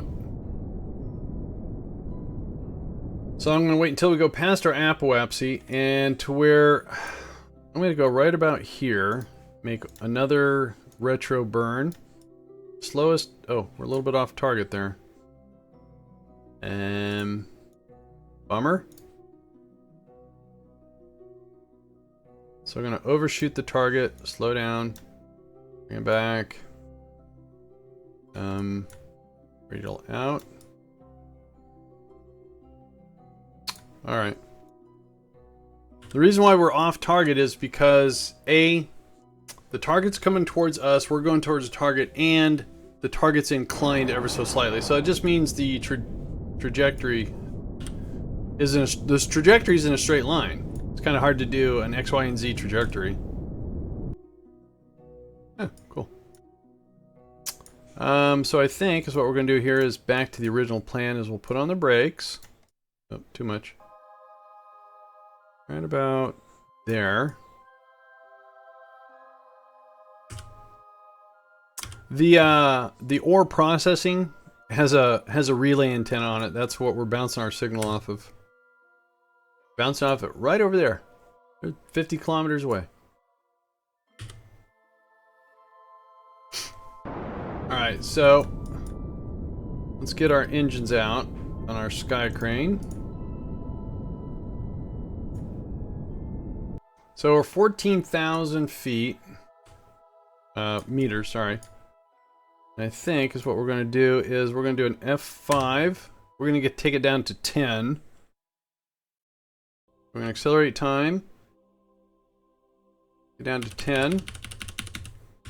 And, oops, I didn't want to hit that key. Go back. And then we're going to put on the brakes again. A little bit.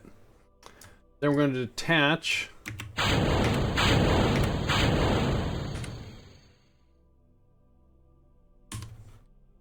Is that on 4? Okay.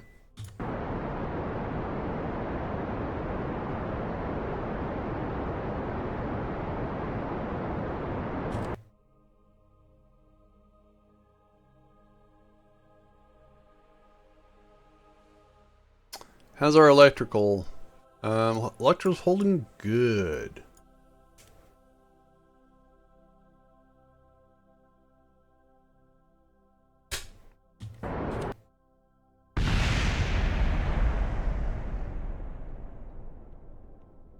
So we get down to about 1200. Okay, we got within rendering range. Excellent.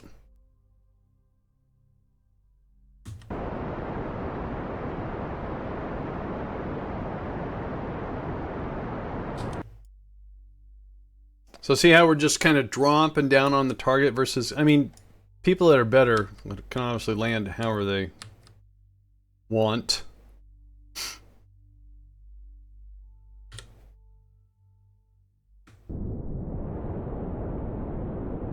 So we're going to use some mech-jeb tools here to make sure we get exactly where we want to land.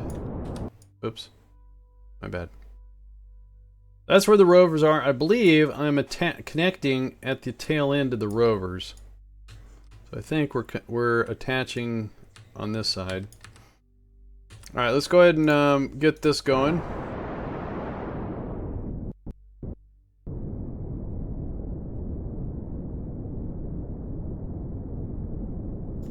So we're still descending.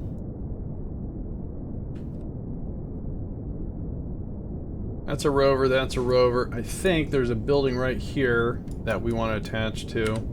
Oops, monkey. Let's see here. So we're going to use RCS, and we have 8 minutes of fuel. So where the little green prograde marker is, that's about where we're going to land. Are you going to get it back? Get what back? This is a lander that's going to give the site planetary logistics for supplies. If I take it back, then they lose the logistics of getting their supplies. So this drill site's got 2 Kerbals. They need to be kept happy with habitation, and they have to keep fed. So I'm bringing them some interim supplies and the ability to, whenever they want supplies, they can draw from the planetary pool, from the warehouse.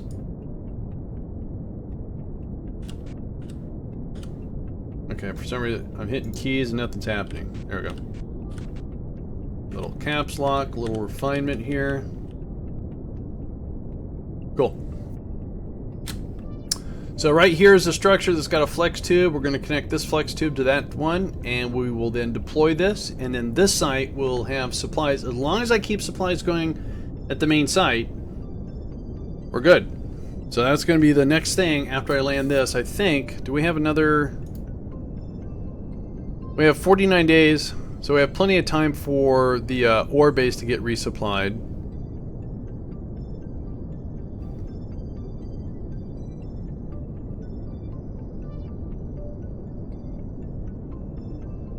Alright, let's bring it down a little slower.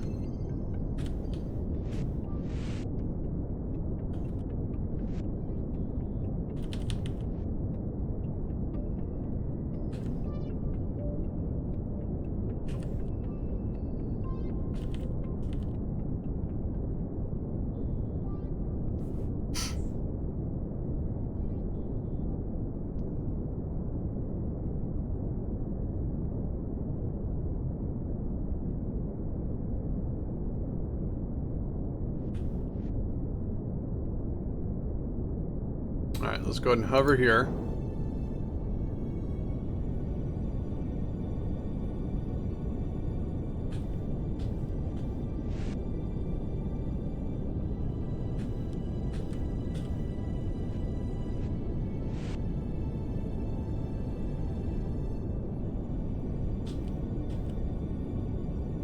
Alright, and then let's go and land this.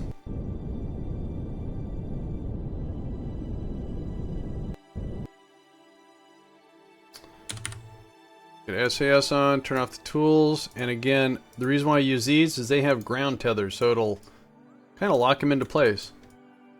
It's going to line up pretty good. I'll turn that off. Oh, thank you. Alright, so we can turn these engines off.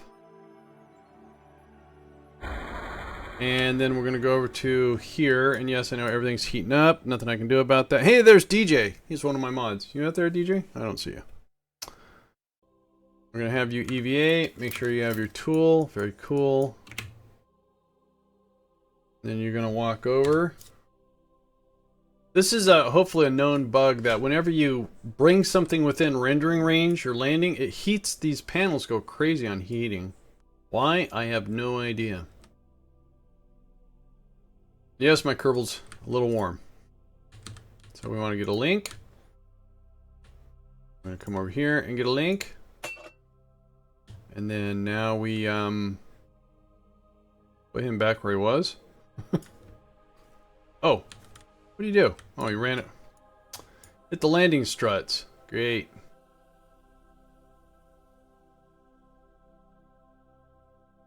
Doop doop doop doop doop doop. Okay.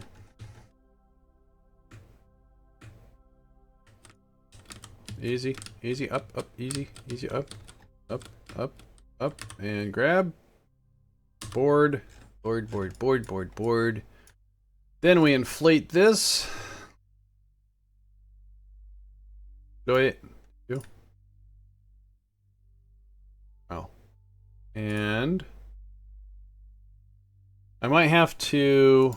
Okay, so let's see here. Let's turn this off. Get some consistency with lighting. Let's do an F5. So right now, even though this is plugged in and I know I have supplies, there's no supplies coming across.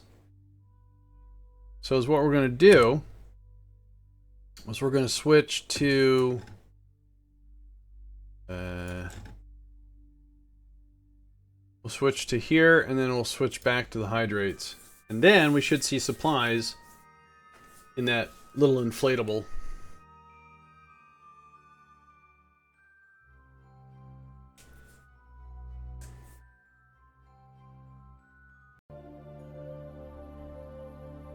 See, this site already has... See? So I'm pretty sure it worked now because I saw those get auto-adjusted. So now if we go back to the hydrates...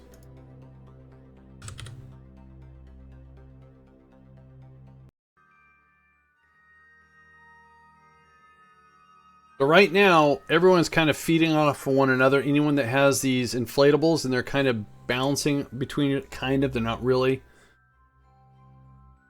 That's weird. Okay. So now, I bet you anything, this has got supplies. See? Alright. Okay, so now these guys should not be complaining. So, I don't have to worry for... Well, it says 241, but that's until they think they need food. And then as long as there's supplies in the planetary warehouse, they'll pull. So I probably don't have to worry about them for a while. But the exotic metals looks like it's a problem. And they're at a really bad incline too. Go visit them. Let's see what their problem is. Well, they want food probably. Alright, so that's where we want to go.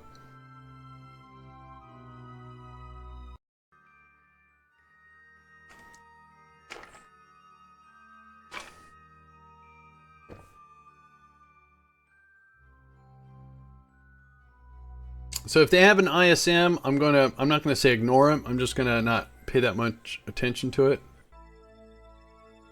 Okay, well, what do we have here?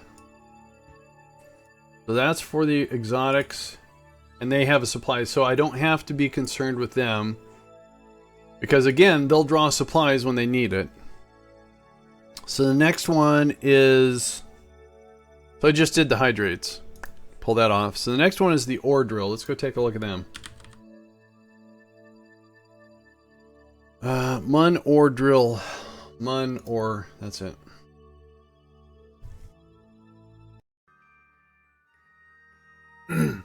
This was the second part of my Mun colonization. The first one was the drill site for the ore, and then I needed to process the ore. And this was a very interesting, this was a challenge.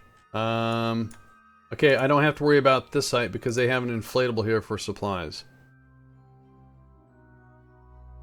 Yep, alright, so we can pull you guys off the list. So, this was actually 3 separate things out in orbit, and then I docked them together and landed this as one craft. And then as you can see, what is this? Oh, that's the fuel. Oh, okay. So eventually I can get rid of that and just connect that straight. So anyways, so this site, all it does is it receives the ore, it processes the ore into liquid fuel, oxidizer, and even monopropellant if I need it, and then it makes it available in the planetary warehouse. And it happened to be that this was actually an excellent, look at all the little green lights. This was an excellent location for dirt too. So this is where I dig up dirt. Dirt's used to make fertilizer, but I'm going to go another route just to see if it works better. I don't know. And this is our supplies.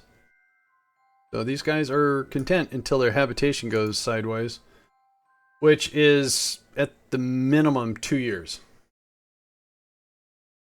All right.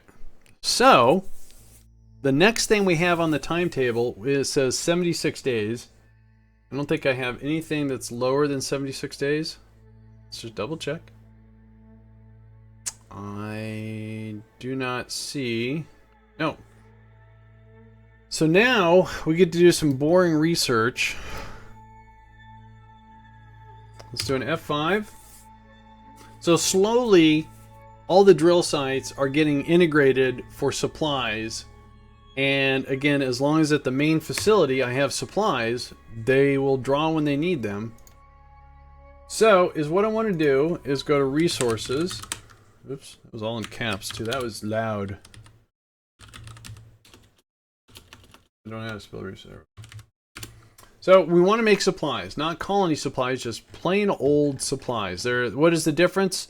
Colony supplies are better. Don't get me wrong, they're better. But if you use colony supplies in conjunction with like habitation, I mean real habitats, and the medical bays, it gives better work-life balance for the Kerbals. I guess it makes them happier longer.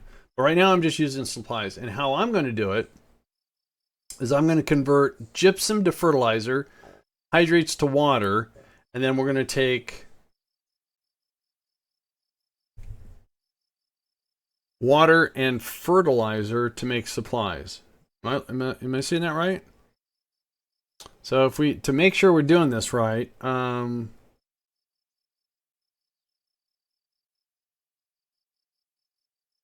hydrates. So I know I could dig for water too, but I didn't. I got hydrates.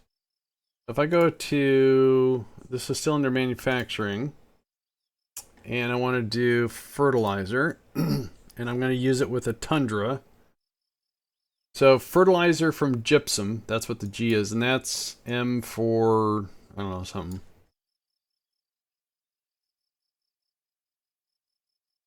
How else can you make fertilizer? I don't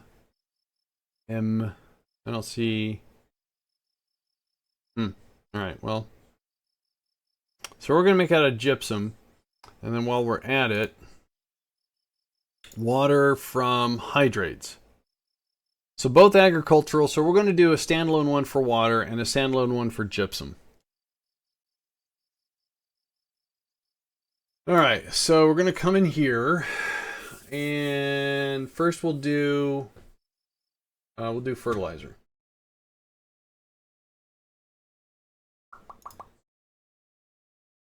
Crush-o-matic.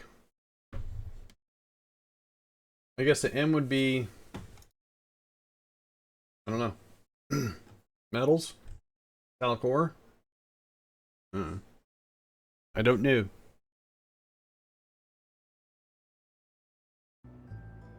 All right, so we go down to colonization, and we're looking for the agricultural support. There it is. 2.53. Okay, what's the difference? Whoa. I'm gonna go with that one. So let's change. Oops. What's going on? That to there. I thought. All right, get rid of that. All right, and we want to make sure that this is configured.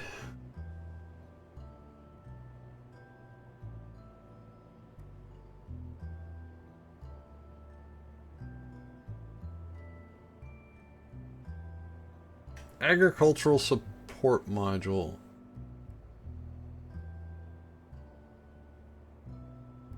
I had the wrong module? No way.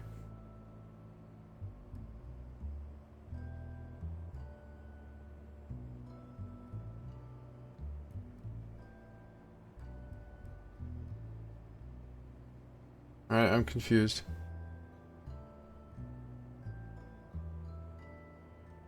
So this... Yeah.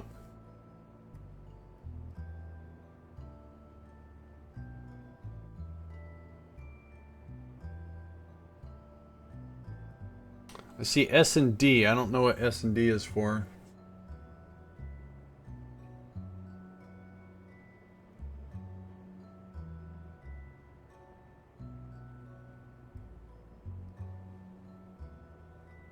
To cultivate.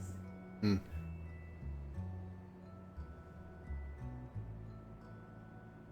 don't know. If I have the wrong module?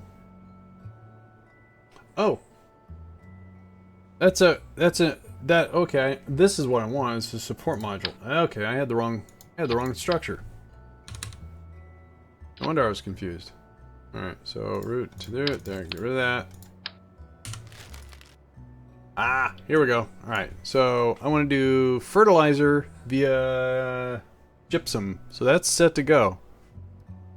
These are all set to go.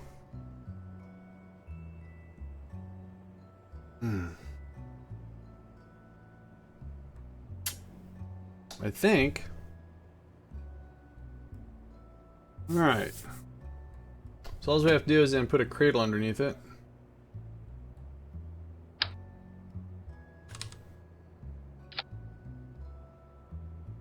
And once again, these are set for fertilizer, gypsum, because you can do fertilizer, I don't know what the M is. Minerals, maybe? Yep.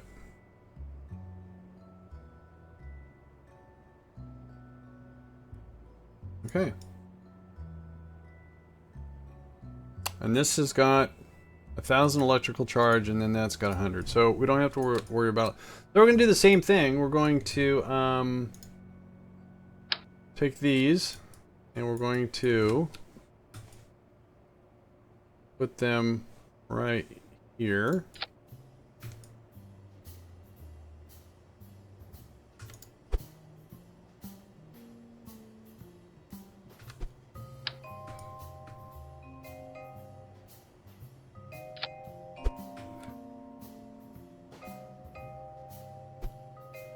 Okay. And then we're going to build the rinky-dink little,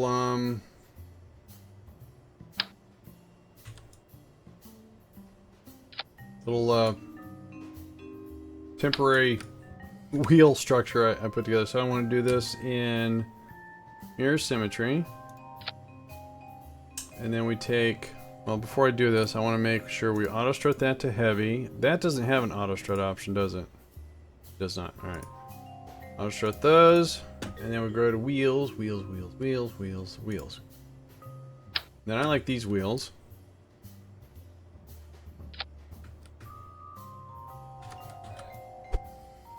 And then we bring it down a little bit, in a smidge. And these we want to bring in about there, and we take this, put it on snappy click, and we go, I think, up 1 or 2. 1, 2. And that gives us clearance, and it looks like that'll work. So then, I'm going to call this the MFB. Oh, no, this is Agri Fert. Weird code name. Snappy click. Does it have Kerbals in it? You can put Kerbals in it, but I'm not going to ship this. It's going to be the same like I did before, Odie. I'm going to just have an engineer at the base perform the maintenance to get things going, and then turn it on and hopefully make fertilizer. But this is going to get constructed. Clicky thing. Right. Alright, so now... save. So if I come up in here...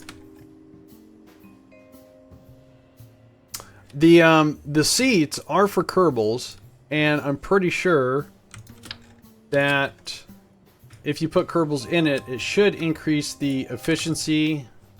Okay. No. There we go. And maybe even the output. Again, 2 clicky thingies. Snappy clicks. 1, 2. Yep. So it doesn't automatically have Kerbal. Well, if I shipped it via a launch, it would automatically put Kerbals in there. But remember, I'm going to build this using 3D printing, so I think it'd be kind of gross to make a blueprint for a Kerbal and build it. Yeah. And then I think this is going to be the front, so this is the back. So what we want to do is invert, and then we're going to test it. So we're going to take the no Kerbal crawled inside. Good. Oh, stop. Stupid. Stupid. So it looks like 4 Kerbals can sit in there. All right. Save it. Let's put on the runway. Make sure it drives good. Now it depends upon how you have your KSP set up. If you have your KSP to automatically staff, it will. I think it is a command craft. I think we're gonna find out.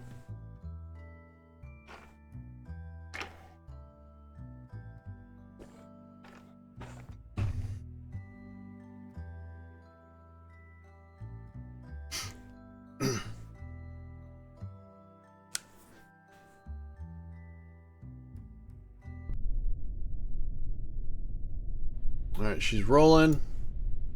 Yeah, it is a command. If it's a command, okay. Wait, am I going the right way? Okay, and is it going to steer? Oh, I inverted the wrong ones. Doggone it. Whoa, brakes. Oh, fine. I'm just trying to figure out the steering. Okay, now that's going the wrong way. Why aren't these moving?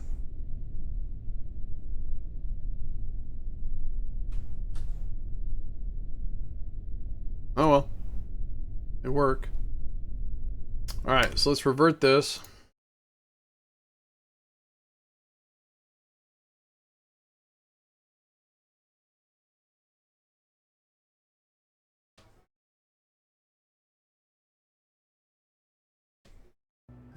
Alright, and this is ready to rock and roll. And again, we're going to 3D print this. So we're going to go back to the VAB. We're going to bring up the last do-it-yourself. We're going to change the blueprint and launch it.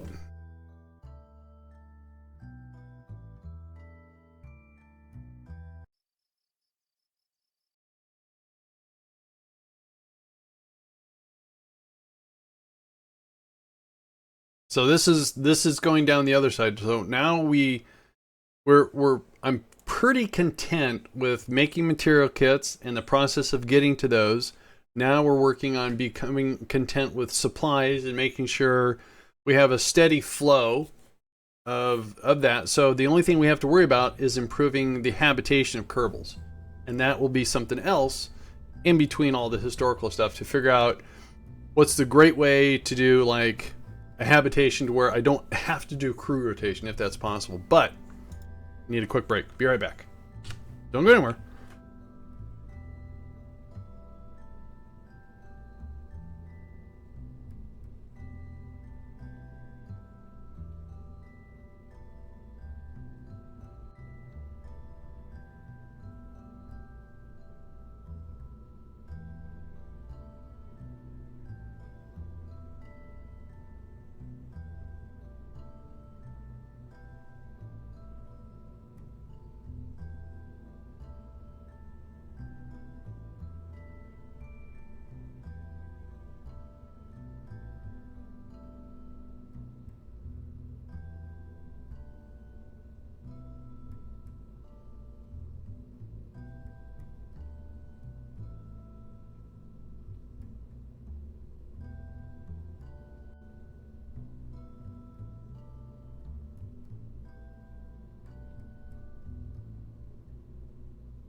Okay, I am back. Sorry about that. Restroom. Okay, so we want the, what is it, the 9th one we want to bring up? So Mun Base. Mun Base. I see your question, hang on. While he is gone, let us talk kings and queens and cabbages and other such silly things. Okay, why are those silly? I'm kidding. Alright, so this rocket is ready to go. We just have to change this to we're gonna do it for the, what did I call it? MFB. Is it M? No, SPH, here we go. MF, learn my alphabet. MFN. Okay, I don't know how to type. Can I rename that from here? Probably not. FMN.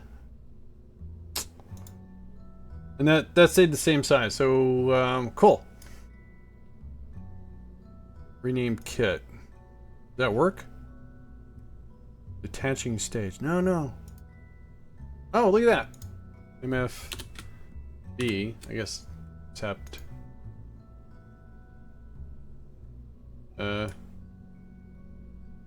Detaching staged. Oh. No, we're good. I guess. Oh, no, that's fine. That's fine.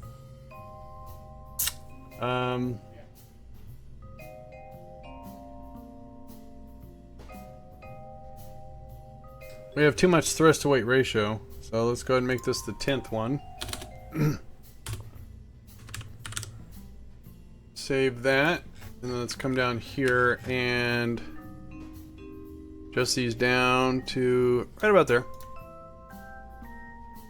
Alright, so let's make sure we didn't get a Kerbal stashed away. It shouldn't. Alright, we're launching this. Alright, see you later, Genchi. Appreciate you hanging out.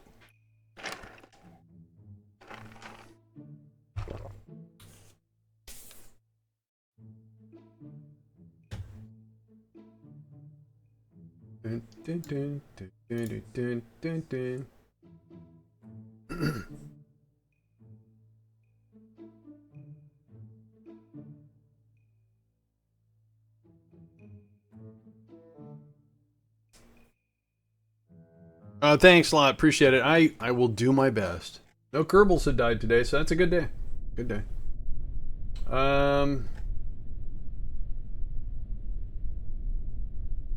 Weird. Alright. Hang on, I'm just looking at something here real quick.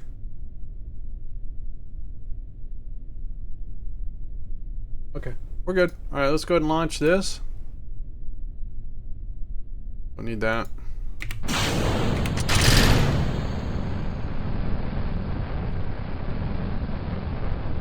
So we'll need one to make fertilizer, make water, and to make supplies. So we'll need 3 more. And depending upon how well one of these does, we may have to do a backup.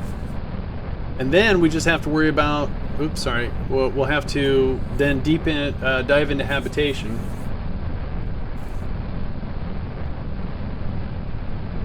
So how are we doing on timetables here? Oh, the next thing coming up is, well, 76 days is Helios, and that should complete a contract, I think. So if we come over here, if we have anything that's less than 76 days. I don't think so. 215 to 97. See, this is what I don't understand yet about habitation. Some of the Kerbals are indefinite and some have got like monster times. I would like to figure out what I need to do for 2 Kerbals or 3 Kerbals or 4 Kerbals to give them that indefinite habitation. Sorry. So it looks like 97 days. So it looks like after Helios, we have to, okay, cool. So what do I want to do here? I want to turn that off, all right.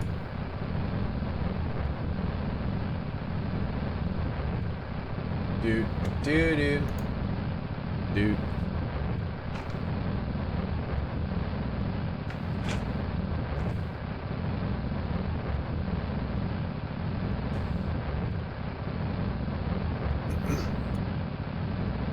I'm gonna get rid of this fairing.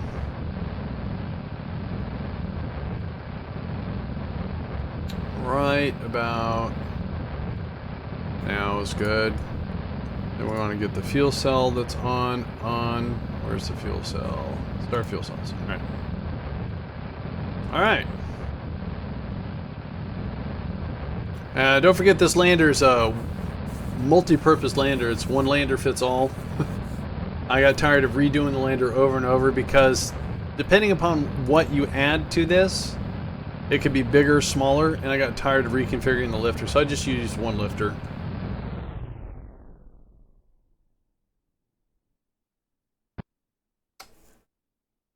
I wish there was a conversion. Well, I guess that's a value, and then that value gets determined based upon your engineers and their level. You know what I need is I need some higher level Kerbals.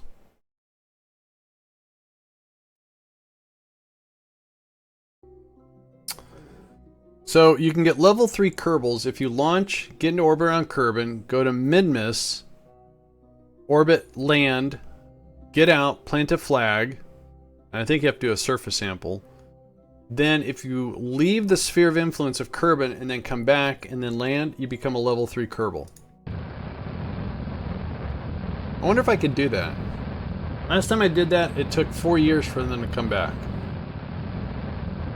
I guess you just have to make sure you have enough Delta V or do some sort of aero braking to land.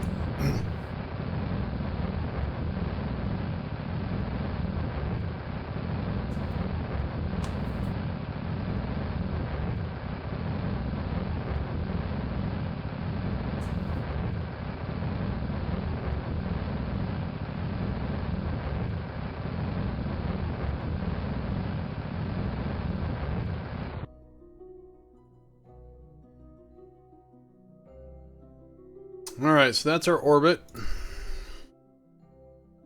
Still have 613. I'm going to hang on to that. We're going to use that up.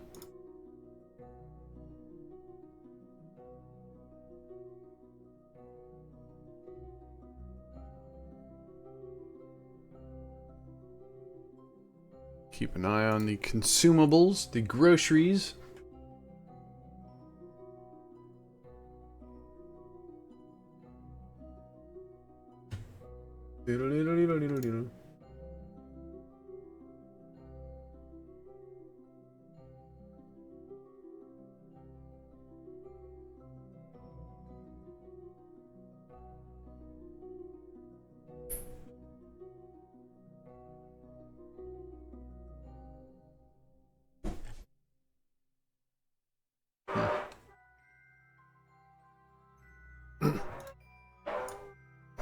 Jeez.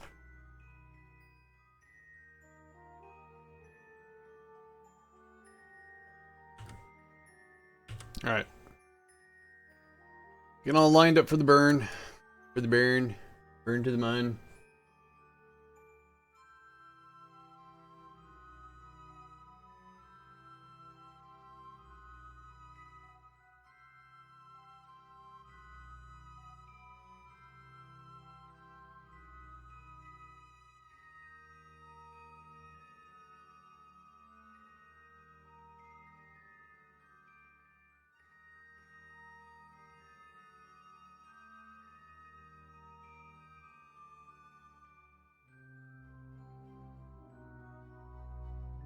Alright. That took a while to get that all lined up.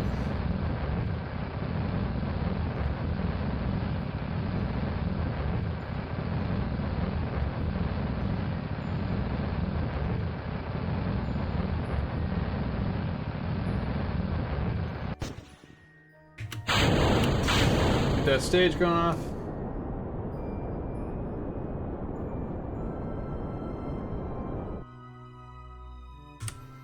Alright.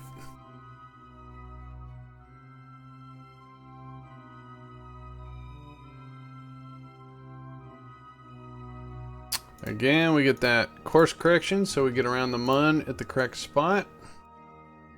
And we just want to have a Mun periapsy around 40. Not 80. Not 60. About 40. Awesome. Alright.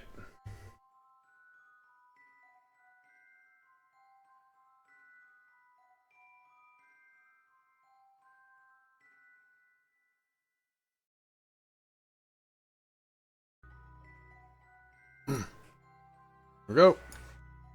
Say goodbye to Kerbin. Somewhat.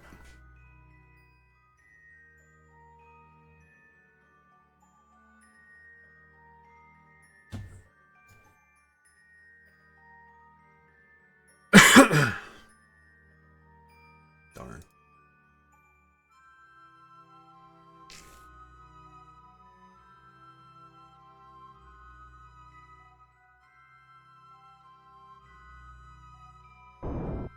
Alright, that's that.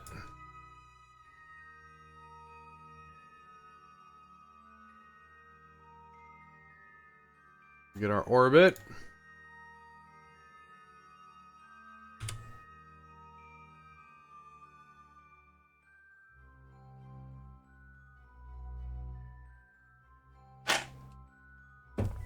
So it's really burn time for Helios? 75 days, though.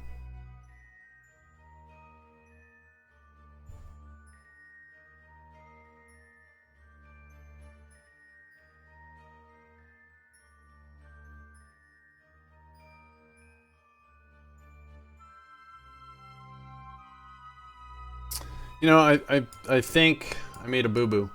I think I want to bring out a multi-hub. I guess I can daisy chain this off the assembly plant we just dropped for the machinery. Oh well. One less parts, I suppose. Alright. So there's our orbit around the Mun. And then that's where we want to go. And again, I usually pick about the halfway spot, which looks right about there. And that's when we do an inclination change. And we slow down a little bit. Actually, a lot of bit.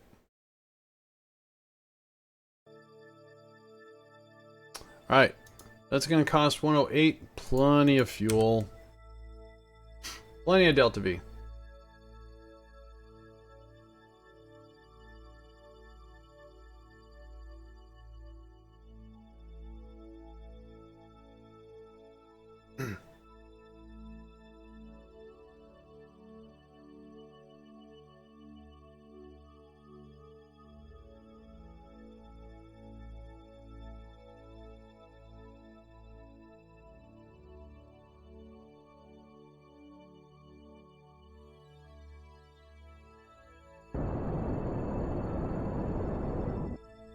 Excuse me.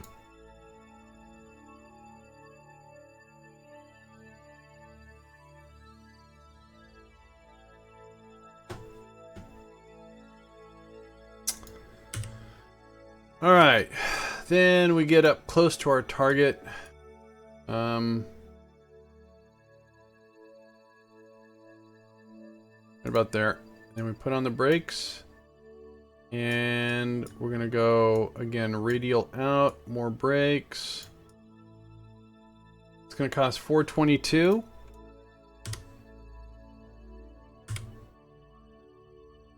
Like we're landing at night ish.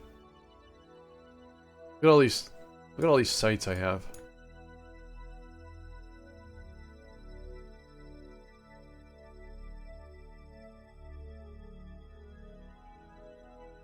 There we are.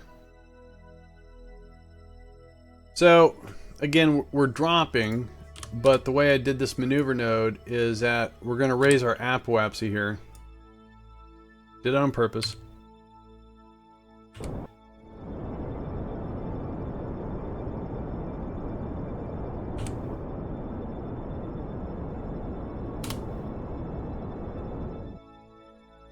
Alright, and then right when we get to the top of this apo, we need to put on some big brakes here.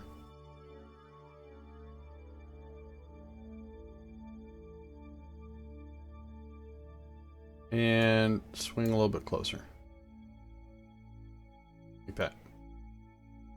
Alright. Oops.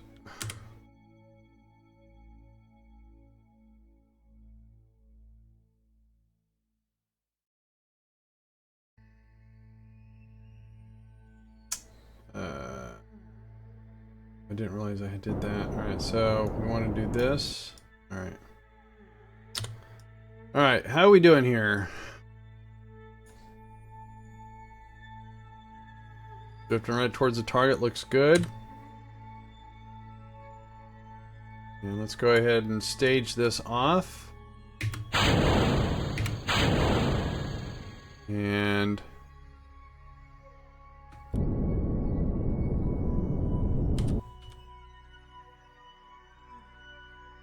alright, we're at 6,000. Let's go ahead and get down to about 4.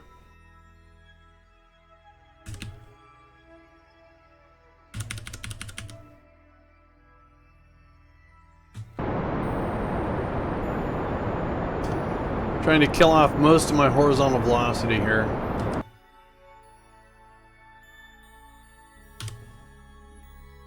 Alright, I think I kind of blew it.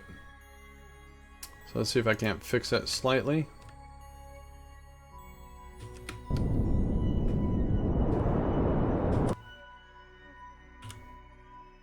Alright, that's better.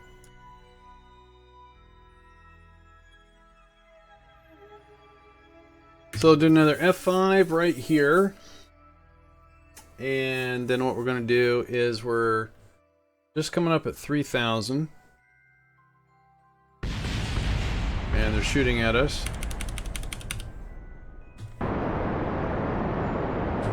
So I want to kill off this 14. So I drop straight, pretty much drop straight down on my target. Looks like I'll be pretty close.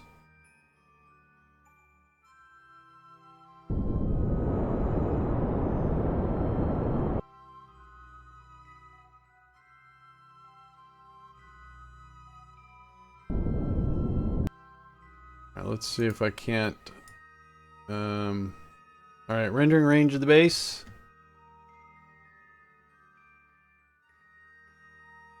Still waiting. Go. Wrong way.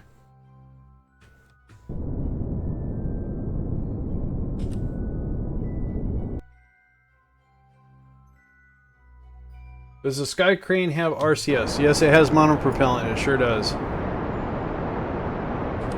Oop.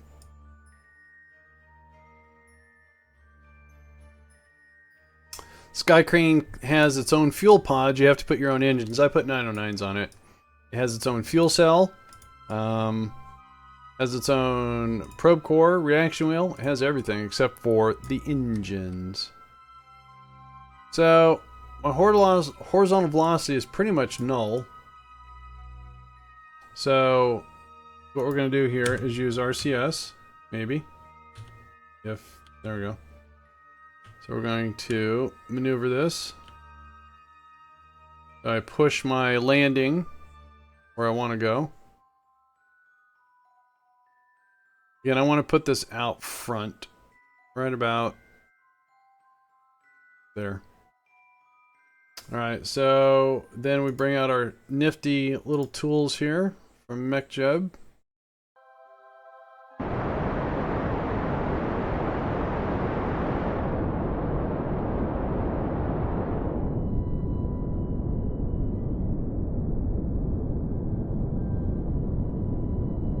And we start descending.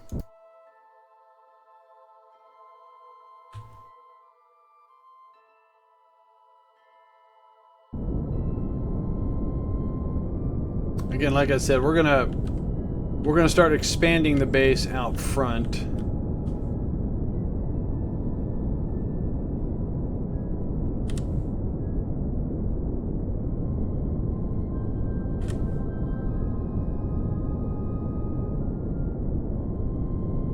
But usually is what I try to do is I try to go structure, hub, structure, hub. That way I have airlocks at easy access. See, my radiator panels are heating up, so.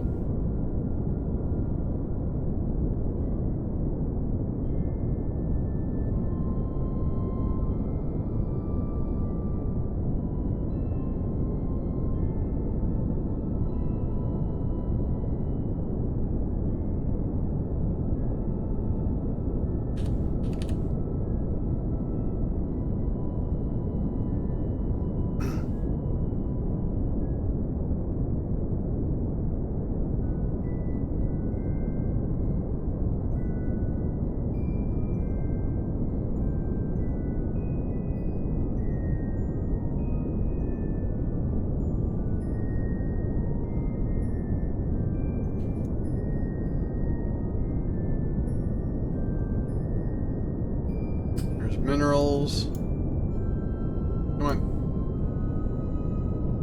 Silicon's still 0. And I don't see chemicals showing up either. Huh. I wonder if that's a bug.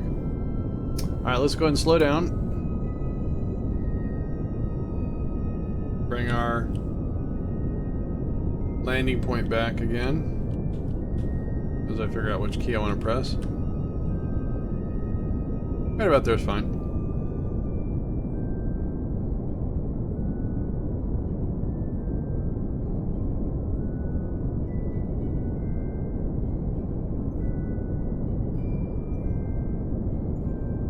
Doesn't have to be perfect. We're not going to connect it after we land. We have to wait for it to build. And since we put wheels on it, we can drive it around. Nice sporting thing.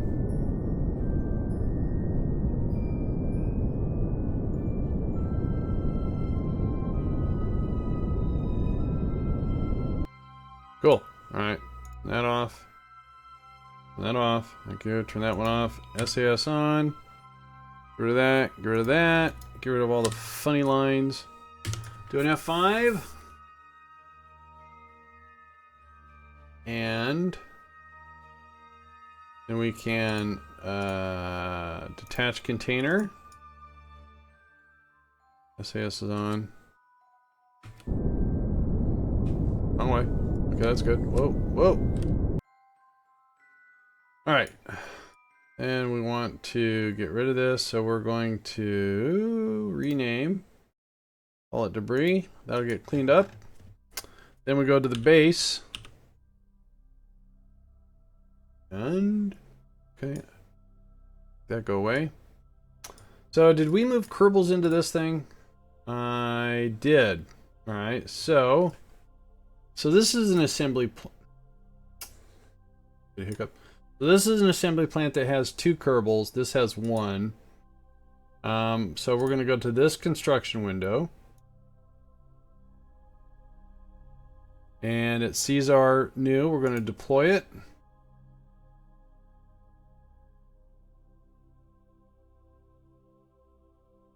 Here goes. Going.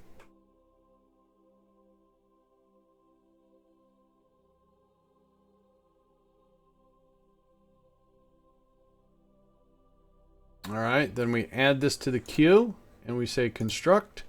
And this will be done in 11 days. That's really cool. So we're doing F5. Now it says 11 days. Last time it said 11 days and it wasn't done 11 days. So we are going to keep this open. We have something in 75 days and that's 11 days. So we might as well just let this 11 days go and see if we can finish it. Because we have nothing else going on. There was no resupplies or any sort of habitation crisis.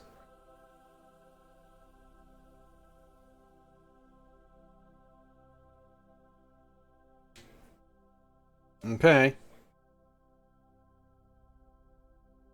Nice. Then we should, oh, you know, we forgot to put, doggone it, we forgot to put,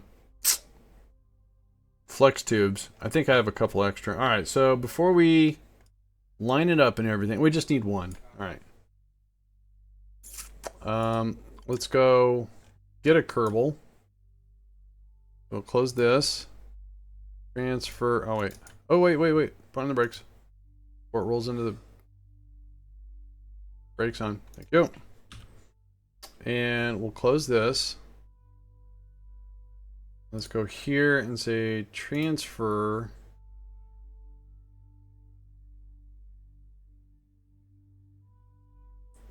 Bring this over here, and then we say transfer crew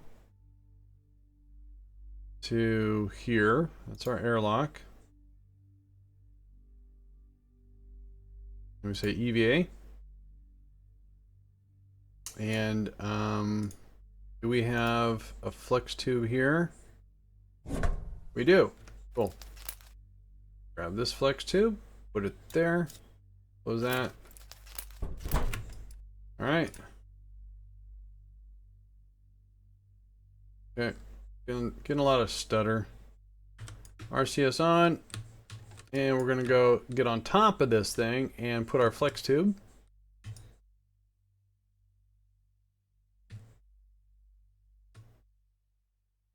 flex tube weighs a little bit, so our RCS is a little sluggish.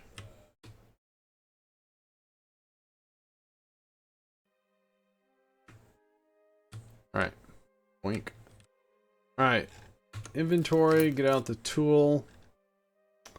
We grab this. Hit R. And then we want to... Wait a minute. How did I do this last time? They're from the side. Let's... Nav ball's in the way. Alright, let's try that again. Good. Good. Like, all about the angle here.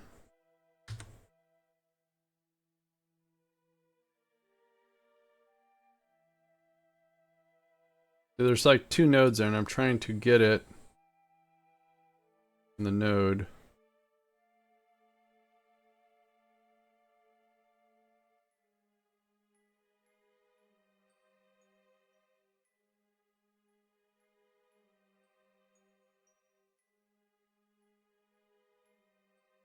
I've done this before. I haven't had this much problem.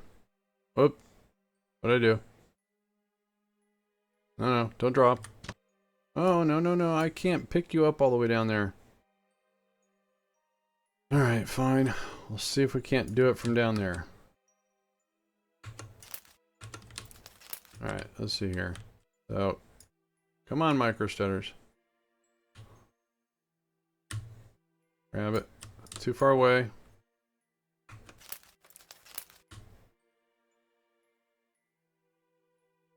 Come on. Come on. There we go. Alright. Maybe I did it from down here instead of up there. I can't remember. Alright, so once again, grab. Good. That doesn't look good, though. It's like we're too far away. When it's yellow, we're too far away. Yep, we're too far away.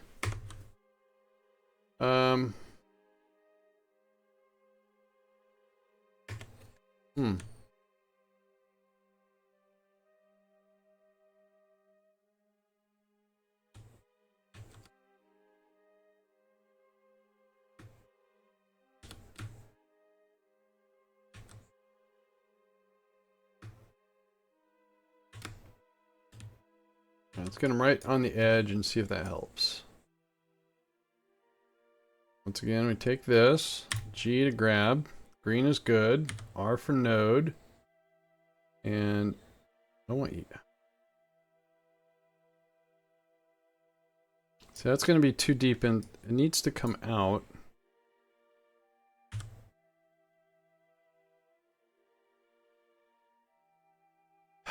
Microstutters are getting on my nerves. I don't know how I did it last time.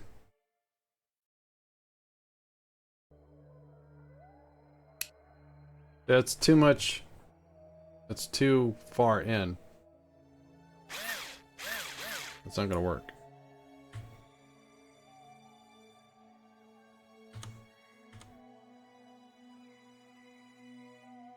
Oh, wait.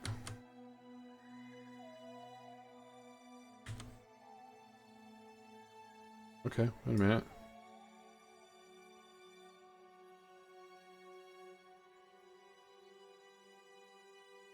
How do I get that node?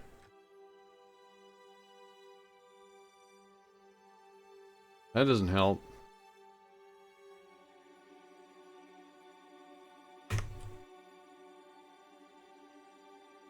Shouldn't be this hard.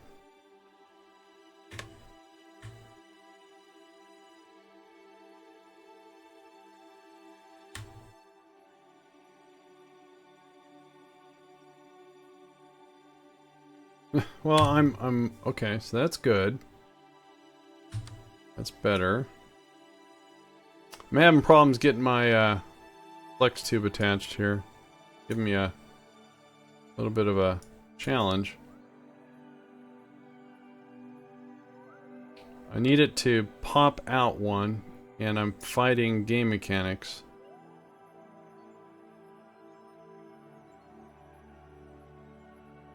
R for node.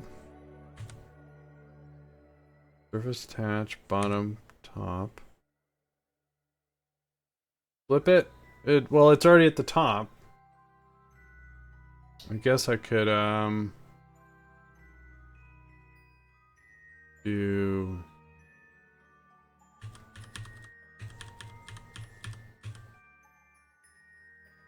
See, I put it deeper back inside.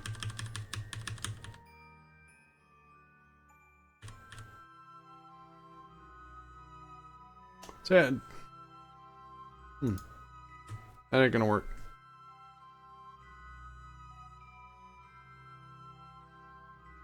Alright, let me... Yeah, I know it's got two nodes. It's actually... There's a node here and out. Oh, Christ. Can't get that.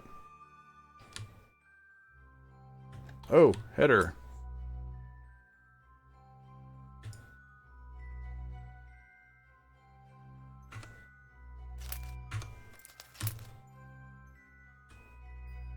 Let me do an F5.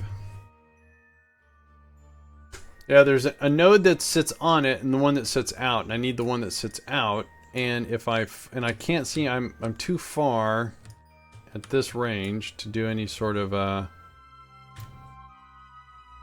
no, okay, I'm good here. Good.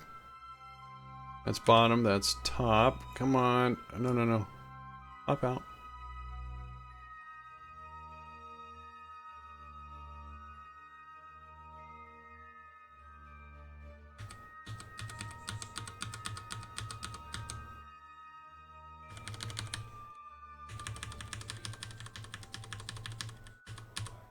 See, it's not allowing me to grab the little tiny node up front. I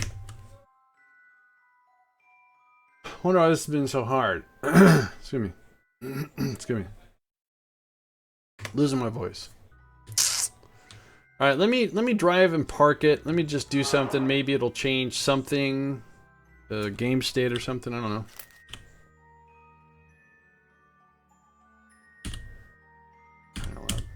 All right, nope, not Kerbal. There we go. All right, let's go and take the brakes off.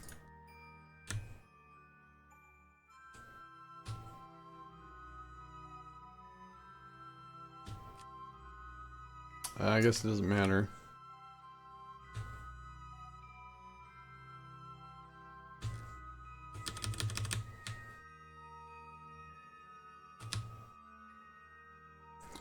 Almost ran the Kerbal over.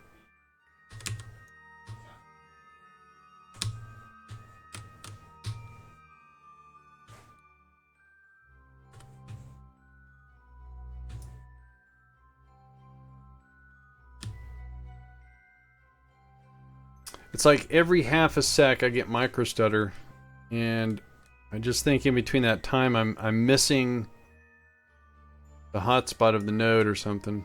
Oh, I'm gonna kill him. Oh, he's safe. Oh, I ran over him twice. It's terrible. He's back up.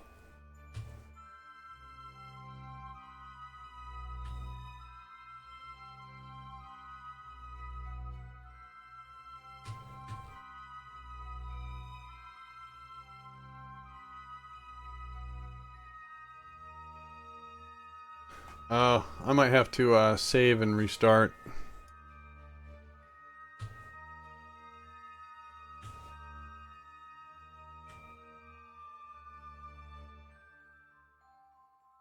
See that? That's almost unplayable. Can't get a wide enough turn on these things. Did not have this much problem with that one.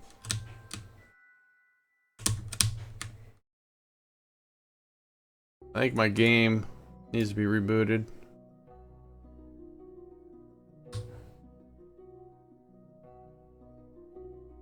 Yep. If I don't line this up, I am going to... See, I'm beating... Oh, I got the brakes on. My bad. That was my fault. Let's go. Let's get a turn. Turn. God, it doesn't turn. It's like, oh wait, I wonder, okay, brakes, brakes, brakes, brakes. What if I invert those? Huh. I wonder if I clip those in too far, the inverting doesn't seem to do anything.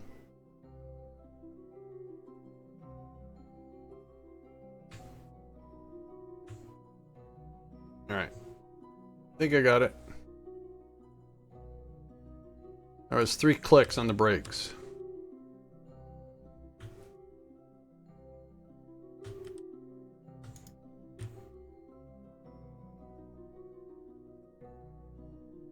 Alright. So, that's about where it needs to be. Let's go ahead and do the cradle again. Wow. There we go.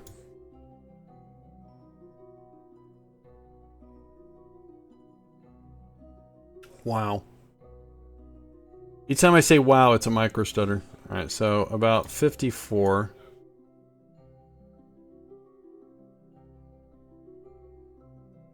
Wow.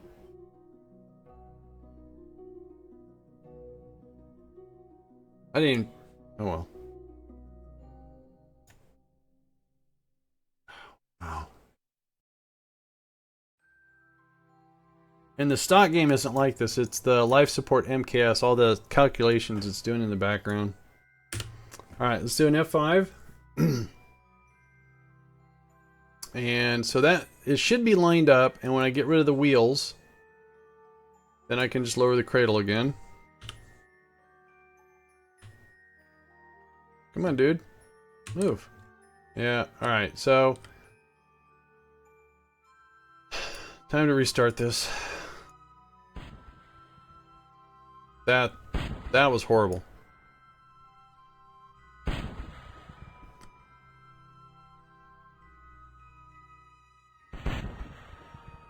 Why did that tip like that?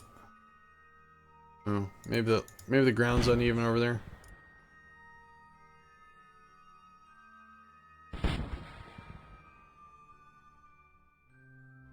Stop motion animation.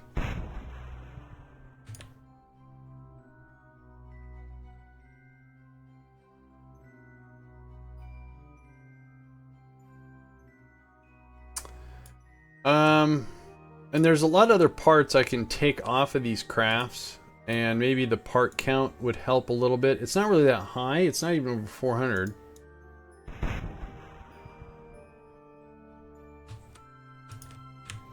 And maybe it's something to consider when I do the Duna, is to maybe split up the functionality so it's not all on one site. Maybe that'll help.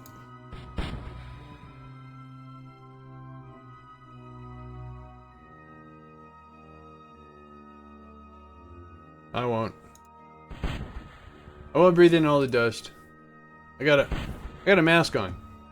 Helmet. Alright. Alright, so let's do an F5 here.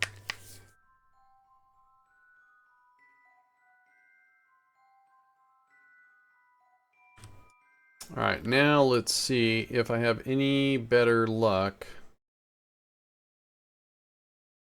with getting the flex tube connected.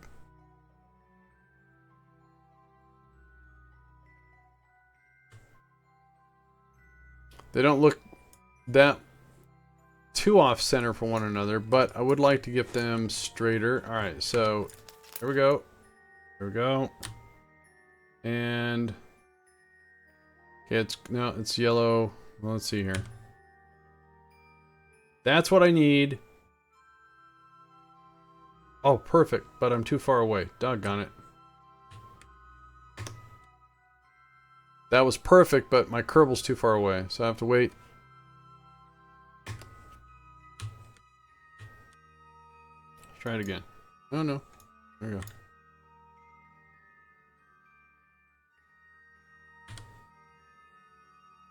Awesome. Alright, that's it. So, height, relative location, taking off the wheels, I guess. Alright, so I'm gonna lower the cradle again.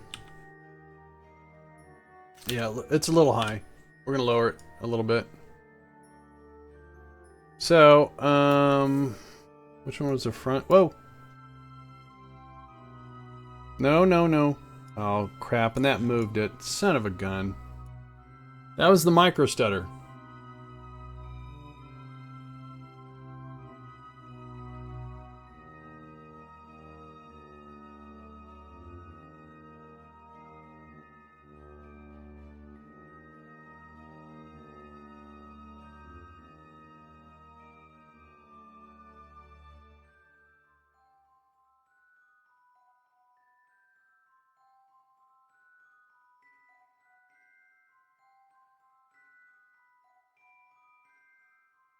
Alright, because of game mechanics, I'm going to do something here I'm not going to be too happy with.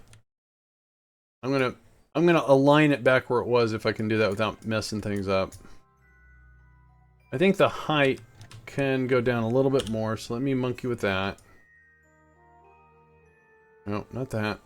Go away. Ugh. Aggravating. So let's go down to, or up to 70, 75.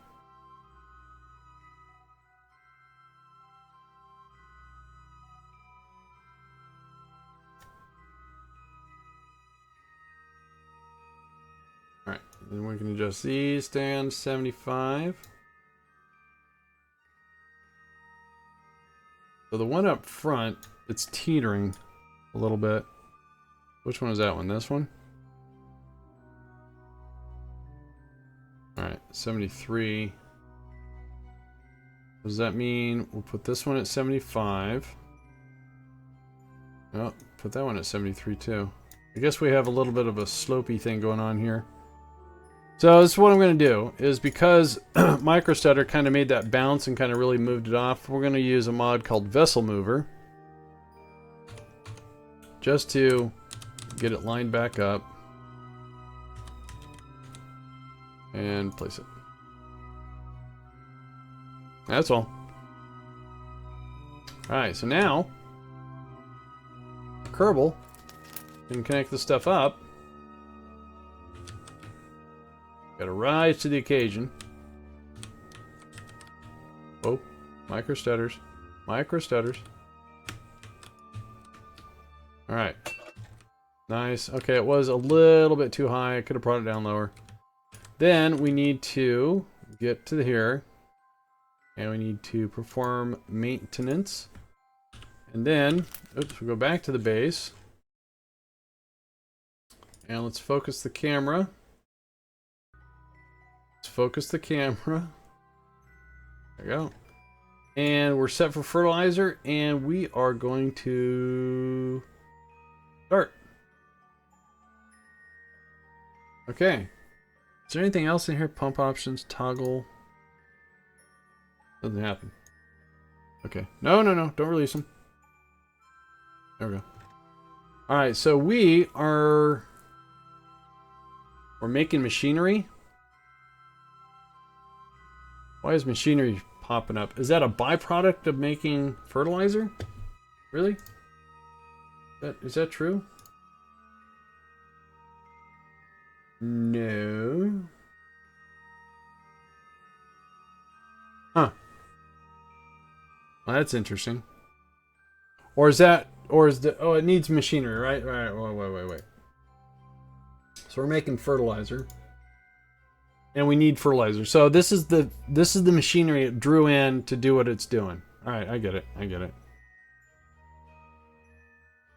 Alright, so let's get this mod shut down. Turn that off. Oh, big stutter. Okay.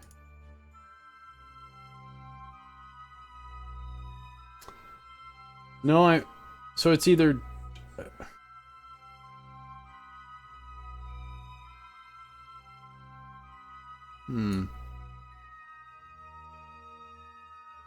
Where's my fertilizer at? 862. So this probably won't budge until this fills up with fertilizer. Although I don't see it making fertilizer. I just see it bringing... It's either making machinery, active bay, stop fertilizer. So I'm taking gypsum. So gypsum should be going down then. That would be here. I do not see gypsum going down.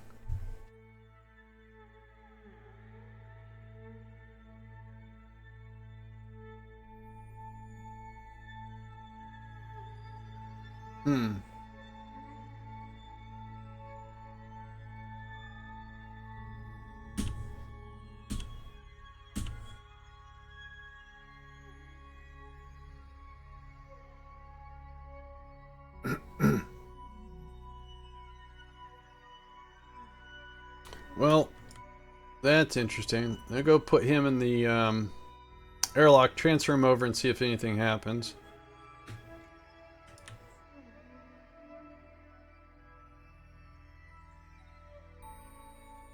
But it would seem that I have an agricultural support module that's supposed to be making fertilizers, making machinery. Not really complaining about that. Not yet, anyway.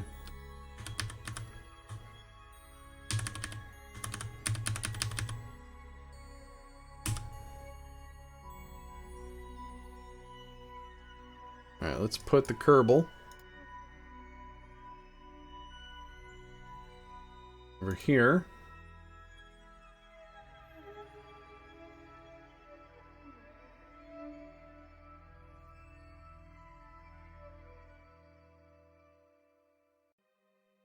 So machinery is going gangbusters. This should be making machinery. So that's filled up. So I should have machinery. I don't understand that. It should still be pushing it into planetary storage. Because that means my machinery over here should probably... Where's that?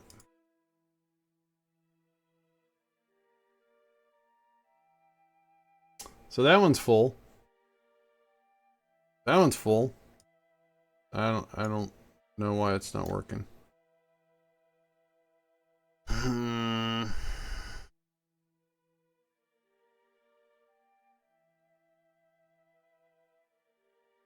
Okay, whatever. Come on. Go away.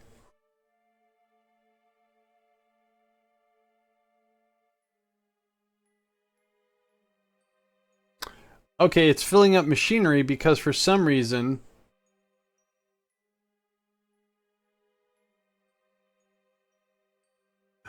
I know why. I know why that's filling up for machinery. Because of the machinery being made, for some reason it's not pushing it to the warehouse. So it's going to fill up this machinery slot. Oh, that's interesting. Does that mean that planetary... Okay. Well, regardless, let's turn this back on. Fertilizer inactive. Start it. Active. And I'm going to assume this is going to work. I bet what I have to do is, let's do an F5. I'm going to regret doing this. So, machinery is not going to the planetary warehouse. So this is making it. It filled up this machinery. I bet all the local machinery slots are filled with machinery. I wonder if it's going to do it to every single one of these. And then after that, it will push. Is there anything else that needs machinery? I think they're all full. So my question is, I should have, so the machinery here, there. So, all right. So let's get out of here. Let's get out of here. Let's go to the Viking one, and then we'll come back and see if anything has changed with fertilizer and machinery. If not, then I get to go to the MKS forum and say, got a question. But overall, very productive. Okay. Ooh, that's right. That's gonna be a fun one that I'm probably gonna mess up a lot. So let's go back to the fab.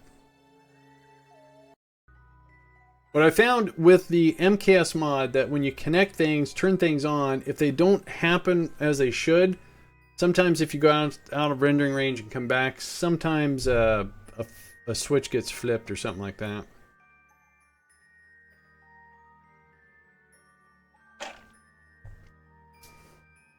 All right, let's see.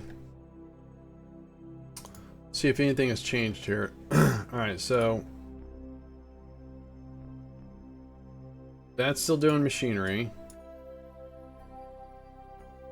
Fertilizer still at 862, and it's not changing.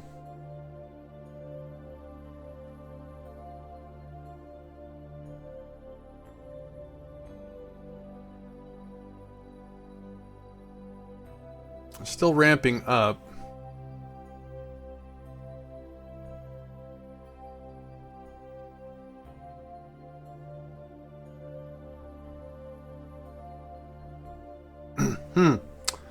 I don't know. That should be making fertilizer.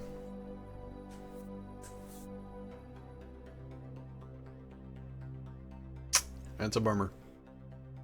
Alright, so anyways, I think what we can do is, so we have 63 days to Helios. Let's double check our... Yeah, I don't see any impending dooms. 84 days. That's plenty of time. So what we can do here, we'll turn this off. Go. We'll do another F5, and we'll go ahead and advance time 63 days, 2 hours, 30 minutes, and see what we can do with the Helios here.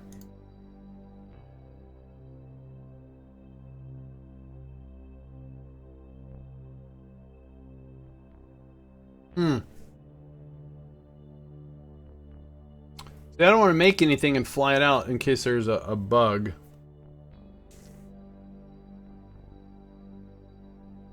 According to this, I need a Tundra agricultural support module that will make fertilizer from gypsum.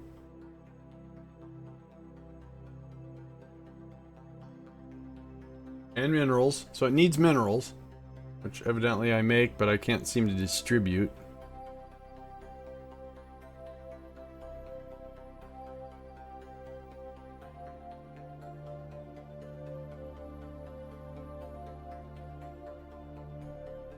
Okay, it's making fertilizer. Alright. Just at a very slow rate. That's fine. Alright, here we come. Helios, here we come.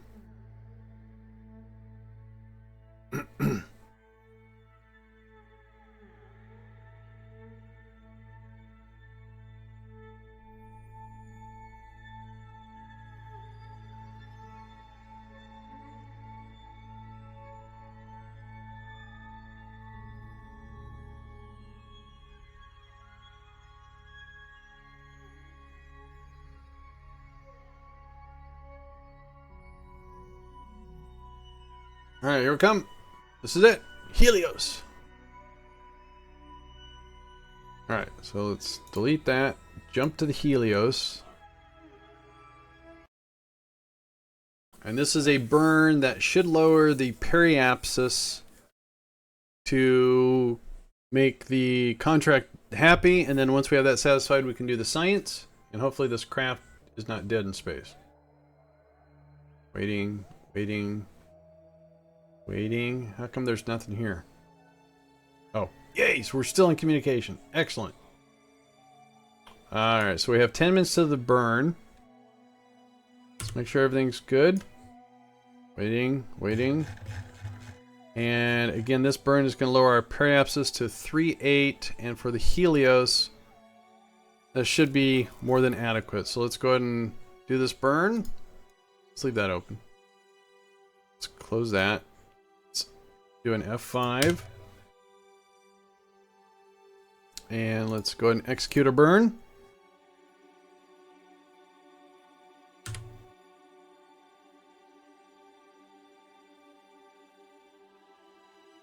You know, it looks okay.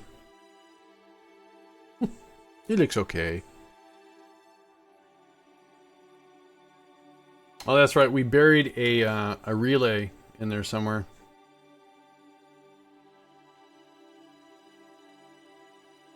It's in there somewhere. And then I took a bunch of these stackables and I just I put a whole bunch in there. So a 3-minute burn.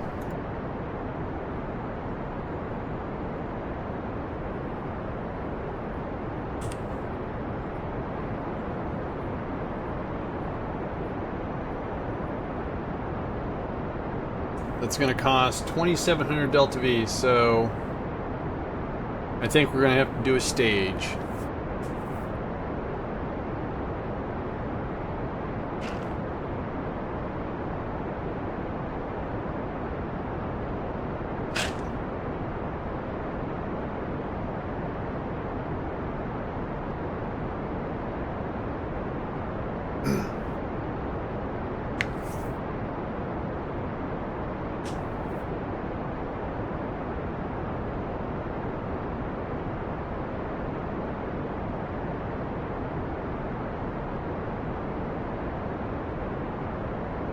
I think this is probably the longest burn I've had in this career.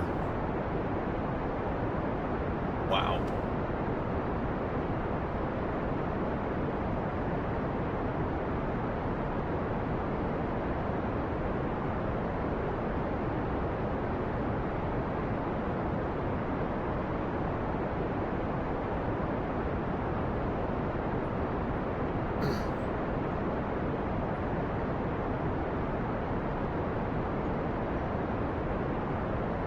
That was totally wicked! Ray Space with the host. Thank you, Ray. Appreciate that.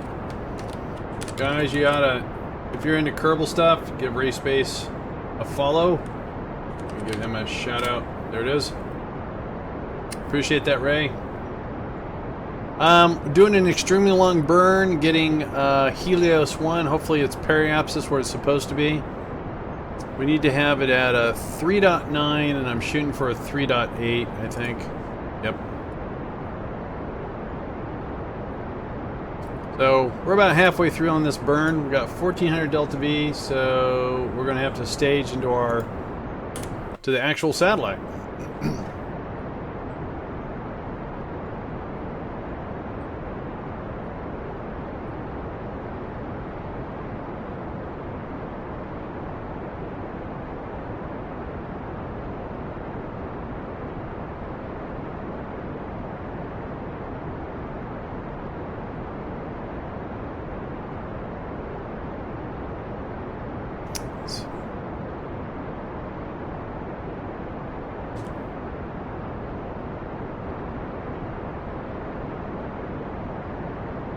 Alright, 40 seconds left on the burn. We're gonna have to stage here soon.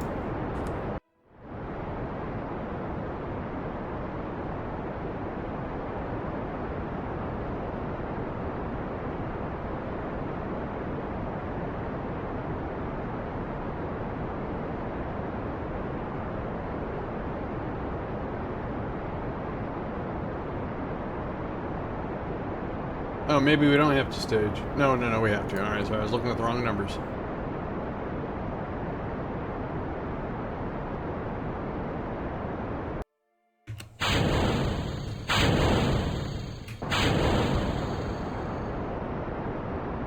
Hey there, dude. Yay! I'm very excited that worked. It's our first, well, not our first interplanetary, but that is quite the achievement to have something orbiting the sun on purpose. Alright, so we got to do some science. Yeah. Alright, let's do this one. Log that. And we'll transmit that.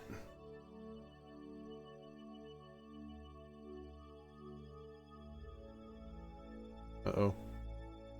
Why is that taking so long? Electrical charge. Hold in there, buddy. Hold in there, electrical charge. Almost done. Shouldn't be a problem.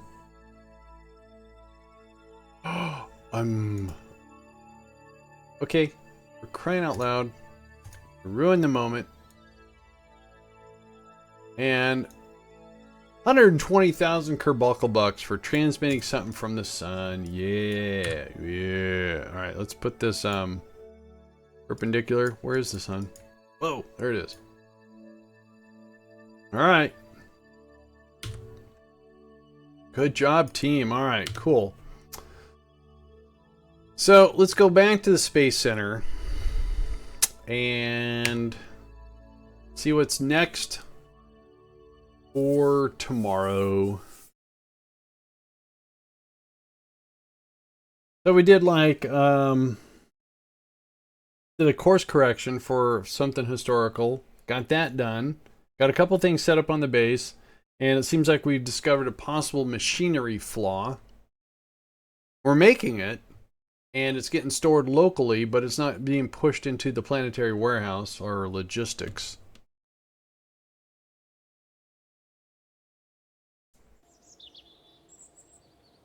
All right, so. Oh my God. Shuttle. All right, so what do we got here?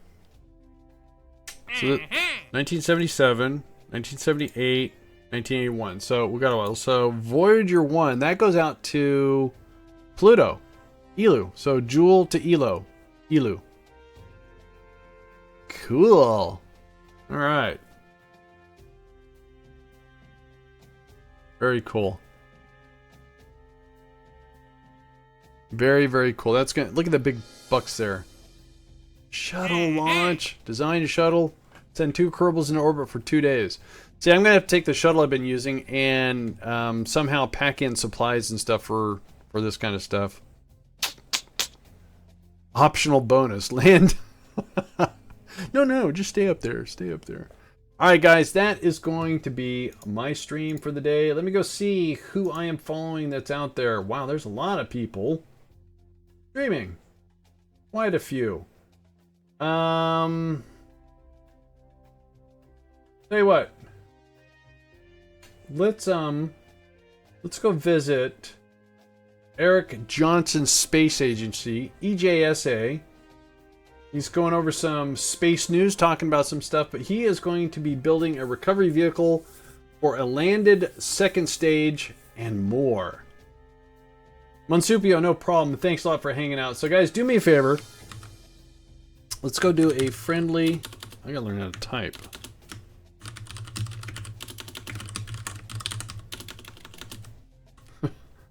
Friendly Gamer Circle. I don't even know how to spell Gamer Circle. Visit. Right there. Odie, take care. So click on that link. If you're not following EJ, you must, you should. You know, just do it. If it's rockets, he knows it. If it's cars, he knows it. Very nice guy. Very approachable. Ask him any question. So, yeah, go do that. I'm going to give him a host. And I would appreciate it. You guys have a great day. Thanks a lot for hanging out. Thanks a lot for all the great suggestions. I really do appreciate it. You guys have a good one.